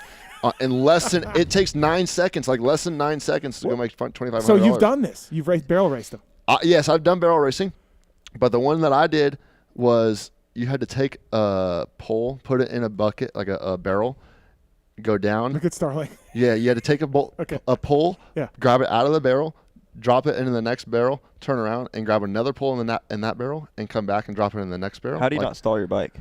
They screwed me on this one because obviously auto clutch. We had no clutch. We have a clutch, so they can go down and grab it, drop and go. Yeah. They because I smoked them in the barrel racing. I smoked them in all the events, and they're like, oh, okay, well, this is the one that we're going to pay in. Okay. Yeah. They knew. Yeah, they were no, like, it was we rigged. don't have a chance. It was rigged. Let's do something they can't use their own bike. Yeah. Yeah. Nah. That's awesome. What the fuck? Yeah. Joke's on them. You have an auto clutch in that thing. Where I you're know. clues, so you're just like, And I have watch clues, but this. yeah, no. I'm with Berlut My buddy on that JC one. would be dialed for that stuff. I'm with Berlut on that one. Whatever Berlut just said. And what the fuck? Yeah, exactly. That's awesome though. Yeah. Anything Chase for it, money. right? Yeah, exactly. Hey, Starling, you got to be on your best behavior because Harriman is one of your sponsors. Yes. So be careful. Yes. Like he's one of your sponsors. Like so, legitimately. Yeah. I talked to you about this in the privateer pod that we did. You do canopies and things like that, screen printing, on canopies or whatever. Yeah. Put sponsors on logos. That's doing well for you. Yeah, It's going good. that's been doing good. It's like finally getting to the point where we don't have to do so much advertising on social media. Now it's kind of just word of mouth, and then the website's up and going now. I think it was up and going as well before, but it's finally starting to pick up, and things are starting to take off. And So you charge Starling now, or? Oh no, I paid. No, he paid. Yeah, I paid. He was about it. Yeah, I think. Yeah. Okay. I think I gave him a little bit of a deal. It was such a good deal though for everything that comes with it. And it was just so simple. Your whole setup with your van and the graphics and the easy up and it looked really good. It looks good. Yeah, it looked really good. That guy. Yeah. I literally showed him the wrap on the van, and I said, "These are the colors. Yeah. Here's all the sponsors. Go for it." And then it was like one phone call for maybe 15, 20 minutes just to kind of move some stuff around. Yeah. Done. No. So I think maybe like 5-6 days later I had it. Like it was like unbelievably fast. No, your setup looked tight. It was good. What is it called again? Legacy Custom Canopies. All right, okay. So people can check it out. Legacy Custom Canopies. And that's really that's the moneymaker for you. That's good business. You're doing well. Yeah. I mean, I wouldn't say moneymaker, right? I mean, I race dirt bikes still for a living. Right. And that's kind of like however you want to go about it. Either that's a side gig or dirt bikes are a side gig. One of the you put two side gigs together to make a full time. Yeah, exactly. Right. So. That's interesting. And what do you got going for Supercross next year? Anything happening? Anything exciting yet, or way too early? Yeah, it's still kind of early. Yeah. I've talked a little bit with AJE. Yeah. Still, I think that might be still up in the air. Mm-hmm. But you filled in, right? For them? Yep. Did fill in ride for them. Yep. After A3 actually, so I filled in for the rest of the year with them, and then everything went good. Made a couple, dumb errors on my part, like changed the suspension setting at Seattle. That kind of screwed me. But no, I think everything should be back up and going. And if I'm not with them, then I'll just continue to do my own thing again, where I do like the sponsorship on the banners, like OnlyFans, stuff like that. Yep. Just go solo again. Gonna give you the same speech I give everybody else. Go 450s, man. No. Just do it. He does not like them. No, I hate 450. I ride a 350 You outdoors. told me that. You said that to me on the pod. Yeah, I don't like 450. Dude, they're too fast. But you can make so much more money. You're a good rider. Yeah, but I'll ride a 250 in the 450 class. Okay, so Zudbrook, I've been talking to a couple of guys over there. I'll ride a 250 or a 350 in the 450 class there before you got I at least do 350. You can almost get away with it on the track. This is the German race? No, this it's is the the one right Netherlands, the before. weekend before. Oh, the Dutch. No, but not Zorcross. Different from that. Different. Zorcross is an outdoor event. Okay. But Zuidbroek's its own little race in the Netherlands the weekend before Stuttgart. Yep. You can get away with it to an extent. There's sometimes like some of the threes out of the corners and the track gets pretty choppy. I don't know if I would really want a 250. At least do a 350. I mean, I'm down for either one of them, right? But just not a 450. I can go faster on a 250 than I can a 450. Yeah. All right. Well, yeah, it's interesting. So. I just always think the money is so better. I was telling this guy to go 450 years Yeah, ago but like, too, but if you don't like the bike, you don't like the bike. Yeah. Like, I mean, I'm 27, right? And I'm old for the 250 class, but I want to make mains. I don't want to just go for money. Yeah. I mean, if I wanted to make money, I'll just quit racing dirt bikes and go get an actual job. Yeah, there is that fact. You break in the top 10, you're doing something. You feel like, I got the 8th, 10th, whatever. But sometimes also, like, if you can get near a top 10 in the 250 class, it's pretty close to the same as an 18, 19, and 450. No, dude, I got 13th, and I got $990. I'm not talking about from just the track. I'm talking about sponsors. Oh, well. Like sponsors. The track is always trash. Right. Yeah. But I guess I'm talking about deal once you add everything together, like contingency and all that stuff, it usually will equal itself out.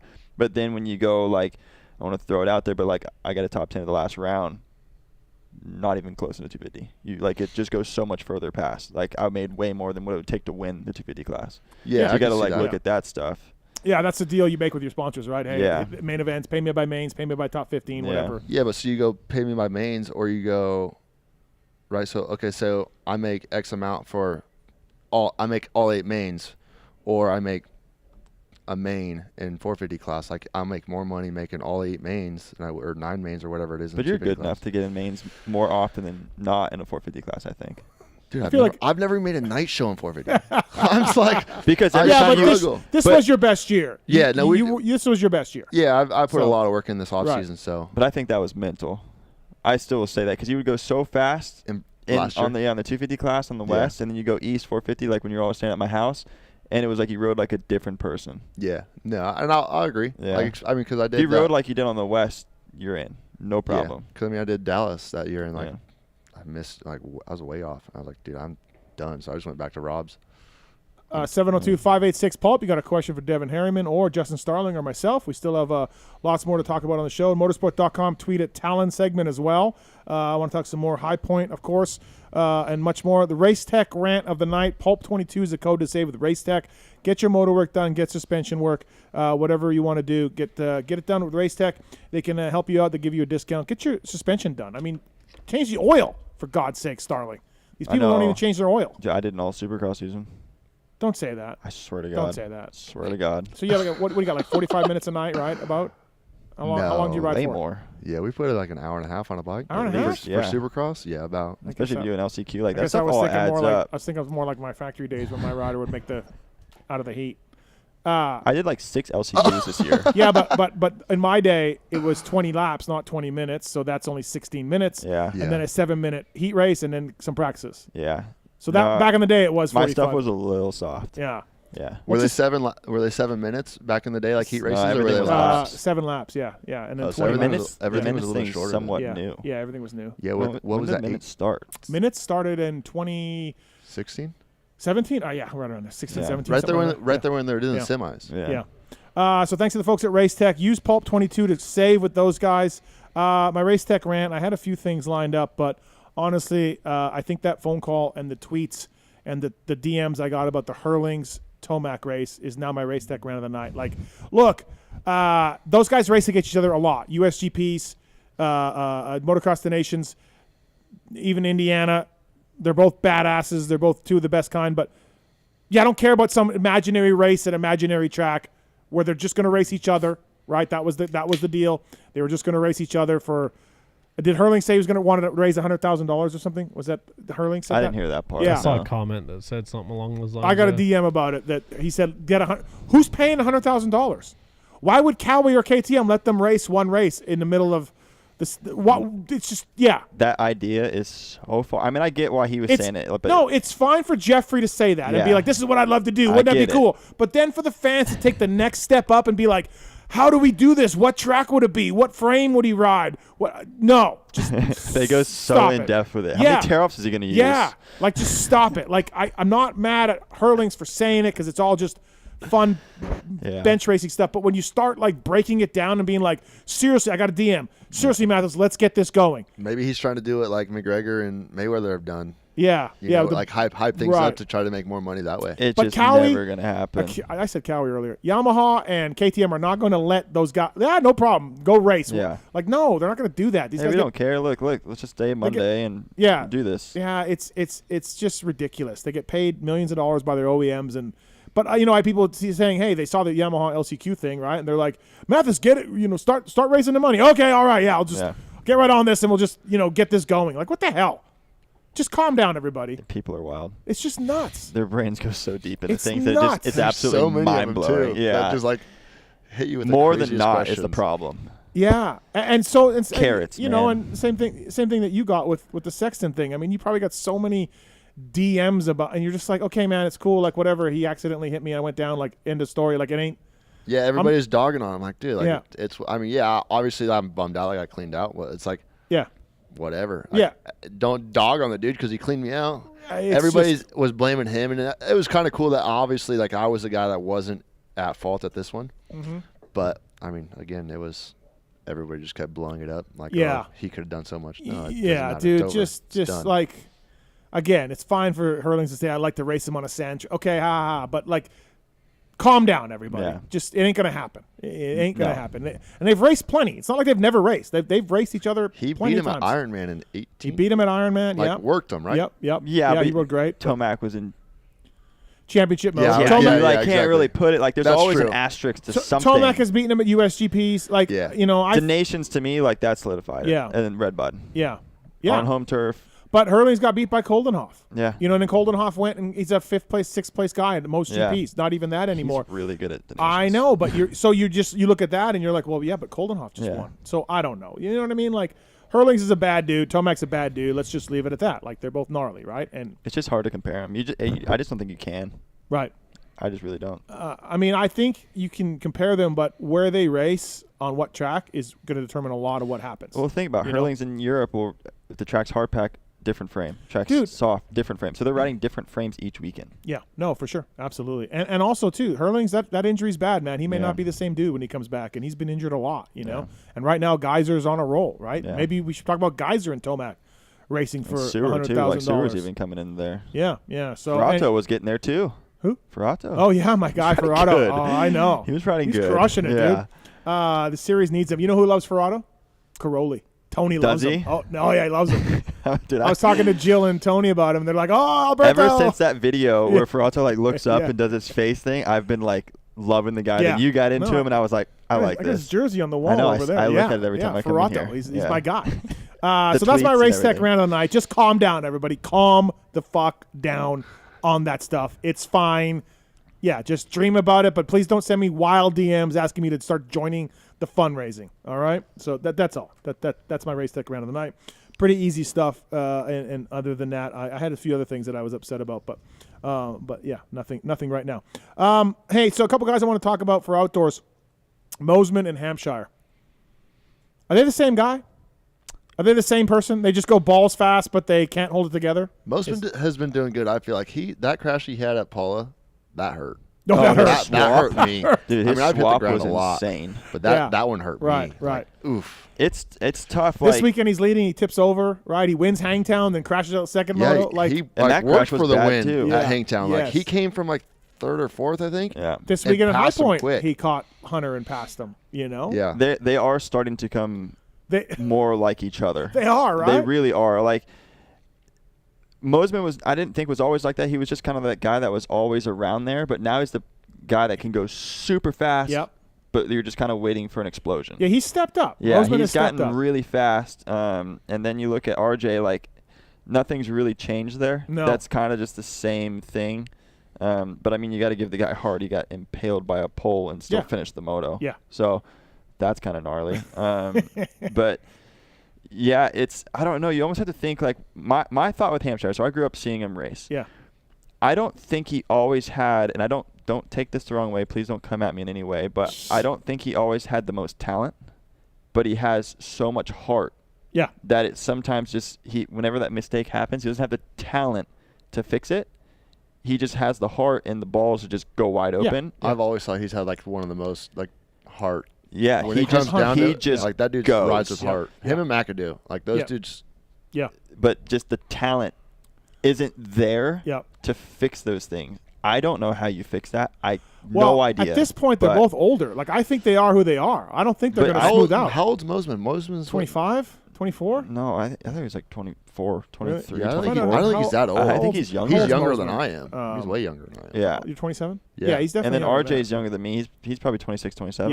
Yeah, maybe. I think when Mo- RJ gets on a 450, that might calm him down like a little bit. Marchbanks, like we talked about earlier with Marchbanks. Yeah, Marchbanks is is riding killing it. so good. He is. He's riding well. Like he's really impressing me. So there's hope for Mosman to figure this out, but no hope for RJ. He is what he is. He's going to win. When it all comes together, RJ can win. Yeah. But most of the time, it's not. Oh, Mosman turns 23 in 3 weeks, so he's actually pretty young. Wow. He's I feel like Mosman's been around for a long time. That's why I said he was older. You need to slow his shock down or something a little bit. Just a little bit. Doesn't keep that swap away. Yeah. Yeah, the swap's a little much. So maybe there's hope for Mosman that he calms down. I mean, I think there's hope for both. I just don't know. Someone knows how to do that with RJ. I don't know how. But He's with Eldon, yeah? Yeah, but I don't know if Alden's that guy that can do that. Right. I think Alden's a lap time guy. Like just Yeah. balls out. He needs someone that like Smooth him out. can smooth him out. Yeah. And I think Like Whipple's done with Brown. yeah, like maybe he needs a DV. I don't know. But the heart's there. Yeah. it's there. Yeah. You can't say it's not. There's no shot you can. You know, like his last poster was like, I get paid to race. See you guys at the race or something. Like he wants to be out there. Yep. You know, and then Mosiman, I think, I mean, who knows? Maybe this next gen bike will help him a little bit or something. But I mean, if I was going to put, you know, a percentage on each, I would still say that Mosiman's got a better chance at fixing it. Than RJ. Just because he's younger. Yeah. So far through the 4 rounds of the outdoors, Shimoda, the Lawrence brothers, Mosiman, and Cooper have almost all the top 5s. They almost have all of them. Yeah. RJ will get in the mix. Shimoda's riding good. Shimoda's riding really good. Yeah, Shimoda's third in the points right now. Yeah. When RJ gets healthier, he'll get in the mix here and there, without a doubt. I think he can win a moto. Like I think he'll win something for sure. Hammaker's been good. Yeah. I've been impressed with Hammaker so far. He just got to stay, you know, injury-free, which can be a tough thing for him. What else? Kitchen's moto was impressive, so he can probably do that again. Yeah, I see Kitchen winning an overall. I could see him doing that. Yeah. Obviously, like he's a little biased. He's your end. Do you know him at all? Or yeah, no, he's a good buddy of mine. Yeah. Okay. No, he's a ripper. So, and it's like it's so crazy because everybody at home, obviously, he's always been fast at home, but he's one of those kids that used to ride once, maybe, you know, twice a week, maybe. Yeah. There's times where he would go 3 times in a month, you know, and then once he left home, Washington, and went to Rob's at Real Deal, he finally put together a program, and like everything just changed. And it's not that so much the program that was that good. Like he almost he rode more. He was just like, hey, I guess I'm going to be a professional motocrosser, right? Yeah. And just So like it's so cool you to see know that. him. What the heck are these things he's running on his bike, on the side of his bike? Steg pegs, dude. What is this? Oh, we covered it last week on the show. We got into it. I don't know. Did I say the name right? Steg I haven't pegs? seen it. Yeah, that sounds right. Yeah, so they're from Australia. I'm sorry, I didn't listen to the show last week. I was thanks super a lot. busy. Thanks, I was thanks. super busy. They're from Australia, and they're gripping pegs for your legs. Basically, they go on the back. Are you talking on like they go up the side of the they go up subframe, upside subframe. He's running those. Yes, Vets run those Dude, things. they look like those things that you put on the side of like a street bike when you go to lay it over. Yeah, no, he runs them. That's what vet riders use those things all the time at home. Oh, I see And those what's things it all I'm the a time. vet guy. Do I need to look into this? And it's to keep your legs forward. It's just to side. keep them so you can grip it better, so Yeah. you don't like fall off the back. I think. Yeah. I don't know. Tell You're Star talking. to stop it's a taking gripping the thing. I side think it's a panels gripping off. it's a gripping Just thing. don't take the side panels off a Star bike like everyone's doing. Right. And Yeah, but that's all. Like I think they take. I don't know why they take those off, but those things are like. they take it slick. off to make it skinny. Don't you? Is that what you thicken it up a little bit more grip? I don't know. Grip tape. I mean, Anchor grip. But yeah, tape. he but runs those things are like Yeah. round. They're a rubber thing though. They It's got pretty rubber much on just the end of so them, you yeah. stop. Like it's literally going to stop you. Corey Barbie, send some Anchor Grip Co. straight to him. There you go, all off the side. See, but that's Don't just like need it. it's still at some It's point. not a it's just, steg peg, dude. Yeah, it's going to grip tape. stop. It's not Looks steg better. peg. It's like It looks. Well, it's okay, ridiculous. yeah, I'll give you the fact It's that he won with it, Yeah. so I'll they give don't it to look him. the greatest. I'll it give you looks that. terrible. On On a factory bike, you have it's. And Is he the only one using them? Yeah, I think He's so. the first person I ever see. And use Harriman them. for Kitchen, like from what I understand, and I'm not a motocross amateur motocross expert. Some would say I'm not even a motocross expert at all. Do you even like them? Amateurs? Yeah. Evan Ferry. Yeah. He got a. How's your phone? Good. I'm trying to find that photo. I want to see exactly what. I saw it on, I think, Vital or something. Is that what it is? He wasn't like he wasn't like the hot amateur for a long time, right? Like there was a lot of guys faster than him, right? And he kind of. That's what I like about him. Like, Yeah. you, I think when you start being this amateur motocross phenom, you get burnt out if you just can't do anything. I think when you come in later, like him, he's 20 or 21, right? Yeah. So he's older. I feel like that's a really good indicator of success. Yeah, I think you're right. I don't know who it was. I think maybe I saw a podcast. I don't know if it was Swap or you, maybe with Romano. No, it wasn't me, but yeah. So maybe Yeah. Romano. But that they talked about like how something about amateur career wasn't like he wasn't going to get burnt out as quick because he didn't have such a phenomenal amateur career like you're saying with Levi. Just and so much like nose to the grindstone 24/7. Yeah, you and only like I have, said, yeah. he went months, Right. just Yeah. where you ride once or twice, and then when he did leave, I think it was obviously very noticeable because he started winning things, and he got that time. He got that ride with Rock River, I think it was on the Rock River, 125, yeah. and everybody gave him shit for running that 125 2 years in a row and being 19 years old on a 125. Well, I mean, looks like it kind of paid off, Yeah. But that's all because he went from not riding, no grind, no nothing. Like the kid would literally just fish, eat shit food, and drink soda like I do, Right. all week, and then he finally, got his shit together and went to a Going into facility. 2019, I was at Paula one day, and there was this kid just running around in Fox gear on a Yamaha 250, like no graphics, riding the Supercross track. I was like the only one out there. I was there. Were you there? I think so, yeah, because him and I were riding together. Yeah, hair's down to like here. Yeah. And he's just riding the Supercross track, just throwing whips off the triples and stuff. And then like 2 years later, he's like winning nationals. I'm like, oh, okay. Yeah. Like, what? Yeah. Or not nationals, Loretta's. Like, he went and like won both classes at Loretta's. And I'm like, I just rode with this kid like a couple of years ago, and it looked like he didn't even, if he was like some just local kid. Yeah, and that's how I found he had like out. just hopped on a 252 that day. Yeah, he was super small. Yeah. He had a crazy Grossberg now. He was really tiny. Was he really? Okay, really tiny. He was super. I mean, that kid was like 5'6", 5'8". Oh, wow. Right in there. I would say 5'4". He grew as a person small. and then grew as a rider and everything, right? Yeah. Like all of a sudden. That's good. Yeah, he seems like a good kid. We've had him on the show a But he had a bunch. lot of talent. As I could notice, like he just. Yeah, I thought he was naturally good. I thought he was just like a California kid just riding Supercross this day for fun. Was snuck out there, and he actually was really good. That's interesting. Yeah, I think he's got a really good future in the sport for sure. Yeah. And he seems like he works really hard. Everybody seems like a good kid. He's funny too. He's a pretty funny kid. So super. Yeah. I like all that. Devin Harriman on the show, brought to you by the folks at Ogio Power Sports. Whether it's the carry-on bag, whether it's the backpack with a laptop sleeve, whether it's a 9800, the rig bag. Kiefer likes the trucker bag, which I feel is too small, but that's what Kiefer seems to like.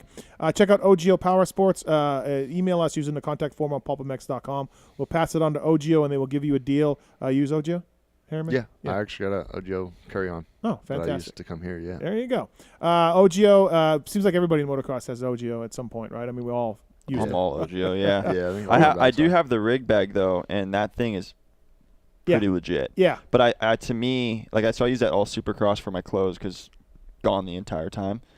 But I think taking that to Europe with all of my gear is going to make it so much easier than 9800. Are you packing gear and clothes in one No. bag? No. Okay. No. Because it's sweaty and everything else. Yeah, Right, it's just, right. I mean, this time I'll take actual gear and everything because usually I used to wear like whatever the team had there. Yeah. Now I'm going to stay FXR, everything, so I have to bring all that. Right, So right. no, I'll 2 bags. 9800. If I have to check a bag, which I rarely do, it'll be the 9800 for clothes. But then if my gear is all in a rig bag. I contemplated bringing a 9800 today just to Oh. make it a joke, but I was like, Spirit, it's a Dude. $300 bag. I'm good. All Spirit. Dude, I was like, this joke is too expensive. I'm out. Yeah, don't do that. Don't do that because I'll hear about it. They tried checking my bag on, and it's like I said, it's just a carry-on. I'm not trying to check a carry-on on. Yeah. With you guys especially. Like, Yeah. no, I'm good. chilling. Just let me take $80 this for thing the off. flight, but you're $700 deep in bags. Yeah. Listen, and your seat. I and flew to you. breathe. I flew you out here on Spirit, but I did tell you. Listen, it's a Spirit flight. I did get. I give you a heads up. I think you know I like being here. I know. This I know. is fun. No, I know. I just, it's worth it. it. I don't want people to think that PulpMX only flies people out on Spirit. Yeah. I need people to understand that it was I'm fine the with best it. option. I'm totally fine with it. I okay. looked up prices. I saw everything. Spirit was the cheapest. By far, too. By far. Yeah. I'm just happy to be here. Yeah. I just booked a flight home, back to SAC on Frontier for like, because I wanted to get out of here earlier. I was like $45, I think. Okay, I'm here. I got here at 1:40 or so. I landed. Yeah. I fly out at 6:30 in the morning. Can I say how much it was? Yeah. $718. Yeah. Nuts. Airline prices, man. But that's from the land? Yeah. Well, Orlando. Orlando? Yeah, I went Orlando, Houston, here, and then on the way home I go Vegas straight home. It's the kind of see, my flight's like an hour. It's just a sort. Yeah. It's just a I need SAC. $700 worth of value tonight on this show. I'm trying. Okay, yeah. I have a Red Bull. I'm trying. Right, just keep Maybe I need bringing to it. get some Twisted Teas. Yeah, no, keep bringing it. They're in the fridge. You can go ahead and have one. Harriman, you want a Twisted Tea or you're good No, with I your don't drink. I got my No, that's right. Mountain You Dew. said that. I'm sorry. Dr. Pepper. I apologize. Mountain Dew. I want to thank the folks at motorsport.com and Fly Racing, Decal Works, X-Brand Goggles, Racetech Suspension and Engines, Renthal, Michelin Motorcycle Tires, Firepower Batteries and Chains, Maxima USA, Acherbis, Pro Filter, Scoche, ORW, Ogio Power Sports, FMF, Guts Racing. Love the guys at Guts Racing. They're fantastic. You got Guts, don't you? I don't. Their seat foam. I do use their seat foam, all but SKDA for everything else. SKDA has seats, like complete Yes. seats. Okay, all right, moving on. Not Guts- complete seat. They're oh. just a seat cover. Oh, yeah. Yeah, I run Guts seat foam. Guts Racing, Atlas Neck Brace, Works Connection, PulpMX 20s, the code to save with WorksConnection.com. Great NorCal company like Guts Racing, MotorcycleIndustryJobs.com, Ride Engineering, WUSA. Love the guys at W using their wheels, their Edge set of wheels as well. Great pricing on that. And seemingly half the team in the pits use WUSA for wheels, as well as vintage bikes, trail bikes, flat trackers, whatever it is, WUSA will have you dialed in. Get data, intense cycles, Suspension Direct, Manscaped, Wiseco Piston, all on board with us tonight. Devin Harriman and Justin Starling in studio. All right, let's talk a little bit about Red You're Bud. scaring me with that thing. Oh, Are you going to really? be pissed and start I hitting didn't know. someone? I didn't know he was coming after or you. is Or like what he was Bet's doing. paying you for this? No, like, what is it? I don't know. I feel comfy holding the bat. It's my 500. You've been PulpMX holding show it for bat. like 2 hours. I know. I just I thought you were like saying something. I thought he was gonna pipe down and like. No, Spunk I thought that's what it was gonna be. Shut up! I don't want to hear I'll it. put it down. Every time he puts it down, he picks it right back up. It's like a habit for him. I'll make it easy for you guys. It's fun. Hey, so looking ahead to a Red Bud, there's a week off. Like, do you think, I'll start with you, Starling, do you think that anybody benefits from the week off? Like, is there anybody, like if you're Tomac, you just won. If you're Jet, you won 4 in a row. Like, does that stop momentum? Or do you think when we pick it up at Red Bud, it's same old, same old? Dungey, I think, is going to be the biggest benefactor for it because he's going to be like, now he knows everything again. He can kind of actually settle down, I think, this weekend and kind of go through it all and really make strides, because it's hard to make strides when you're riding 2 days a week. You really can't make an improvement. You can, but difficult. Tough. Now he's got the whole time to do it mentally. So, yeah, I would say that Dungey will be the guy in 450 to make the next jump. Yep. Does it hurt? Does it hurt anybody? Like, because you've been on a roll, you raced 4 weeks in a row? If it's going to hurt anyone, I would say maybe Sexton, Okay. just because of that roll. Yep. But I don't see it happening. But if it could, I would say him. And then in the 250 class, I'm hoping it helps Moseman.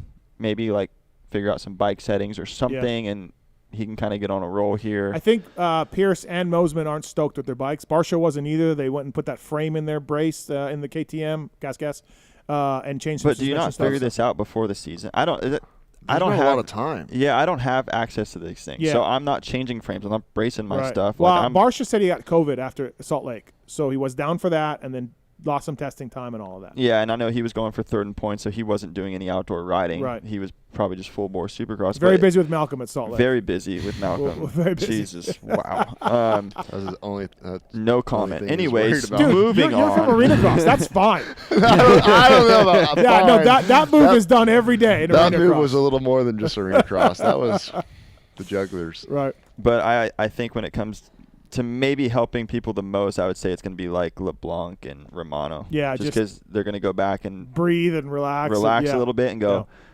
okay, here we go. Now we know. Yeah. It's almost like round 1 again for them. Yeah. Are they continuing? Yeah. That's a confirmed thing? Yeah. LeBlanc, I heard it was, why go back amateurs when you're actually doing decent as a pro or something? Yeah. It's like, what do you...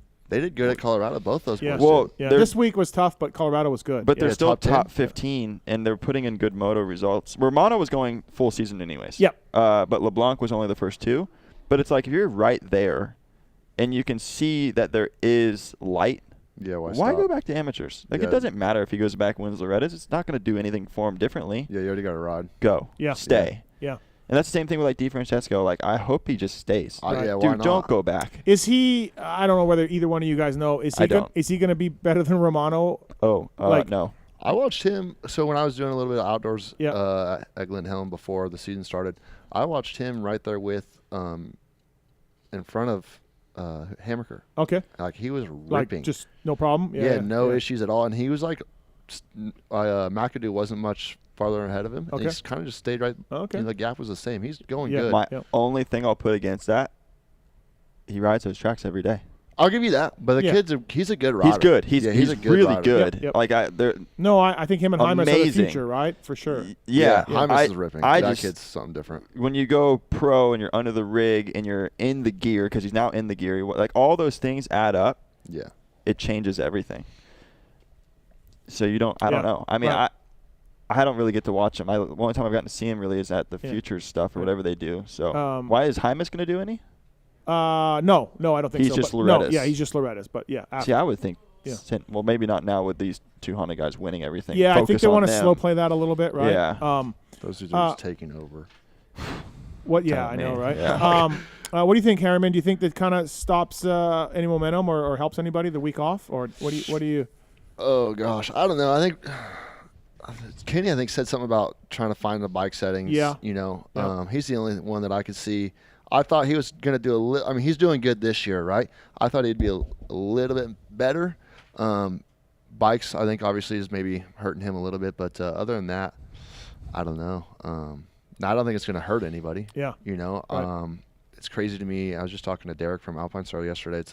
We're 4 rounds in on outdoors and are already getting a break. And we went how far in Supercross? 14. Yeah. 14 rounds before we got a break. There was no Easter break this year. Yeah, it was. 14. Really? 1 weekend off and 17. But I mean, nationals are harder to be. 100%. We go 4, 4, 4, 4 break, 4. Is that what it is? 2 weeks off. That's good. And then 4. I think and then so. 2 weeks is Loretta's, right? Yeah. There's a break right after Washougal or before? 2 weeks after Washougal. After. That's the Loretta's one. Okay, so yeah. I think the break will be good. I mean, Yep. obviously, like you said, Barsha was focused on Supercross. Maybe you said that, Justin. Yeah. So there wasn't much testing done. So a lot of these dudes like Savatgy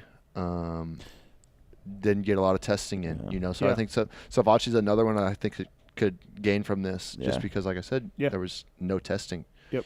I think he had 3 days on a bike, and he's also coming off an ACL surgery. Yeah, he said that. Like, he was hoping to take advantage of this time. So. Yeah. So I think he'll be good. Be interesting to see who steps up. And we also, too, like, obviously, High Point is an Easter track, but when we get into this Redbud, Millville, Southwick, those are rough, gnarly, sandy, or that's a whole nother set. Those get kind of like whooped out. Yeah, those are gnarly. It's a bigger test than High Point was. Yeah. As far as that goes. High Point's weird. High Point's technical, I feel like. A lot more technical than the other ones were. Yeah. The rest of the track's kind of. Have you ever rode High Point? No. It just looks gnarly. Yeah. It looks doesn't cool. do it justice. Those hills are like that. Really? They're so steep. Yeah, it looks cool. I was just talking to somebody, Stanky, I think it was, that like, how is that? He goes gnarly. Yeah. Just nothing but it's ruts. a real big flow track. You got to keep your momentum up, hit the ruts, kind of square off the corners. So many G spots, too. If you stop and point and shoot, no good. No. Is that the one that used to have that big double around the corner? Yeah. Yeah. That's not there anymore. Yeah, No. they took that out. Yeah, no, it was there this year. They jumped it. No. Yeah. That's where they were doing, where Lawrence was jumping in. They were rolling that thing, and they were going up over and turning. No, that was before then. No. Yeah. That was where they roll over before they were doing that 3 that turned. No, you're missing it. We're going to argue right now. I was there this weekend. Okay. Carmichael's thing that Carmichael's the first guy to do it. It was like a corner double. Yeah, before the rollers down the hill. It was one of those things that like wasn't done really second after moto. the start. You go up, left, down, turn right, and right there. It's the tip of the top of the track, and before the roller's going down. Before that section where Jet was jumping the thing. No, and so in the second moto that we watched it, Jet was doing it. Hunter wasn't. That was what he's talking about. That was the Carmichael tunnel. No. We're on the wrong part of the it's not track. a tunnel. It wasn't never a tunnel. It was like just 2 big singles. So the big quad that they were doing, like the normal quad? It was just below that. It was those 2 big rollers that if you went wide enough, you could just turn and jump. Yeah. Years ago, Carmichael put the section at the top of the hill before the rollers. Yeah. He jumped over the first roller. It wasn't meant to be doubled. Oh, damn. And it was like twice the size it is now. Yeah. It was massive. It was big. Yeah. So made the one that I know what you're talking about. Right. Yeah. Look small. Yeah. Really? It was huge. And so then it was called the Carmichael Catapult or something, and the guys were doing. I like that. That's an option that you can do. I just wish the rollers were more jumpable. Yeah, when he did them, it wasn't. I liked when it was a jump, and not like the bouncing rollers, thing. yes. Yeah, I wish you could jump those. All right, lots more to get to tonight on the PulpMX show. But first up, let's get to this gentleman here on line 1.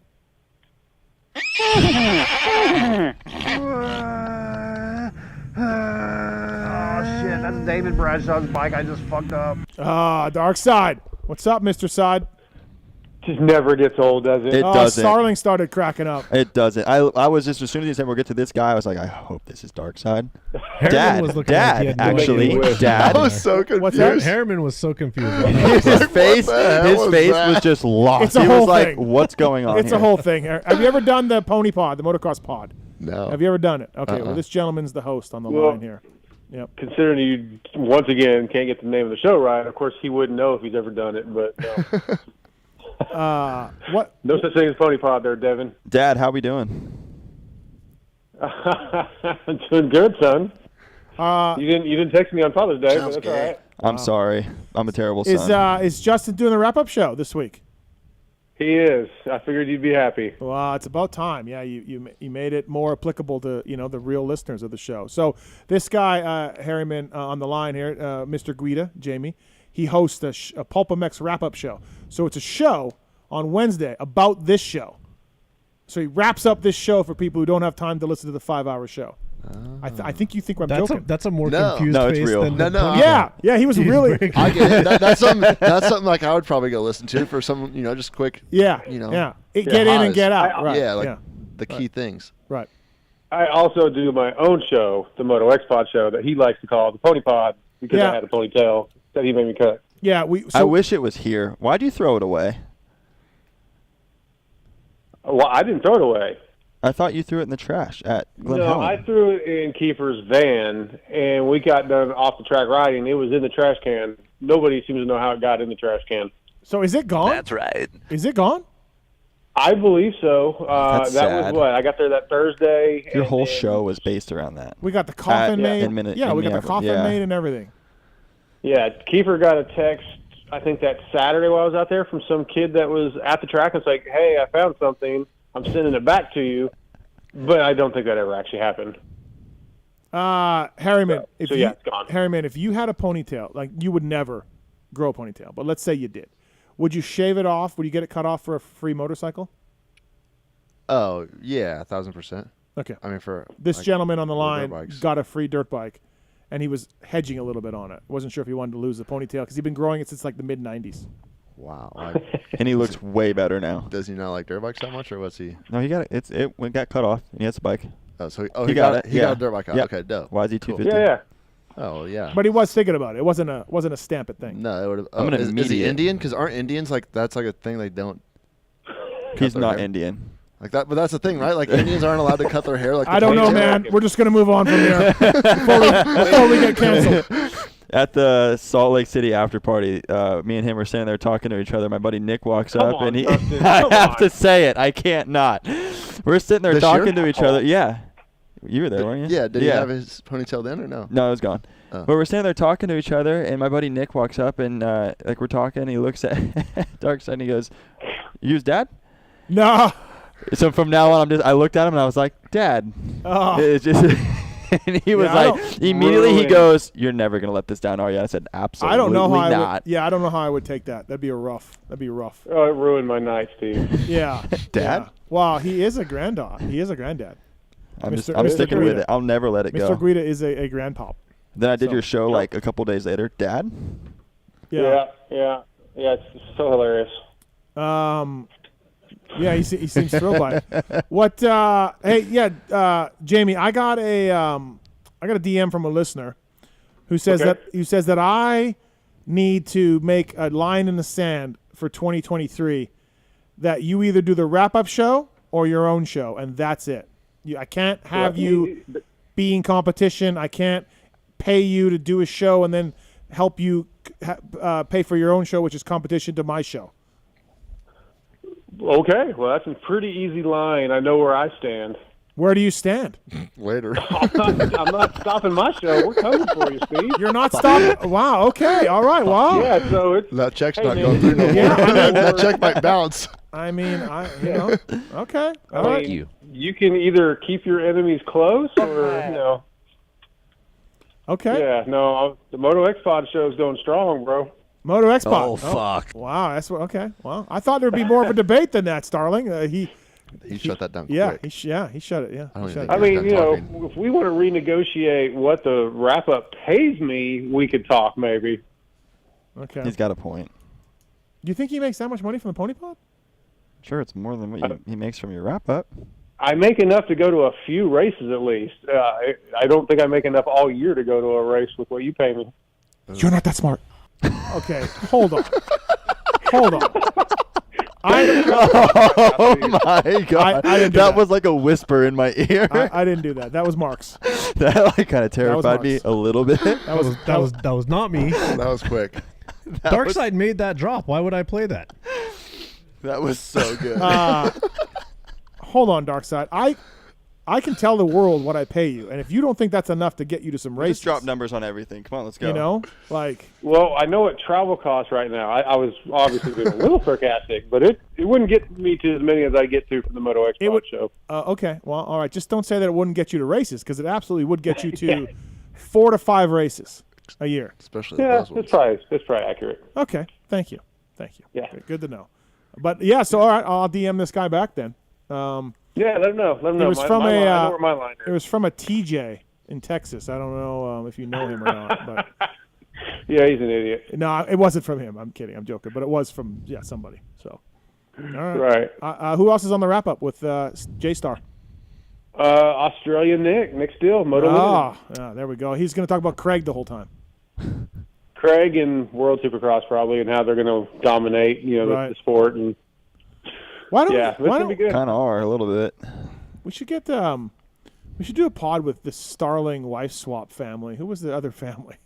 We should find them. Ernst from Washington. Really? Yeah, they're near Seattle. I didn't know that. You had to fly. They had to fly all the way across the country. my mom did. Yeah, your mom did. Oh, geez, yeah. I didn't know that. You know, every time you and Kiefer talk about the wife swap thing, I'm just waiting for someone to say something, and you guys never do.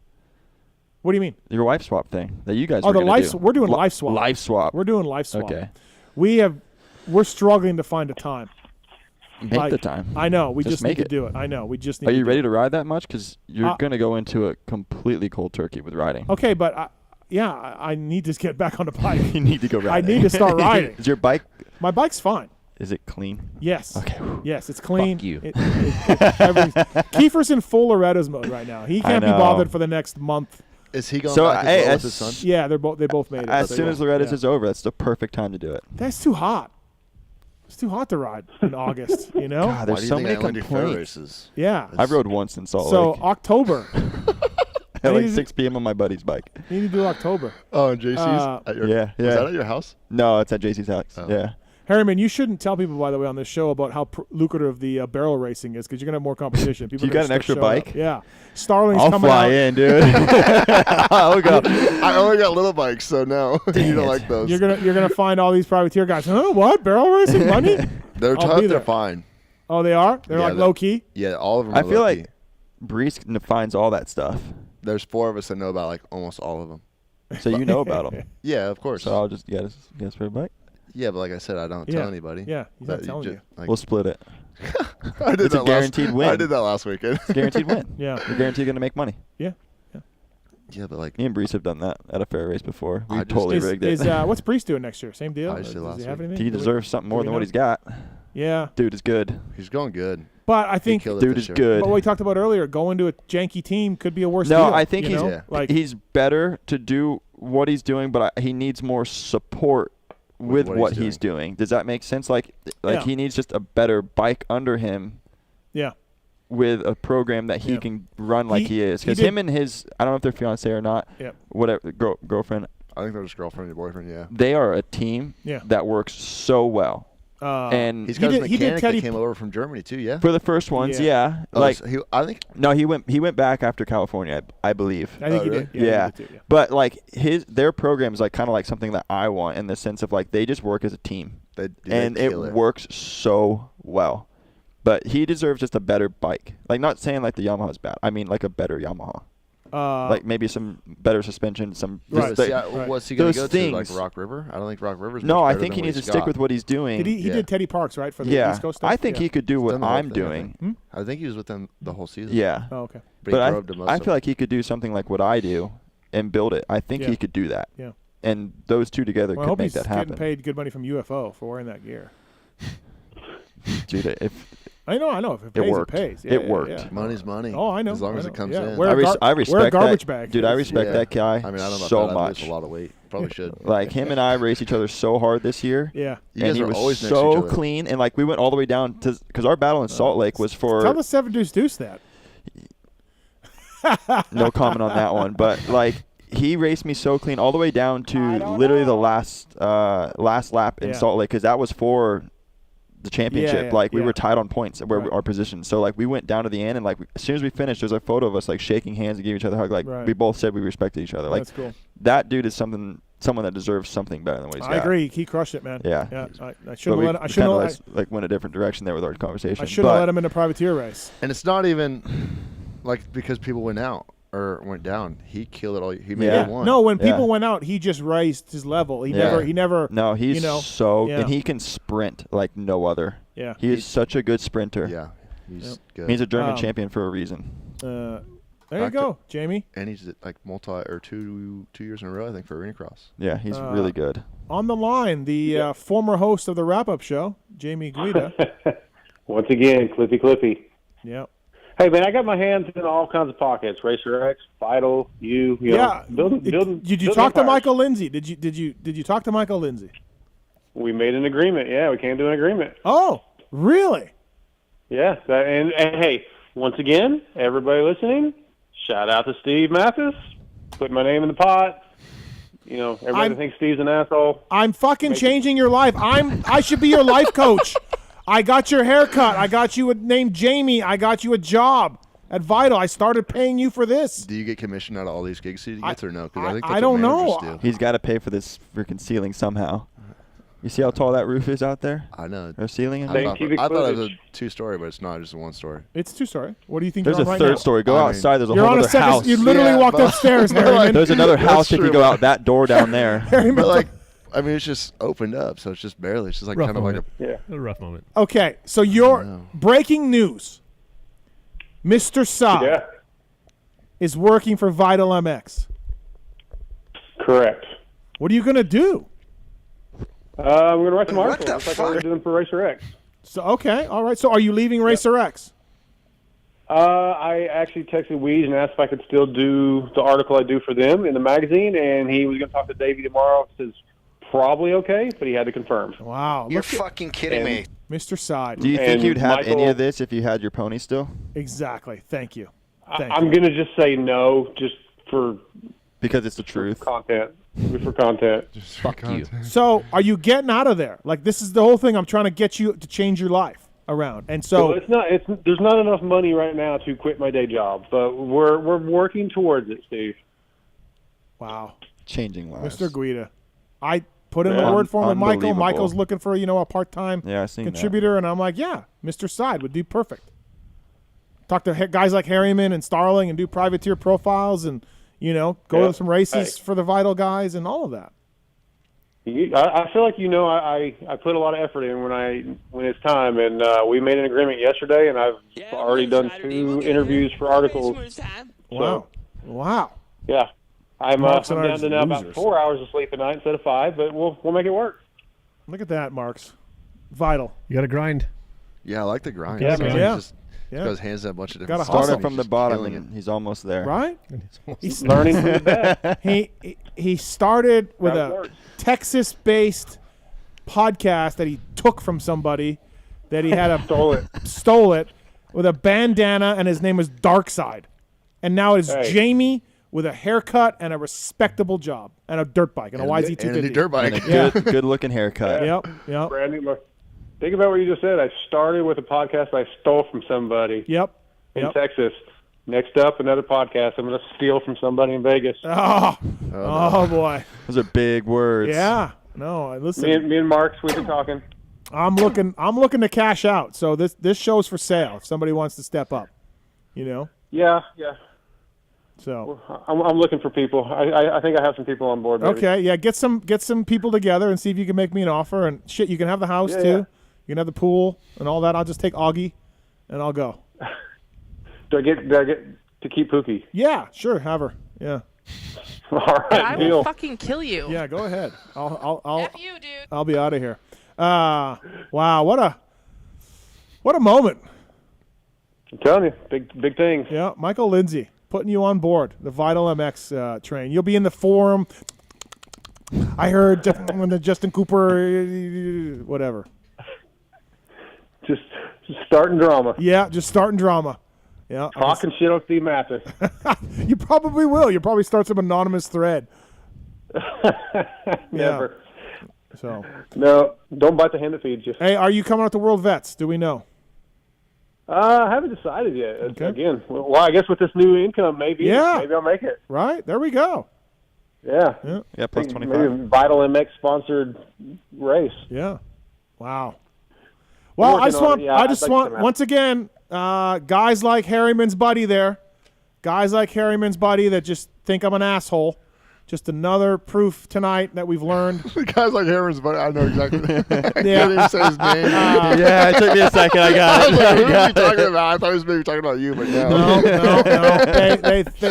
I completely forgot about that. People They think felt I'm an like asshole, twice. but, look at what I'm doing for my buddy There's Jamie. some beef there. My friend Jamie. Hey, I will have you know, Yeah. he did say, so somebody said something to him the other day at that race. He says, hey, will you say this? He says, no, I told him I would not say that anymore, and I will never say it again to him. Say what? Like to me? Yeah. Like what? Somebody said, because Now he's going to say it instead. No, but they were like, I don't understand. They were going to give No, him so say, somebody asked Stank Okay, to back, say, can you say fuck you, Steve Mathis, or something about Kiefer? And he says, no, I'm not saying that no more. I told him I wouldn't do that anymore or anything like that. So, I mean, sounds like he has There we go. gained a little bit of respect. I don't know. maybe I heard there he- was an interview where he said he could sue me for not putting him in that LCQ race. And I'm just like, what are you talking about? That's what he said. I don't know. How am I going to yeah. But no, he held back and he didn't say it. All right. Look, he's a little growing. Yeah, he's growing up. Growing up. All right, Jamie. Guts Racing, motorsport.com, Michelin bicycle tires, Seal Savers, all on board the wrap-up show with Justin Starling and some guy named Nick this week. Some guy named Nick. Yeah. Hopefully his English is a little better this week. We'll have a good show. Yeah. All right, man. Thanks for calling in. Appreciate it. Thank you. Bye, Dad. Thanks, Steve. See ya. Bye. Look at Jamie. Vital MX. Racer X. He's just... Literally just climbing I mean, the ladder. He probably was talking to you in the pits when he had the greasy bandana and the greasy ponytail. He forgot my name. That's right. He forgot your name. WW Ranch. Yeah. He looked at me and he goes, and I swear. That's right. No, I remember swear that. to God. Yeah. I was like, Yeah. I was like, wow, I guess me not racing for a while kind of hurt me there, but Right. he literally walked. Now look at the it. headband was Right. on, everything, Yeah, the bandana. Yeah. And the pony was choking out the oxygen. yeah, just literally forgot my name, and I was like, got it. And you're right, who or like what are you? I don't know who you are, Right. But yeah. The 9 o'clock hour brought to you by the folks at Wiseco. Wiseco has been some manufacturing pistons right here in the USA for over 80 years, supporting teams like Club MX, Factory Honda, Troll Train over there at the Club MX, of course, and SGB Honda as well. Whether you ride a 2-stroke or a 4-stroke, Wiseco has a variety of pistons from reliable forged replacements to the performance-focused Racer Elite Series. They've even expanded their line now with the USA-made Racer Elite connecting rods developed through work with the Supercross and Motocross race teams. Go to Wiseco.com to find products for your machine, or go to PulpMXShow.com. Hover over the Wiseco logo, and you'll see the code to save with Wiseco. There's a code to save with Wiseco.com on PulpMXShow.com. Appreciate the folks at Wiseco making it happen. OGO Power Sports bringing you Devin Harriman. Scosh Industries bringing you Justin Starling as well. Pulp 20 is a code to save with Pro Filter. If you haven't heard of Pro Filter, maybe you've been roosted too many times. UTVs, dirt bikes, street bikes, side-by-sides, everything in between, sold through Power Sports dealers nationwide. Pick up a pre-oiled, ready-to-use premium air filter or oil filter for your next service. Pulp 20 is the code to save. How many air filters did you do in Supercross Series? So I didn't even order any more from Twin Air from last year because I would just rewash 5 of them that I had. You had 5 all year that you ran? So Daytona and I have so many, but I was like, so Daytona, I think I went through 2 that day, 3. Okay. So more than I thought. All right. Yeah, I just air is good for the bike. Yes. So That's pretty fine sand too there. Yeah, but I also run the screen, the filter, not the screen, the cover, the skin. Okay, but this is just Pro Filter. This isn't a Twin Air filter commercial. Okay, well, Twin Air is better. So Pro Filter's better, but I just asked you how many filters you went through, and then you turned into a Twin Air commercial. Well, Twin Air is the best. So okay, ProFilter.com. Enough to get the job Pulp done. 20 is the code to save. Twin Air Thanks to the was folks really at Pro good this Filter. year. Twin Air. All right, that's we're cutting off Starling right now. Starling's gone. Cut his mic, please. So thanks to the my bike's folks running super clear at Pro Filter with the air as well. going through my Twin Air filter. Just got one in my pit bike too, actually. Thank you. That looks like a twin of my other bike when it catches air. All right, there you go. Yeah, that's it. We'll just stop. He's gone. What's up, Harriman? Yeah, let's just talk to Devin Harriman tonight. Here we are. All right. Well, you're back on. All right. You want to go to commercial? Do you want to take a commercial break? Yeah. I don't know. I'm going to go to All Tomac.com. right, let's go to commercial break here. Devin Harriman, Justin Starling will go to this commercial. We'll be right back. We'll do the motorsport.com tweet at Tallon segment. We'll talk a little more about the Nationals as well. Maybe find out what Harriman's doing next year and more arena cross talk as well. Right here on the PulpMX Show, presented by motorsport.com. Decal Works and Fly Racing. We'll be right back after this, everybody. Big boobs.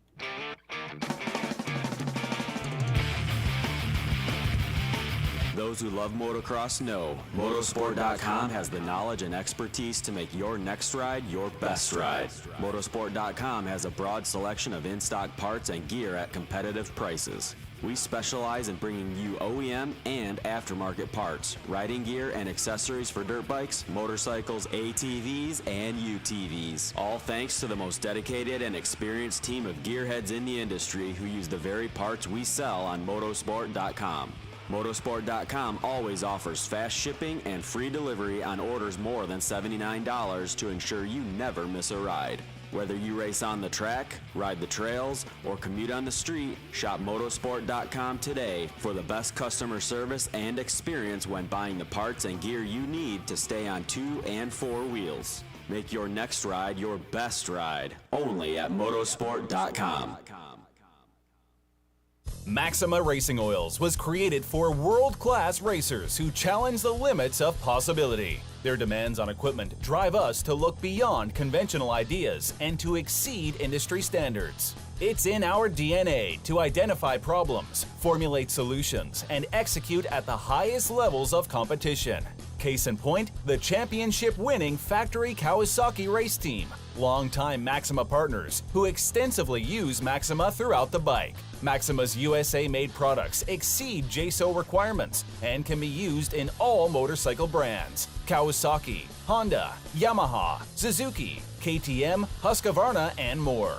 Maxima Racing Oils. Experience the difference. Visit MaximaUSA.com for more information.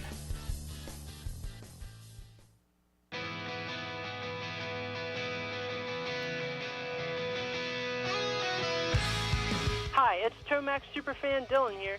The only thing I love more than seeing Eli win... Whoa, wait, Dylan. Sorry to cut you off like Steve does his callers and guests, but a lot has changed. Similar to your favorite rider being on a new team, the new Michelin Starcross 6 tire range provides significantly improved performance and durability. Designed to win.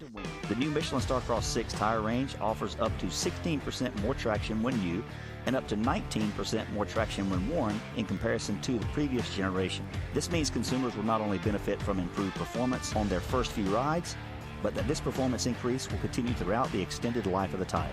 Michelin is a legendary innovator in motorcycle tire technology, and thanks to Michelin silica technology, the Michelin Starcross 6 tire range provides up to 11% more durability than the previous generation. This means consumers will enjoy the significantly improved performance throughout the increased life of the tire.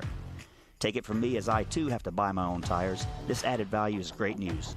The new Michelin Starcross 6 tire range is available in 6 versions, specifically sand, mud, medium soft, medium hard, and hard versions, with the naming designation corresponding to the type of terrains and conditions where the tires were designed to win. Another innovation is the Michelin adaptive design, with specific positioning of the tread blocks in 3 zones: central, intermediate, and lateral zones, with the single goal to offer exceptional grip for the front tire and exceptional grip, traction, and longevity for the rear.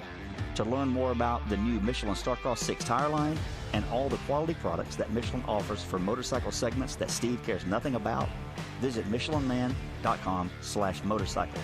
And then visit your local dealer or online retailer to choose Michelin product to maximize your riding experiences. Also, make sure to follow at Michelin Motorcycle on Instagram and Facebook.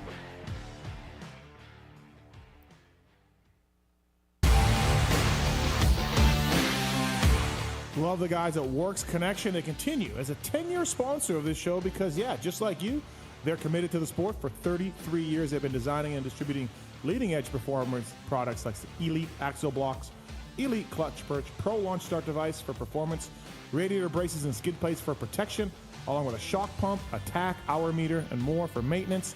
Works Connection, great guys up there in NorCal, and super cool company. We're stoked to be associated with them. When you take a look around the AMA pitch, you'll see Works Connection proving ground for products under the canopies of Team Honda, HRC, Star Racing, and other top teams. And they've the best part of this whole deal is if you use the code PulpMX20, you get 20% off your order. Visit your local dealer, check out motorsport.com, and ask them to see the Works Connection product line for 2022. Great company, great products. Check it out. Thanks to Works Connection for coming on the show. PulpMX20, the code to save.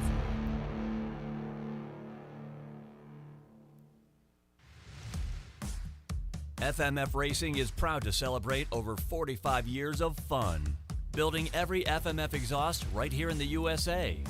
Owner and founder Don Emler may have started FMF Racing in his garage 45 years ago, but Don is still hands-on in our 100,000 square foot state-of-the-art manufacturing facility in Southern California. FMF's goal? Design and manufacture the world's best performance exhausts 100% in the USA under one roof. FMF is a proud sponsor of the Lucas Oil Pro Motocross Championship for over 25 years. Steve. Kiefer. You want to hear about one of the best rides I've ever had? Dude, it's not time for After Dark yet. Chill down, dude. I just want to talk about race tech stuff. Oh, that's it. Okay. Gosh, man. Basically, I've had the chance to do some stuff with race tech recently with the CRF 250R and, of course, the KX 250. And as you know, I've talked about on the show, I wasn't a real hardcore fan of race tech stuff back in the day. But since Rob and Andrew and those guys have assembled at race tech, the stuff has been great. So for you guys out there listening, if you guys are looking to get your engine work done or even some suspension work, or as Steven says on the show sometimes, get your seals and your oil rebuilt in your fork and shock. Get it rebuilt. It helps. 15 to 20 hours. Head over to racetech.com. Check out. They even got a cool little simulator. You can look at what size spring rate you might need for your bike. So a lot of cool features over there on the website. But and as you know, Yamaha Blue Crew guy over here, you guys have some of that on your bike? It's fantastic. Zombie Blows uses it. Jerry Robin uses it. Starling, all of those guys over there. Malcolm Stewart won a Supercross with Race Tech stuff a few years ago. Pulp19 is the code to save. Mention PulpMX when you call. You can save on the service. You can save on motor work. You can save on springs if you just want to do that and get it put in yourself or do it yourself. Race Tech is the one-stop shopping for motor and suspension work. You can also mention the code HOMELIFE2020. That's a better code, I think. We'll do either one. Just listen, people. Give your bike some love. Get your suspension modified service. Get your motor modified serviced with the folks at Race Tech. Good people. With 80 years of experience manufacturing power sports pistons right here in the USA, Wiseco has evolved into a full range of performance components for dirt bikes and other power sports machines. Whether you ride a two-stroke or a four-stroke, Wiseco has a variety of pistons, from reliable forged replacements to the performance-focused Racer Elite series. Wiseco has recently expanded our Racer Elite line with SX and MX proven USA-made connecting rods. Now adding to the Garage Buddy rebuild kits, clutch and valve train components, and our CV4 thermal protection line, this makes Wiseco your single-stop performance name. Visit your favorite online or local dealer or wiseco.com to find products for your machine. For over 30 years, DecalWorks has led the industry in quality and customer service by offering the best custom motocross graphics, plastics, seat covers, and rider ID products.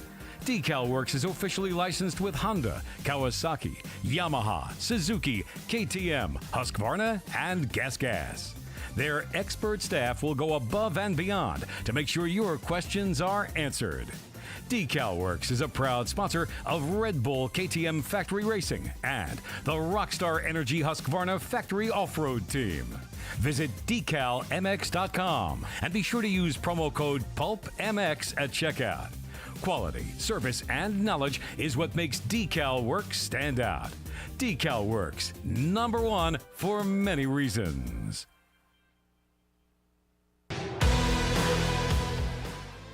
In 1990, my dad, Jamie Gregg, started Guts Racing. Guts stands for Greg's Ultra Trick Seats, because I was just a little kid that wanted a trick seat. And if you're out there looking for a trick seat, go to gutsracing.com, your local dealer, or Motosport, and place your order. Support the people that support PulpMX. You can use Pulp 2022 for 20% off at gutsracing.com.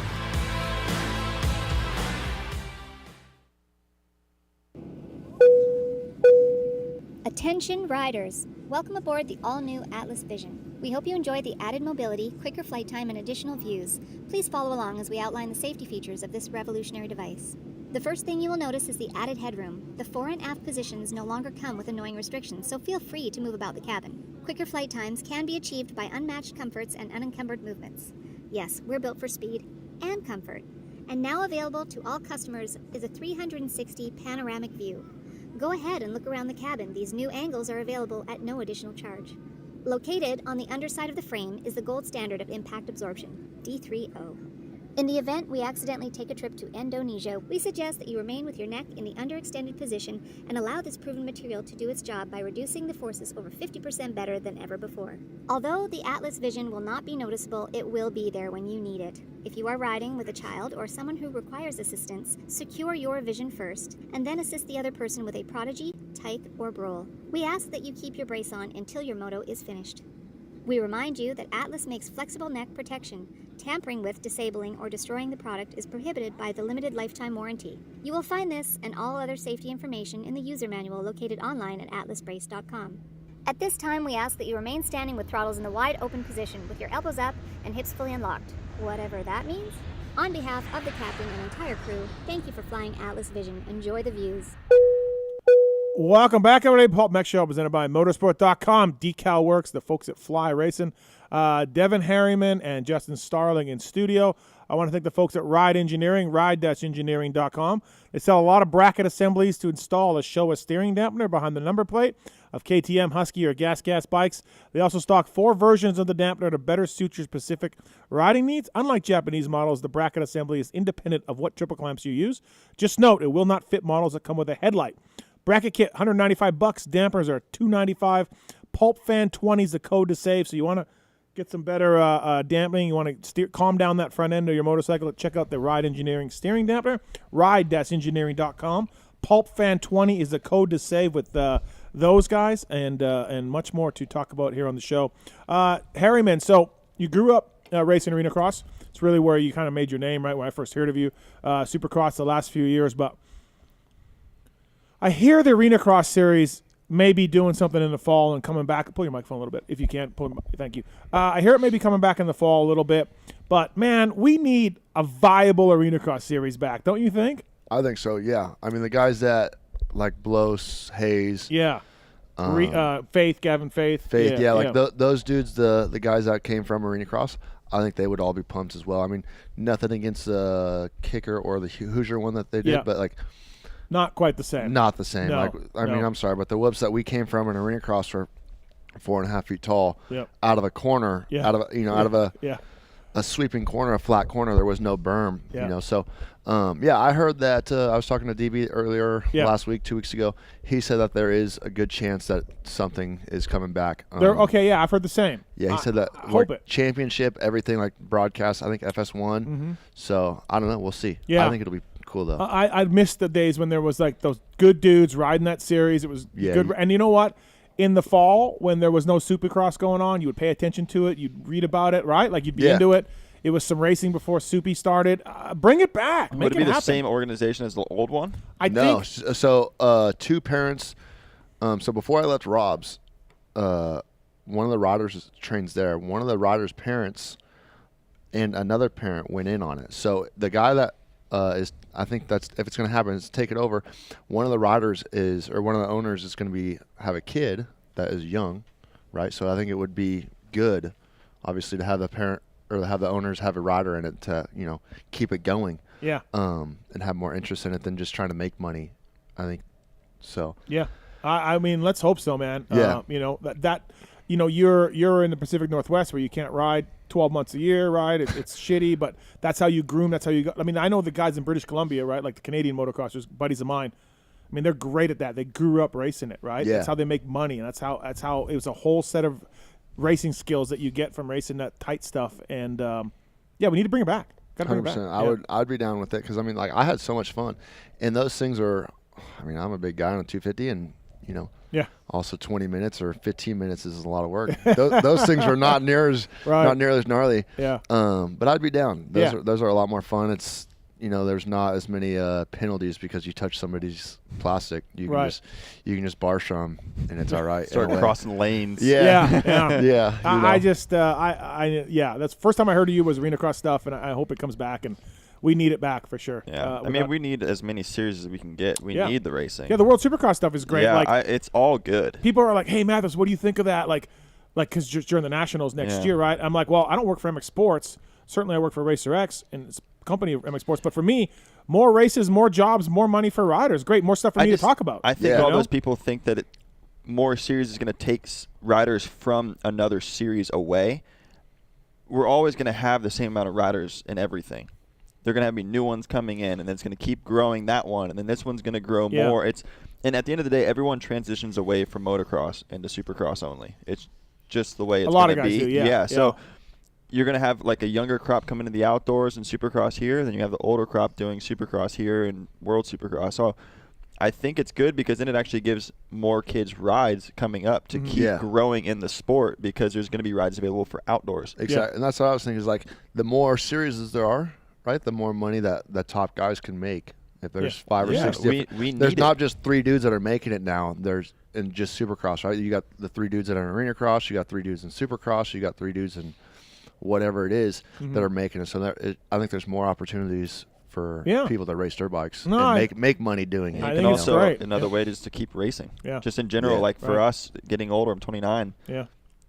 Done with Supercross. I don't have that much, but I can go longer now with German Arena Cross. Yeah. There's options for me to keep going. You know, once that when it's over, which I don't think's anytime soon. But you know what I mean. There's just something else to go to, and if they do that Arena Cross series, what was the one that Peters was undefeated in? That was Kicker. That was Kicker. Yeah. Will that stuff stick around? No, I think the people that got bought out. I've heard. Okay. By like I said, I think it's 2 people. The Hoosier one's completely different. I think that will always continue to go, but Hoosier was just East Coast, right? Yeah, Midwest, I think. Okay, yeah. Because like Mark Ear did that one. Yeah. That's that one that what's his name? He's Hicks. Hicks. Yeah, Michael Hicks. He's done it in the last couple of years and killed it.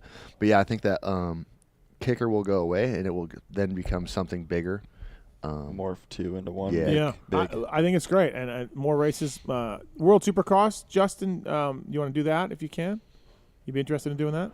If somebody... Yeah. Not this year. Yeah. How old are you? 29? 29. How old's Chiz? 32, 33? Oh. I don't know. 34? Closer to I don't know. We got to get that dude out of there so you can be Chiz. I did beat him, Salt Lake. I know, but we just got to get him out of there. I want to do it. Right. Like I said, I had talks this year and everything looked pretty sweet for it.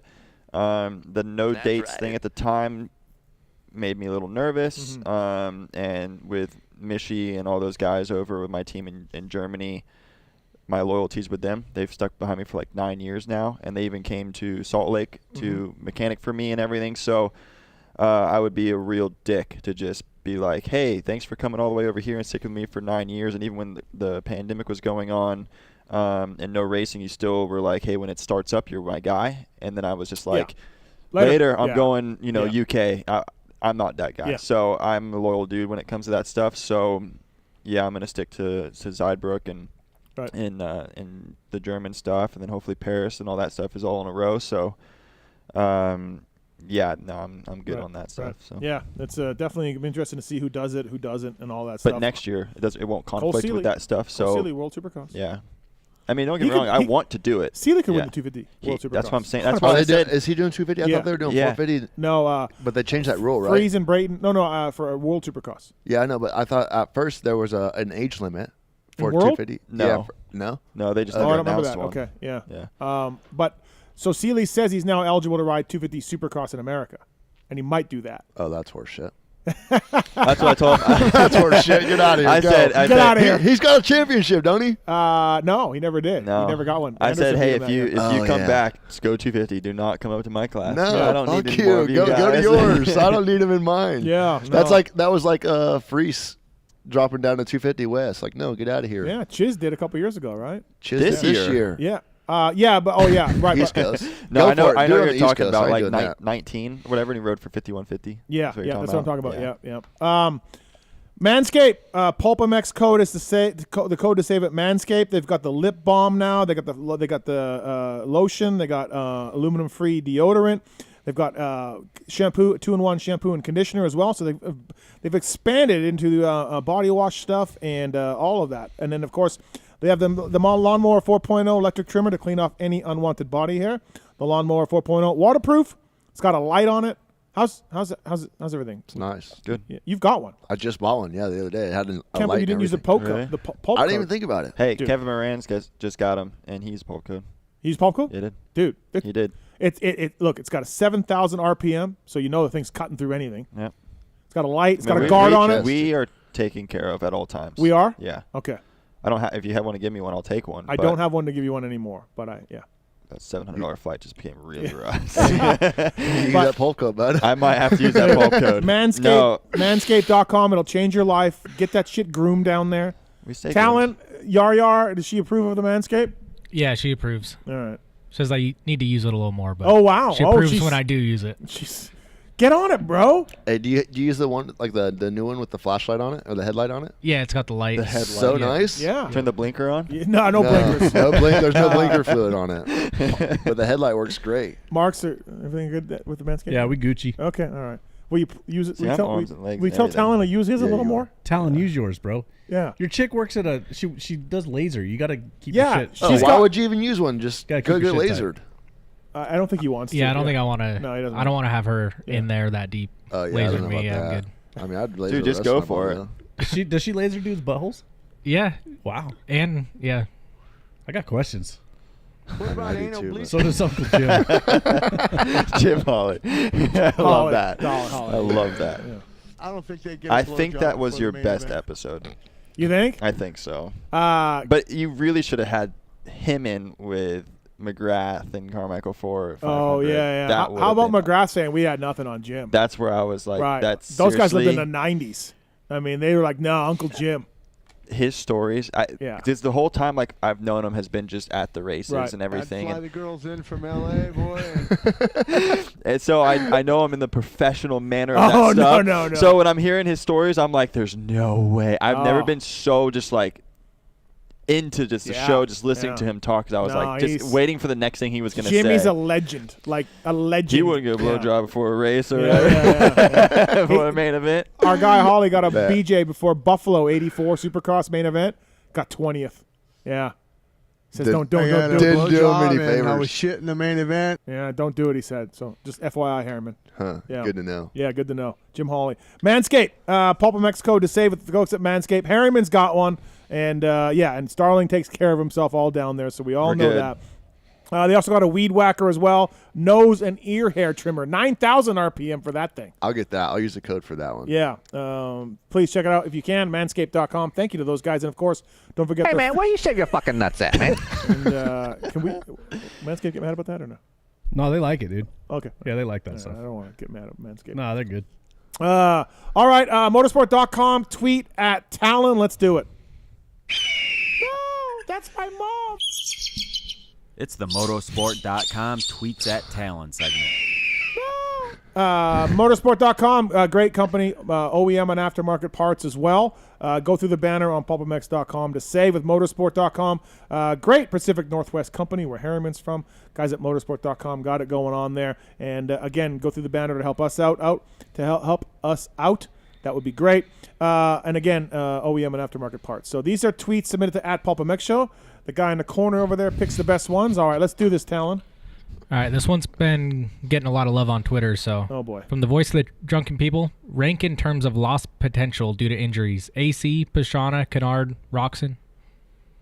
AC, Pastrana, Kennard, Roxon. Well, Roxon's come back from that gnarly injury and has won main events and nationals. And I mean, you can't really knock that down. no, so he's my last place guy. I know my first. My first place is Pastrana.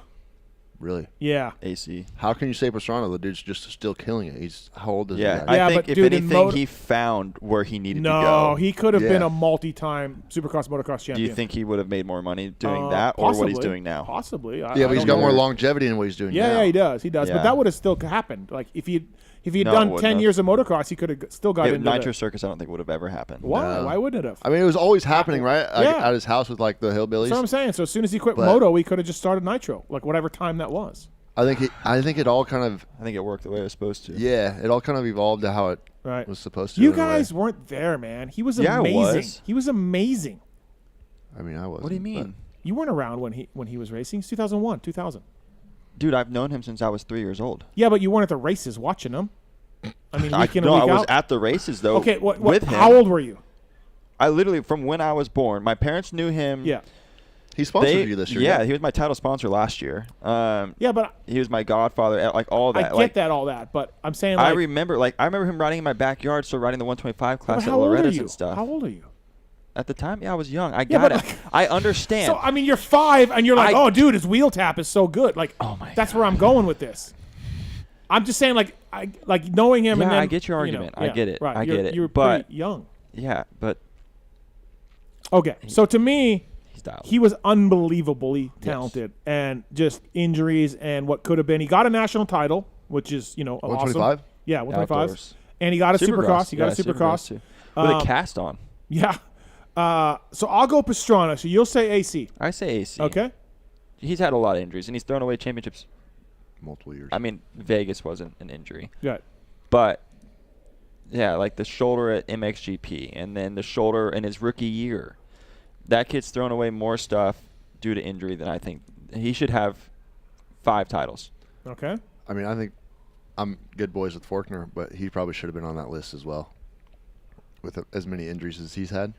Faulkner? Yeah. Yeah. Yeah. I think him. Who's the other guys on that list? Kennard.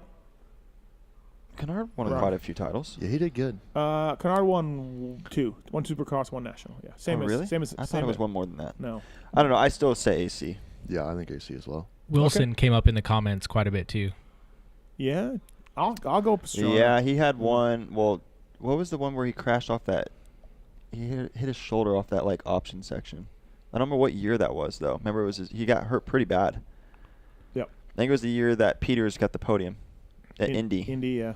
Yeah. Well, last year? I'll take Pastrana. He was 13. Pastrana maybe was 2013. amazing. Pastrana was amazing and could have been.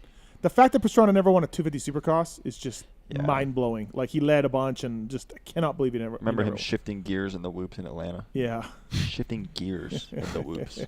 I mean, I can shift up from pre-whoop to first whoop. No. This guy. I can't go in This guy's between. 7 whoops in. Yeah, no, just I can't grabbing do that. another one. Yeah. All right. Next question. The Moto Review Show says RJ was back racing only 2 weeks after having a stake go through his armpit and hit his lung. Yeah. Is there a more gnarly comeback story in that short amount of time? Wow, there's plenty of guys like sawing casts off and going riding. Bag you it. know what I mean? Collarbone 4 days surgery. 4 days, really? Glen Helen. Yeah. On Suzuki. Yeah. There's definitely some. I don't know. stuff Getting out there, but- impaled by a pole. Yeah. Yeah, well, that's I and heard hitting your lung. I heard he wanted to ride Lakewood. He was like, I'll fly straight Not from the surprised. hospital to Lakewood, and Not the team was like, surprised. easy, bro. There goes that heart that we were talking about. Yeah. It's Yeah. just pure heart. Yeah, gone. All right. Well, I mean, not gone, but it Yep. shows. From Sean Ireland. Can you believe Troll might be retiring when the rookie's pro career is just getting started? What other pro riders have retired at the very start of their career? Yeah, really, right? I think Troll's done at the end of the year. Really? Yeah, I think he's hanging it up. He's doing good. Yeah, he's doing all right. Yeah. Is that Really? because his younger brother's going into that ride or no? No, or I is, just is think or is he's- J-Mart staying on little bikes? No, J-Mar's staying on little bikes on that team. Yeah, yeah. Wait, that kind of sucks. Because I thought he got better throughout the year in 450. Yeah. He should do another year. That's For what sure. That's what I think. He beat me by 3 points. How old is he? I'm not mad to see him go in 32? that sense, but He's still somewhat young. 32. yeah, and I thought he was just getting better. You Yeah. can't just end on 1 year 450. I don't know. No. Maybe not. Supercross Maybe- only. Okay, well, maybe, yeah. Even though he likes Yeah, outdoors way more. I don't know if Troll Supercross only. Yeah. So. I don't know all right. about outdoors. From Jordan L92. Given the current state of the economy and the fear of where it could be headed, are manufacturers or any moto companies cutting back on spending or still going forward with all the spending we've had in the sport the past 2 years? What do you think? Oh, repeat that again? Sorry. Are moto companies cutting back due to like the forecasted economy crash, or are they building off like the COVID, how everything's been selling so good the last 2 years? I think that's kind of hard to say because some companies, like, I mean, Yeah. Shoei have cut back but that's not because of the economy. I think because they're out of product to give away to help people. I think the COVID thing kind of helped motocross in a way, but I don't see anybody. I think it hurt us at the down. beginning or helped us at the beginning and hurt us at the end, in a way. Because like I felt like I was getting more stuff at the beginning, and now it's getting hard to get things. Like I didn't get many helmets this year because they simply weren't available. Dude, because everybody's getting them. Yeah, I think back ordered. Look, in history, if you look at the economy in the 90s, in the early 80s, in the 90s, 2006, 08, whatever, we go up, we go down, we have recessions, we have inflation, we have a booming economy. You can't go on forever with the stock market and the housing market and everything else. You just can't go forever. Things have to drop. It appears we're coming close to a drop. So racing will pull back. That's what they do. They pull back when it gets like this. In 08 and they're in making the 90s. max money. They're all stoked. Yeah. So it'll have to pull back at some point, and everybody will have to watch their dollar, and then we'll go back into a boom part of the world. It's a natural ups and downs of the world's economy. So I think when it happens, which they say, what is it, Marks? The housing market, the interest rate, and there's 3 things that trigger a recession. I don't know the answer to that. Okay. There's 3 things that trigger a recession. They say 3 indicators, and we're not there yet, but it'll happen. And then I should know that. Yeah. Can't think right now. Yeah, you should know that. You're a big stock market I know. guy. I apologize. Why are my stocks losing so much money? That's what happens when I things blame go you. red. I blame you. Just buy the dip, bro. Dude. Buy the dip. Throw all your money in. No, I can't. No, don't do that. No, don't do that. I'm not doing that. I am not a financial advisor. Don't listen to me. All right. From Lax Defense Coach. Over under of text Kiefer responds to Steve while Kiefer enters Loretta's training block. No, he's fine. He's good. He talks to me a lot. We're good. We've been trying to organize a live swap, and we want to do that. After Loretta's. Yeah. Do you really want to go do that right now? No. No. That's No way. Not right now. It's No, bad. I'm not doing that. Doesn't work right now. No. But he wants, so the live swap, I'm going to ride, test stuff, or do his job, right? How long would it be for? A week? A week. And then he's going to come do these podcasts and everything else. But like I told him, I'm like, dude, I can't, I physically can't do like 330s. I can't do it. My hands will be beat, my ass will be red. Is that what he does? Yeah, sometimes. Yeah. I'm like, I can't, so I'll ride like. He's in better shape than I am. I'll ride like 315s or you know what I mean? Or I'll ride, I just can't. And he's like, no, dude, you got to do what I do. And I'm like, I can't. I mean, you have to. I can't do it. But you have to an extent. Yes, I'll try. Yeah. But I just, You can't do it perfectly. Right. how My he lower does it. back It's not will a lock perfect- up it's not a around perfect around world. the second 30-minute moto, Do you think he could come into here, though, and take over? No, he's a moron when it comes to electronic Yeah, stuff. so you'd have to be doing his life and your life. Yeah. Be double duty. I'm thinking Marks has to come and help him. He says he's got it. But, dude, look at all these switches. You better put some money aside to pay my overtime for that. I can tell you right now, I look around here and I just get confused. Dude, There's when I so first much sat down, I was going like, on. oh my god, this is a lot crazier than I thought it was. Like looking at that dashboard, looking at all the cameras. Yeah. Like, wow. There's so much going on. I don't think they'd get a blowjob before the main event. Definitely not. Would like to though. All right. From Troy Dog Verb, Star Dog, how much faster do you think you'll get when you get your pineapple tattoo? 69% faster. Is it going to be upside down? I don't know yet. I mean, you got to do the upside down one, don't you? I'm sorry. I'm not getting this one. He doesn't know. He doesn't know what that means. No. No. So upside down pineapples means you're a swinger. It's gonna be right side up. Okay. No hesitation. It is right side up. And I'll make sure there's like an Lipstick on arrow your to show dipstick. that it's right side up. Are you upset though that it seems like Troy Dog, who was in here actually not that long ago, he seems to like Grant Harlan more than you. He's racing. Okay, so that's the yeah, only that's reason. why. Okay, Did you see the tweets that I was getting when I was racing? I don't remember, but okay. Ouch. Okay. What about anal bleaching? What about it? Okay.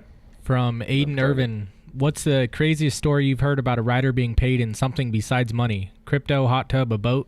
No, I haven't heard anything like that. I don't think that's a thing. You got anything, Harriman? No. Anybody get paid in horses or anything at one of those races? No. Get paid? Just get the horse? Yeah, you get the horse. No. Racing for pinks. Yeah, no, nothing. I do know riders that are like in Europe or wherever. They're like, yeah, it's time to get paid, and then the guy's like, I'll meet you here, and they're like, no, I'm getting paid right now. Like, take me to the office, right? Like just promoters seeming to try to get out of paying riders. I never had that issue. So, yeah. What about Moran's? Like, did he get a pay cut because he just won? What was that race that he just won overseas? He got that pit bike. Did he get like a pay cut for that because of that or no? No, that was just like a thing. Just an extra thing? Yeah. It's like winning Dortmund.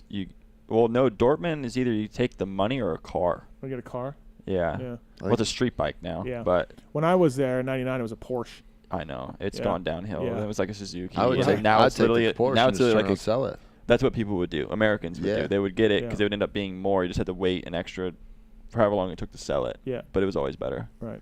Yeah. All right. From Bob Bradstreet. Last week, you guys implied that the second outdoor spot next year for Star has already been filled, but didn't mention who. Second outdoor spot? For Star Yamaha. Oh, did we mention that? Is there a fill-in ride or something? Oh, I don't know. Yeah, like it'll be Ferrandis and Eli's not doing outdoors. Oh, yeah. I didn't think about that. Did we have a guy? I don't think we had a Did guy. they have a 250 guy that could go up? I don't know. Justin Cooper apparently is going to do 250 motocross again next year, even though he's got to race 450 Supercross. He does? Yeah, yeah. How did he didn't race? No, there's no way because No, he you didn't can- race the first one. You can do outdoors. You can point out a Supercross but still do outdoors. Oh, is he pointed out Supercross? Yes. Oh yeah, because he did win the champion. Okay, yeah. But I remember you can, 'cause there's gonna be a still, huge. you can still go outdoors. I don't know. I didn't know we glossed over that. My bad. I don't think I know who it is. All right. Waffle. From Lax Defense Coach, any spicy silly season rumors? I think that Rocky Mountain KTM team comes back. You've been mentioning that. Yeah. What? Yeah. Not Butler Brothers. No, the Mark It's just guy, another the guy. English guy that was Forrest's partner. Okay. Is going to start a team with Rocky Mountain on KTM's or Gas or something. When you say that, That is makes more sense. Is that Bogle's girlfriend's Yes. dad? Yeah. The owner yeah. of 83? Fiance, yeah. The owner of 83. Ooh, you Yep. think Bogle goes there? Yes. Got it. And I think Colt Nichols goes there. I did hear that. Yeah. With Mark, I didn't know that was the Rocky Mountain side of it though. Yeah, But that makes sense. Yeah. So I think that's coming. I heard Beta and Triumph are out for another year. Yeah, I did 2024. hear that too. So Triumph is pretty much just KTM, yeah. No, I thought it was like a so. hybrid thing between like a jack bike. I've not seen any or heard Me much either. about it. Yeah. I was told that it was like just pretty much a gray KTM. I don't think so. No, if it was that, it would Yeah. have come out early. Yeah. It would come out now. Yep, I agree. All right. From Wizza21, I hear a little rumor that J-Law is possibly doing a national very soon aboard a 450 gas. That'd be sick. Have you heard anything on Are that? they doing the same thing with Tomac and Herlings race? Is that what's going to happen? No, there's no shot he Same does day. because Grondel has 338 as a number now. There's no way J-Law's coming back with a different number. He And said 420's taken. So. J-Law put a post out saying he's coming back. How many times has he done that? Yeah, I mean, it's like I know people that bought him a bike for Loretta's and he never showed up, never did anything. So like, Shocker. yeah. oh boy, When's the last time he raced? nobody knows. Like, seriously, I got the vault. I can just open that up, I don't remember. Wasn't it like I have 2010? no idea. dude. Right? Daytona almost wins or something. I mean, if he comes back, cool. But like, he last raced in 2010, 12 years ago. Oof. Dude. What yeah. would be bigger, That's J-Law two coming back or Dungies. Dungey coming back? I don't know if J-Law even Depends on how well he would do. If he Does did. J-Law even get points? Does he Does get he top 20? qualify? I don't know. Yeah, dude. Can he go get a license I bet he can again? throw down a heater. He I still don't know if he rides. I can know that. go I think for he's it. on like an Yeah. 18 Suzuki is what I've seen him Can- on, and like can also a he get a Yamaha. No, he had a license? Yamaha. 'Cause I know people who bought him it. Yeah, I think Yeah. I saw a Yamaha too. Can he get a license after that long? Sure. I mean, come Yeah, on, I now, guess. it's I would J-Law. think, yeah. There's got to be a limit on how long. I don't think so. If you're Maybe not. qualified, if they look at you and determine like, yeah, he's good. And when he won a championship, Yeah. they're He's not, fine. just gonna, they're not going to say no. You forgot how to ride a real bike. If he shows up, that'd be awesome. I wouldn't expect him to show up though at all. But From Sexton's missing visor, if Wealth was measured in tall ceilings, how tall are Lucas Myrtle's ceilings? After last weekend, oh yeah, they're tall. They're real tall. I mean, he lives in Newport Beach, I think. has to be half the size of yours. He lives in the beach. So, again, how do ceilings equate wealth? This is bizarre to me. How does that equate like House that? is You're huge, rich. dude. It's very like where's the jar? Because I'm just gonna have to keep throwing money in at this point. It's an upper middle class house, and it's basically the same square footage as the last one. Squidditch. It's basically Star JD Yamaha community. of race teams. Here we go. All right, last one from Fresno's Smoothest. Our favorite Brit, Lewis Phillips, hinted at Dino switching teams and heading to World Supercross this fall. Steve, do you know what team it is? Yeah, Firepower Honda. Max Anstey and Dean will be on Firepower Honda, I believe, and they'll do World Supercross.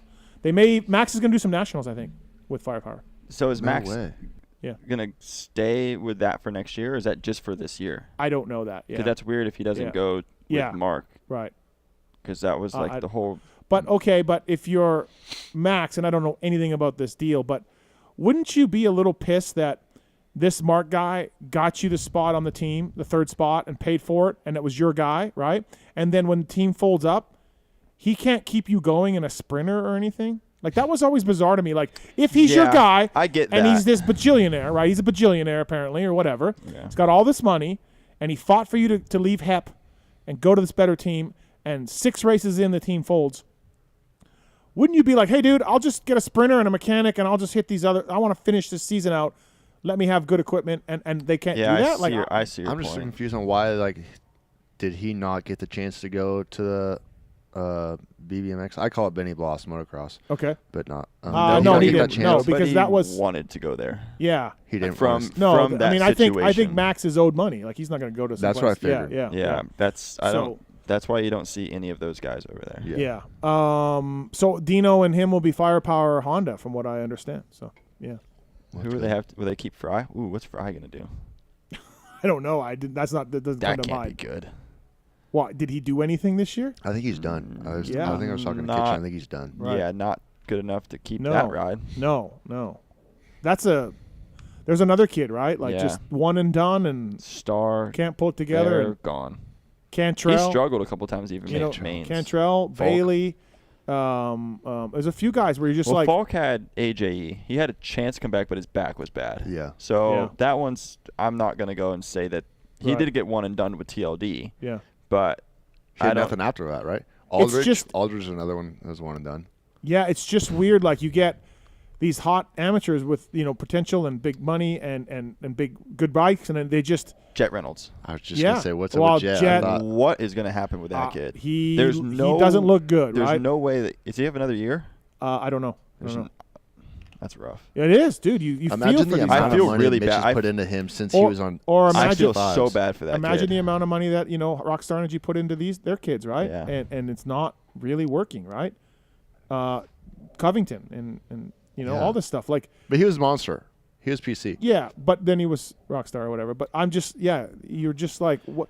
So, on one hand you're like, okay, well the results aren't there, so you're gonna get clipped because this is a high pressure thing in a factory team and all that. But on the other hand, you're like, did they really get a shot? There's really no such thing as second chances with those teams, dude. It doesn't exist. Hill got one, right?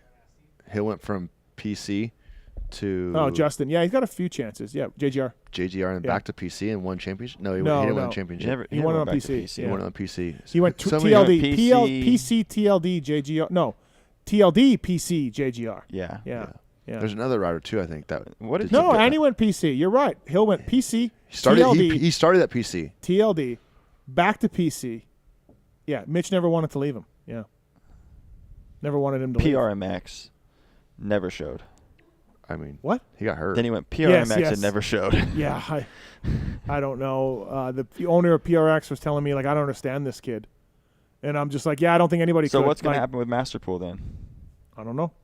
Yeah, I think he's out. He's just like done. He got hurt. But he's back riding though. Oh, he is? I just saw a video yesterday. He was riding. He posts random stuff all the time though. Yeah.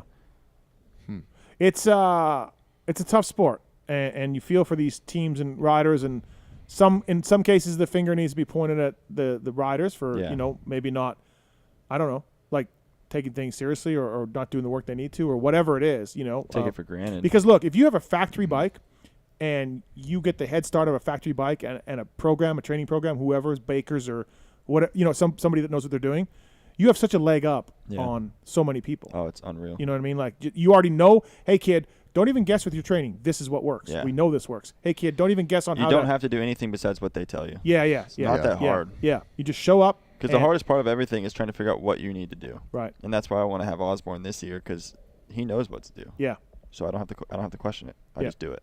Right. Are you going to do that? Is that what you're going to do? Yeah, as long as he has the time to do it. As long as he wants to. Yeah, but that's the plan. I was hoping to do it alongside Jack. Who knows how long his knee will be, but I think by preseason he'll be back and good to go. So I'm hoping that I can do that program with Jack, Jack's family, and Zach, and be there. Because I wasn't fully on it this year, but I was motoing with them, and I think it paid off. So I'd like to go all in with them. Aussie Nick, what's up, man? Hey, man, what's happening? Are you? What do you think about Vital Jamie? Dude, it could be interesting. It could be interesting. We may have a repeat with, letting the fly gear out a few hours early on Instagram. That might happen again. We don't know. Yeah. Or the bike hitting posted. Not good. I think he's going to change, man. He's going to start getting a big head, like, oh, hey, I'm Vital Jamie, like. They'll get the nod. SoCal Dark Side. Yeah. Yep. So, what's up, man? Hey, what do you know about this AMA Supercross MX Sports doing like the Grand Champion of the Year and then awarding that rider I heard a heap of money? Is that a real thing or what? I heard some rumors about that this weekend from some teams and some riders, and I've kind of heard some stuff over the last little while, but can't really get anybody to confirm it or talk about it too much. But yeah, it's rumors they want to make like the Nationals, a couple of Nationals and a couple Supercrosses into like a Grand National thing. Like a Triple Crown thing. Like yeah. Canada's done. Yeah. Tomac will win that. Yeah, I don't know. Nick, I don't know too much about it. Has that been done before?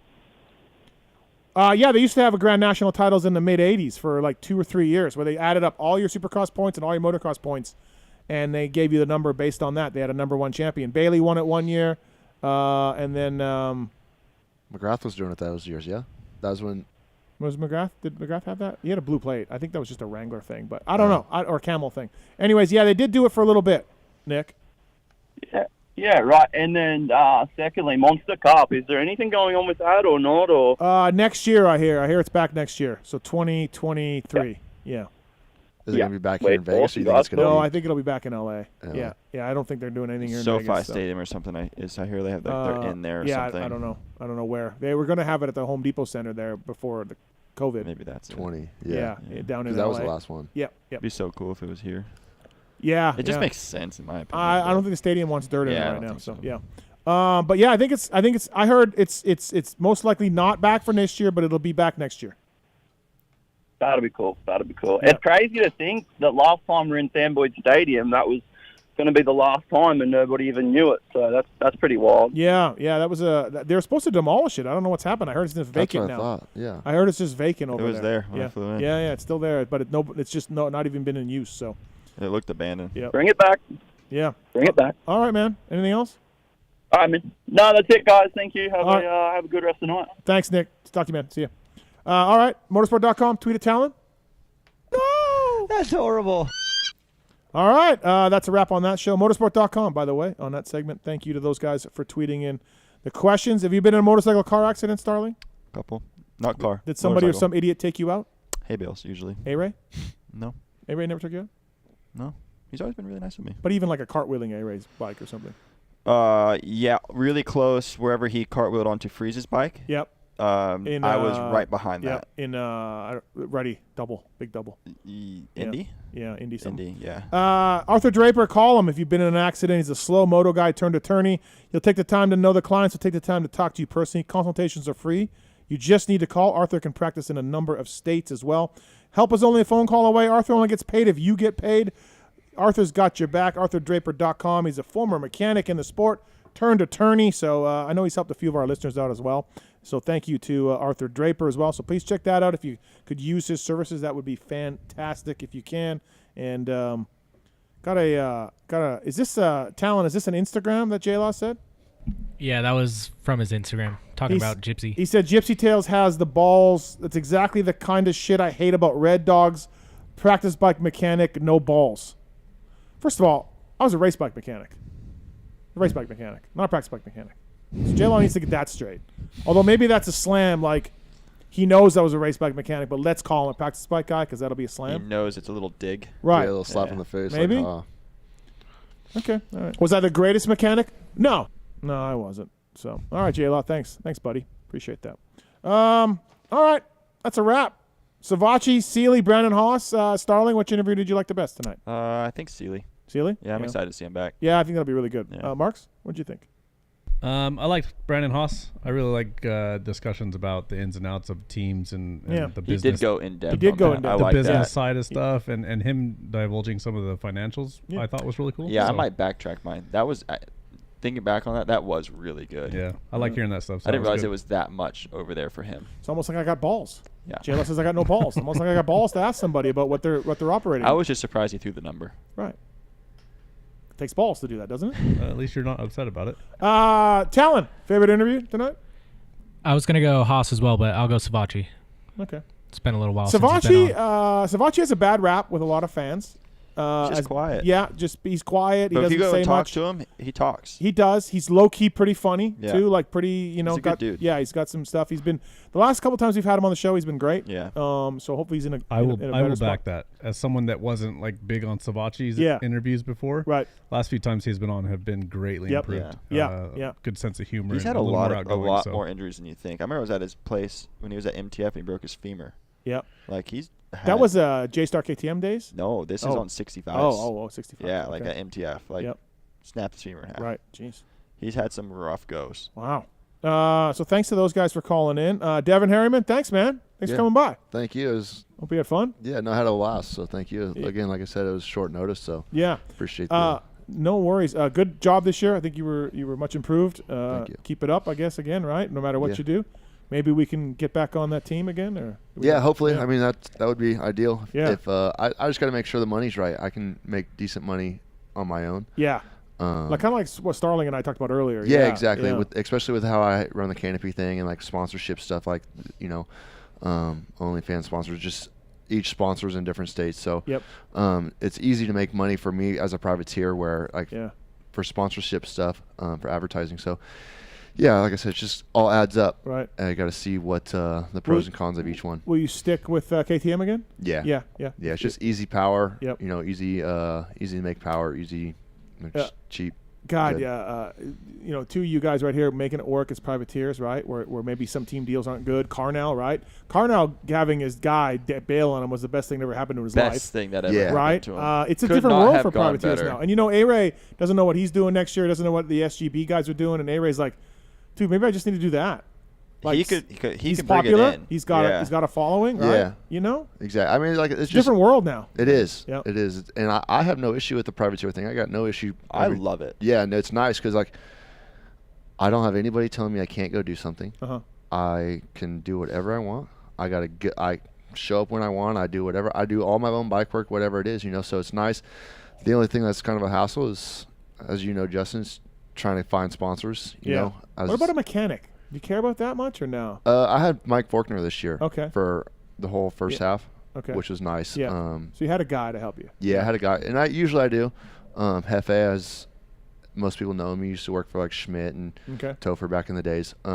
He helps me out as well. Like he did the first two outdoors with me. But Starling, for you, going on the line with just yourself sometimes, or? Yeah, I didn't do that this year. I had a guy every time. Oh, you did? Yeah, every time? Okay. For sure. Yeah. No, last year that was how I went to the gate quite a few times. I know. But yeah, I always had someone this year. I had Justin from Moto Whips for all the California rounds. My buddy that I actually ride e-bikes with back home, Michael McGarry, he came and helped me. My best friend Gettle, he did Daytona. And then JC, one of my sponsors and one of my best friends as well. He did some stuff. Yeah, he came out to quite a few. Right. But I was never by myself. I always was good. We're in a different world now where some privateers are like, no thanks on that team. I'll just do my deal. It's easier almost at times, It's less of a headache. Yeah, it's nice because they take the bikes and they supply some things, but it's like at the end of the day, it's And Supercross isn't hard on your bikes. You know what I mean? You don't need a lot of work. You don't need a lot of I maintenance. prefer it this way. Like I had an option at some fill-ins this year, and I just no. Yeah. It's just so much better the way I'm doing it, and a lot of the sponsors that with me that are paying to make the program go, they don't have to do that. Yeah. So who am I to just like, oh hey, see you guys. I'm going 2 races over here, or a race over here. Like, no, I'm gonna stick with what I got. I'm really happy with it, and I kind of hope to finish what I'm doing on this. Right.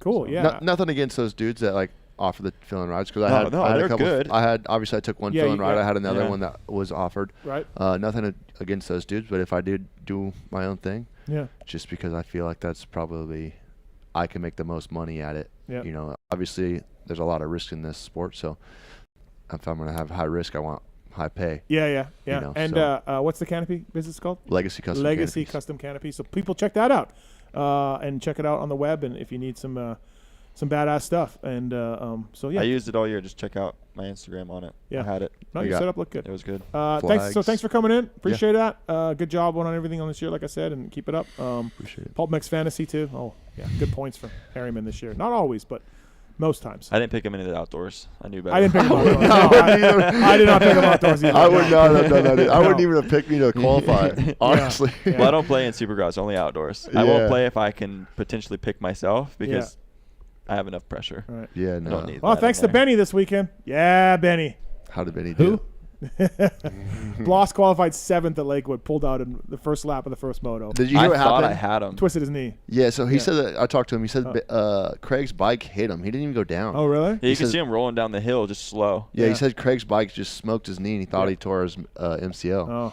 But Well, I didn't pick him at Lakewood. I picked him this week, and he had like 90 points or I something. say he was good Crushed this week. it, I didn't pick him after Lakewood because I was too scared of his knee. Right. I'm stopping any talk of that guy on this show. We're done. You had him in Lakewood, huh? Yep. Damn. I thought I did. I didn't know for sure. I didn't go back and check, but I thought he was on my team at one point. And then after the end of the day, I was like, dude, I just know he screwed me. This sucks. And I look, and he didn't have him, and I was just jumping for joy. Hey, but did you pick him this weekend though, or no? Couldn't. No, you can't. You can't pick a rider 2 weeks in a row. 2 in a row. Yeah. Oh, really? See, I don't know how that works. Yeah. You can't. Yeah. So I picked you at Seattle. I couldn't pick you in Anaheim or whatever. Oh, really? Yeah. Because we went from Seattle to Anaheim. Well, I'm just Right. making it too. Whatever. I mean, we went from Anaheim to Seattle, but yeah, same thing. Stop it. All right. Well, thanks. you guys did. Yeah. Thanks for coming in. Appreciate it. Yeah. Starling, Yeah. thank you. Flying across the country for this. Yeah, it's no, great. totally fine. Always. I'm basically with this right here, with like a straight up wall. It's my seat. Always fun to have you in for sure. Yeah. Good job, and I'm sure we'll touch base this summer and maybe call in after one of the German races or something or whatever, and we'll get you in. Marks, thanks. Appreciate it. My pleasure. Good job Thank tonight. you. Really good. Thank you. How's the app? Thank Friday. you. Moving Thank on. you. Thank you. Okay. Friday. Tallon, Hey, nice work over there in the corner. thank you. Fantastic. Stayed awake all 5 hours, 4 hours, whatever it was. Yep, it's great. I want to thank the folks at motorsport.com, Decal Works, and Fly Racing, and all of our partners, of course. Check out sponsored deals on PulpMXShow.com.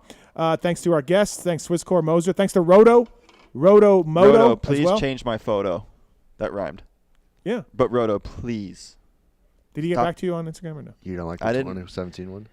Dude, it's the same photo every time I've been here. Listen, bro. It never changes. Okay, but he's just digging it up. He's got it in his Yeah, archives. I'm sure okay? there's another one.